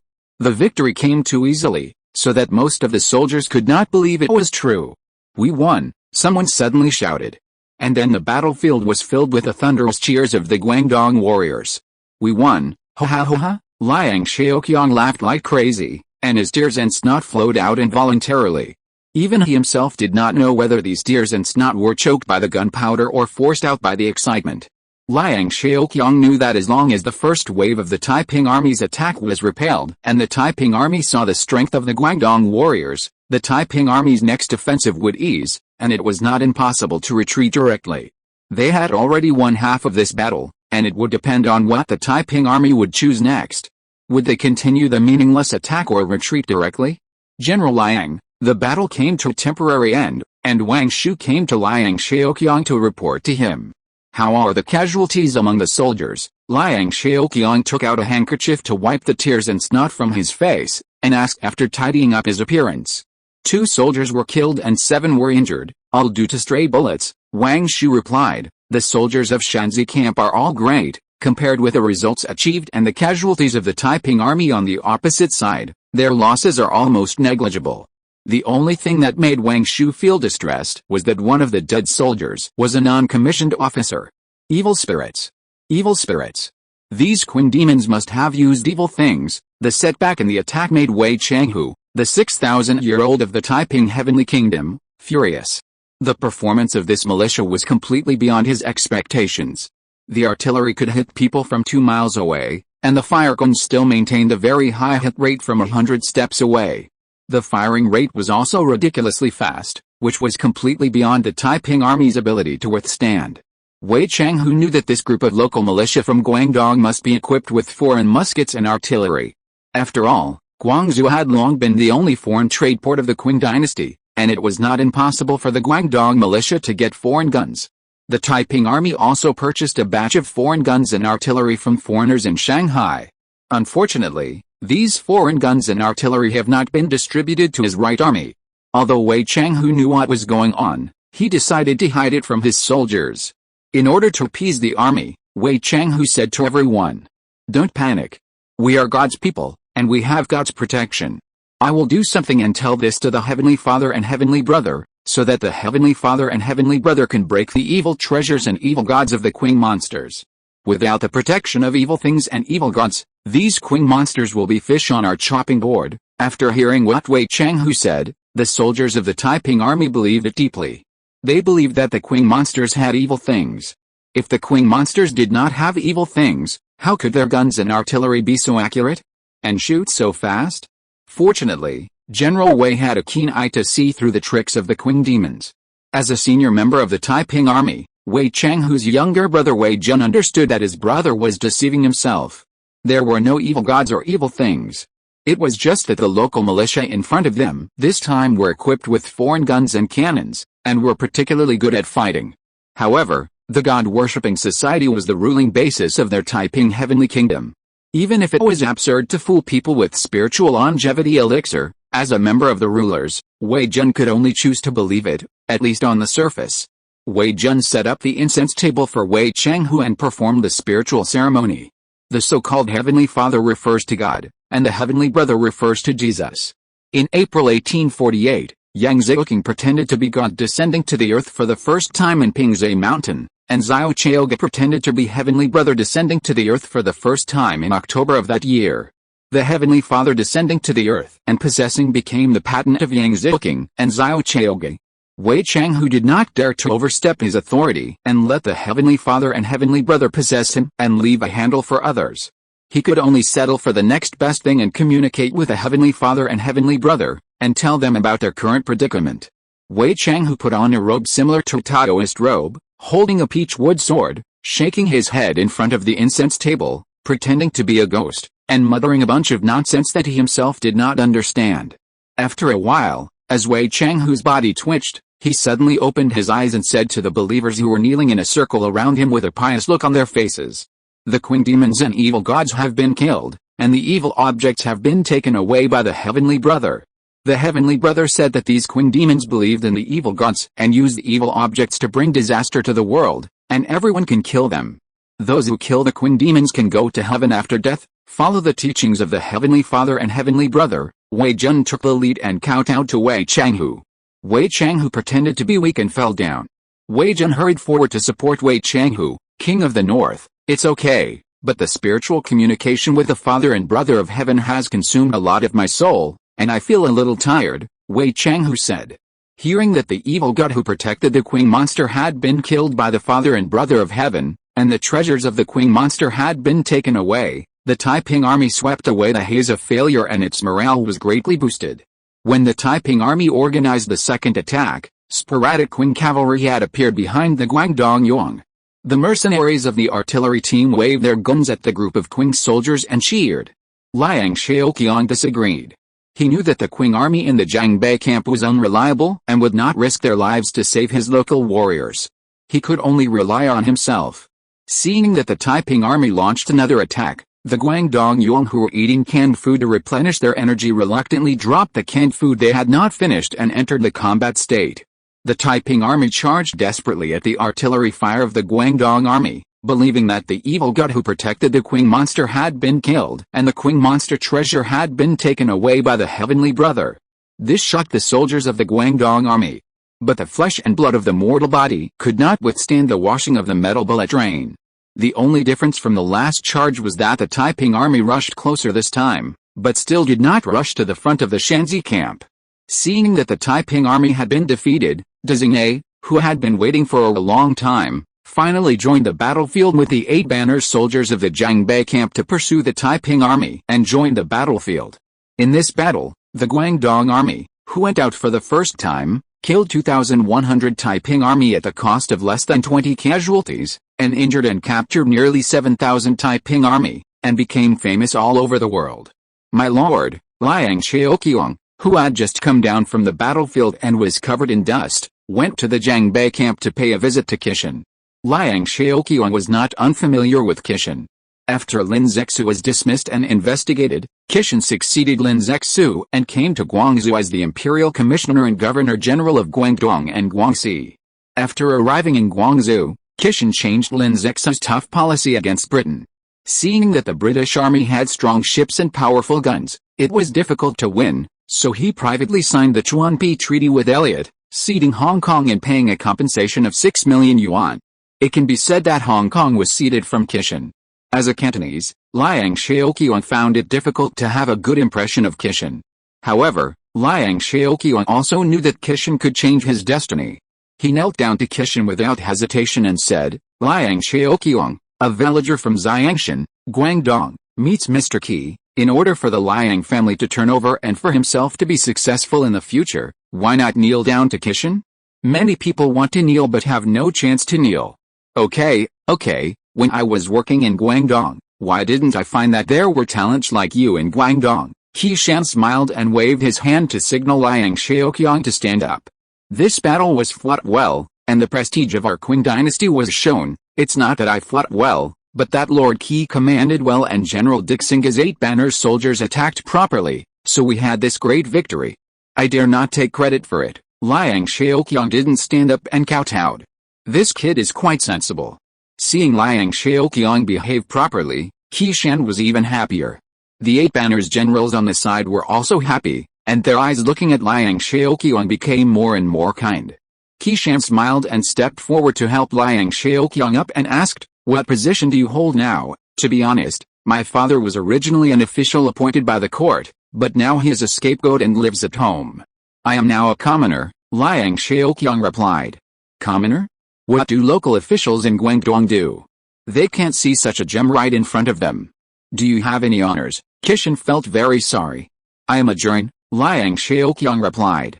"It's easy to talk if you have honors. It's easy to talk if you have honors." Qishan squinted his eyes and nodded with satisfaction. "Come on, bring paper and pen. I want to report my victory to the emperor." Chapter 375 Boldness. 1853, Tsingtao Garden in San Francisco, California. It was approaching Christmas in the West. At the end of the year, Liang Zhao proposed a motion to make Christmas, Spring Festival, and the State Day on April 1st legal holidays in California, which was quickly passed. At the same time, Liang Zhao also urged the Ministry of Finance to give the 1853 financial report as soon as possible, and the Bureau of Statistics to give the 1853 coal production, steel production, pig iron production, Los Angeles crude oil production and kerosene production, as well as the most important population data as soon as possible. After the meeting, Liang Zhao walked through the streets with a strong festive atmosphere and returned to Tsingtao Garden. Carnegie walked out of the telegraph room and handed Liang Zhao a letter from Shanghai and a telegram from New York. The letter from Shanghai was sent to him by Liang Zhao, and Liang Zhao could feel Liang Zhao's joy in the letter. Liang Zhao was more motivated than he thought. With a victory in Yangzhou, the Guangdong warriors had proved themselves and became one of the few useful military forces in the Qing dynasty. The telegram from New York was about the Battle of Sinop, a naval battle between the Russian Empire's Black Sea Fleet Squadron and the Turkish squadron in Sinop Bay for control of the Black Sea. It was also the last duel between sailing warships in human history and the final curtain call of sailing warships. There is no doubt that the winner of this war was the Russian Empire. After this battle, Russia gained control of the sea before the British and French warships entered the Black Sea. At this time, Russia was also building steam warships, but because of Nicholas I's misjudgment of the situation, he believed that Britain would stand on this side and become an ally of the Russian Empire rather than an enemy. As a result, after the Russian Empire declared war on Turkey, Britain immediately announced an embargo on Russia. The materials embargoed by Britain on Russia included steam engines, specially customized by Russia for cutting-edge steamships. This resulted in the inability to continue building steamships that Russia was building, and it could only continue to use wooden sailing warships that were a generation behind Britain and France to fight throughout the war. Of course, the Battle of Sinop was called the Sinop Massacre on the British and French side. This was the preparation for Britain and France to send troops to Crimea. Since Britain and France will soon send troops to join the war, Liang Zhao can start to solve the problem of Mexico's land purchase next year, that is, in 1854. However, before solving the problem of Mexico's land purchase, Liang Zhao needs to solve the problem of plantations in East Borneo first. After all, Britain and France are only preparing to send troops to the Near East at this time, and have not really sent troops directly to the Near East. Boss, the dark steamer in the shipyard has been installed with the latest Sacramento rapid-fire gun provided by the Sacramento Arsenal. The ribbon cutting will be held at 9 o'clock tomorrow morning. Sir Jeremiah asked me to ask if you will attend the ribbon-cutting ceremony to name the new ship, Kane asked Liang Zhao. The Sacramento rapid-fire gun is the Armstrong gun developed and improved by the Sacramento Arsenal through reverse engineering. The official name is the Sacramento gun. But because of its amazing firing rate, many people also like to call it the Sacramento rapid-fire gun. Go, I'll go in person, Liang Zhao said. This was the first ocean-going warship that the technicians of the San Francisco shipyard shot and built under his guidance. It was a milestone for the shipbuilding industry in California. Why would he not go? He had high expectations for this type of warship and had been waiting for this day for a long time. If this ship is successfully seaworthy, then he will not only have 4 warships to fight with the Dutch East India Company in the waters of Southeast Asia, but more importantly, the San Francisco shipyard will have the ability to build warships independently, and Liang Zhao will no longer have to spend money to buy warships from other countries. At 8 o'clock the next morning, Liang Zhao came to the San Francisco shipyard early. The modified dark steamer had been launched and was quietly moored on the calm sea outside the shipyard. This is a very bold masterpiece. The ship has not been named yet. Since you are here, please give it a name, Jeremiah. The director of the San Francisco shipyard and the shipbuilding expert responsible for designing and supervising the construction of this dark steamer, saw Liang Zhao coming and went forward to greet Liang Zhao. Jeremiah was originally an American shipbuilding businessman. In 1850, he came to San Francisco with Vanderbilt for a business investigation. Then he and Liang Zhao founded the San Francisco Shipyard, a dual-use shipyard that manufactures both civilian and military ships. The San Francisco shipyard is jointly owned by the two, but Liang Zhao holds the majority of the shares. 50% of the shares of the San Francisco shipyard are held by Liang Zhao, 26% of the shares are held by Jeremiah, and the remaining shares are held by others. Since this is a very bold masterpiece, let's call it the bold. Liang Zhao stood with his hands behind his back and looked at the 1,000-ton warship and exclaimed, "It's so beautiful." Although steam warships had been installed in various countries in the mid-19th century, warships and passenger ships of this period basically retained sails and used mixed steam and wind power for navigation. The first to abandon sails were the British, because Britain had ports all over the world, and British warships did not have to worry about the problem of replenishing coal. They could abandon sails and use steam as the power to drive warships. Another reason is that the British steam turbines are more advanced and reliable, and have better quality coal, which is also the reason why Britain dared to give up sails. Out of compromise with reality, the Bold still retained the sails as an emergency power. Although Liang Zhao currently has 3 overseas ports for replenishing coal, namely Pearl Harbor in Hawaii, Nagasaki Port in Japan, and Xiangshan Port in Guangdong, and Liang Zhao's main activity area is also around the seas and routes near these ports. However, the prototype of the Bold had an accident in which the propeller hit a reef and was damaged during its first seaworthiness, and it lost power and could not move. In addition, other steamships have also had accidents where large waves directly rolled into the chimney, seawater extinguished the boiler, and even directly broke the chimney. Therefore, after towing the Bold back to the port, Jeremiah and others redesigned and manufactured a new propeller, and then honestly reinstalled the sails on the Bold as a backup power. After all, the Bold is not a large ship. Once it encounters strong winds and waves at sea, there is still a relatively high probability that seawater will roll into the chimney and extinguish the boiler. The Bold is 65 meters long, 8.50 meters wide, and has a draft of 4.15 meters. After the sails and weapons were reinstalled, the standard displacement exceeded 1,000 tons, reaching 1,080 tons, and the entire ship had a staff of 120 people. The ship's power system is 2 reciprocating steam main engines, 4 circular coal-fired boilers, and single-axis propulsion. Without using sails, the maximum speed can reach 15 knots, the endurance is 4,400 nautical miles/8 knots, the standard coal load of the coal bunker is 220 tons, and the maximum coal load is 280 tons. The main weapons are 2 205 mm, about 8 inches, 26 caliber Sacramento guns on the central axis of the ship, 1 at the bow and 1 at the stern.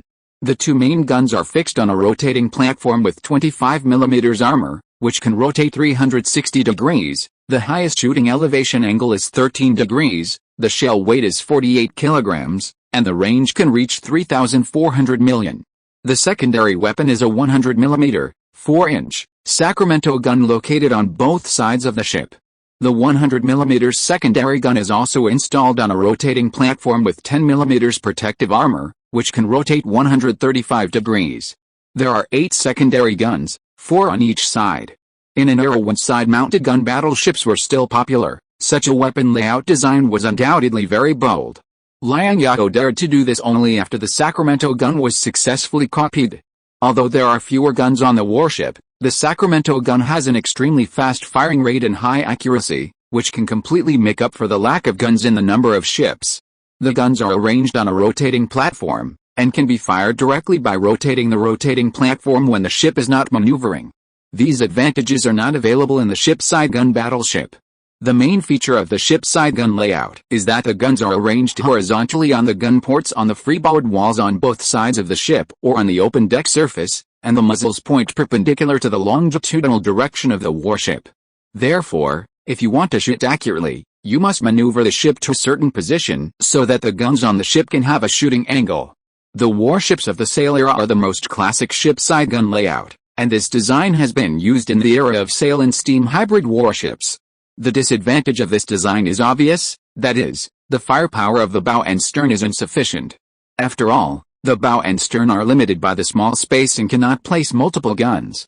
Therefore, how to solve the lack of firepower at the bow and stern has always been a big problem for designers. The Roland that Liang Zhao bought from Tromelin was a battleship with guns beside the ship. The Frenchman's solution to this problem was simple and extreme. Since there were not many guns at the bow and stern, I would install a big one. Therefore, the Roland had a 10-inch gun at the bow and an 8-inch gun at the stern. In general, Liang Zhao was very satisfied with the other parameters of the Bold, except that it was a smaller tonnage and not an ironclad ship, but a wooden hull wrapped in cast iron. The maximum range can also meet the needs from Pearl Harbor in Hawaii to Nagasaki in Japan. And there are sails as auxiliary power. With the Sacramento gun, the combat effectiveness of this battleship has directly reached a higher level. As for the ironclad ship, the next ship type will be explored slowly. The shipbuilding industry needs accumulation, and you can't eat a fat man in one bite. The advanced shipbuilding technology of the United States has basically been used this time. This ship gun layout is really bold, Fremont, who came late, said.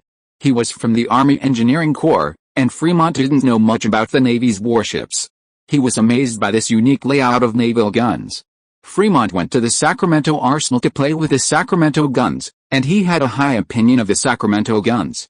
He believed that this was the most advanced artillery in the world, and its rate of fire, accuracy and even range were unparalleled. The Bold was equipped with Sacramento guns, not ordinary artillery, so Fremont did not think that too few naval guns would be the shortcoming of the Bold. How much does it cost? Liang Zhao asked Jeremiah about the cost of this ship. Including the weapon system, $370,000, a price to say goodbye to the order of the U.S. Navy Department. Jeremiah spread his hands and said, "The cost of $370,000 is indeed very high. You know, the 2,000-ton Roland cruiser that Liang Zhao got from the French was only 2.14 million francs, equivalent to $410,000. At this price, forget about the order from the Navy Department. With the nature of the American Congress, it will not spend huge sums of money to purchase warships unless a war breaks out or it is humiliated by foreign countries. For example, during the Civil War, both the North and the South built and purchased warships in large numbers. The naval forces on both sides once reached more than 50,000 people, with 700 warships and 60 small inland ironclad ships. It became the second largest navy in the world after the British Navy. Of course, this is the combined naval strength of the North and the South. But after the end of the Civil War in 1865, the federal government's finances were exhausted, and the debt-ridden America began to tighten its belt. In order to save money, it began to reduce its military forces on a large scale and carried out a full-scale strategic contraction, investing the saved financial resources in post-war reconstruction. From 1865 to 1885 was a period of strategic contraction in the United States, and it was also a period when the American Army had to endure. Take the Navy as an example. In 1880, the U.S. Navy had only 48 warships left, most of which were old antiques left over from the Civil War. The ship condition was worrying, and the number of active naval personnel was only more than 6,000. During the Cuban War, 1868 to 1878, the United States and Britain secretly funded Cuban insurgents in order to overthrow Spain's rule over Cuba, and sent Cuban Americans back to Cuba to participate in the uprising, hoping to establish a pro-American Cuban government. This matter was eventually discovered by the Spanish colonial government, and the Spanish colonial authorities were also very tough, executing the Americans, British and Cuban Americans involved in the matter as pirates. Britain launched gunboat diplomacy in response, forcing Spain to pay compensation and apologize, and to send back the British who had not yet been executed. The Spaniards were frightened by the British's strong ships and guns and did it honestly. But when it was America's turn, the Spanish authorities not only did not apologize, but also reprimanded the American ambassador, and even played a sloppy eye on the compensation, and kept delaying it. This made America feel a great shame. Of course, being humiliated by Spain is not the most shameful thing. After all, although Spain has been declining for hundreds of years, it is still the last power. America's greatest humiliation came from the Panama Crisis in 1885. After the Panama Crisis, the United States sent the wooden cruiser Shenandoah to interfere in Panama's internal affairs. The Chilean authorities were deeply disturbed and sent the Chilean Navy's armored cruiser Esmeralda to Panama to prevent the United States from interfering in Panama's internal affairs. The Esmeralda is an enlarged version of the Chaoyang of the Biang Navy. This battleship was bought by Japan during the Sino-Japanese War and renamed Izumi. The target was the Tycoon of the Biang fleet, an armored cruiser with a displacement of less than 3,000 tons. As soon as the Esmeralda arrived in Panama, the American Navy, knowing that it was no match for the enemy, immediately withdrew to the country with its tail between its legs. The Navy's move caused an uproar in the United States. It was humiliated by Spain before, but now a small South American country dares to humiliate the United States. This was unacceptable to the arrogant Americans who believed that America belonged to the Americans during the Monroe era. The whole country strongly demanded rearmament, at least the rearmament of the Navy. After that, the U.S. Navy, led by then Secretary of the Navy Hunter, carried out a naval revival movement in the 1880s and 1890s. And in the late 19th century, it took revenge on Spain and provoked the Spanish-American War. But it didn't matter. Liang Zhao's target customer was himself, not the U.S. Navy Department. He wished that the Navy Department didn't want his warships. Now the Navy Department can buy it or not, but I won't sell it to you even if you beg me to. End of this chapter. Thank you very much for reaching the end. Don't forget to like. Looking for more exclusive content and immediate access? Subscribe to our Patreon. Remember, every like, subscription, or donation encourages us to continue. Thanks to everyone. See you in the next video.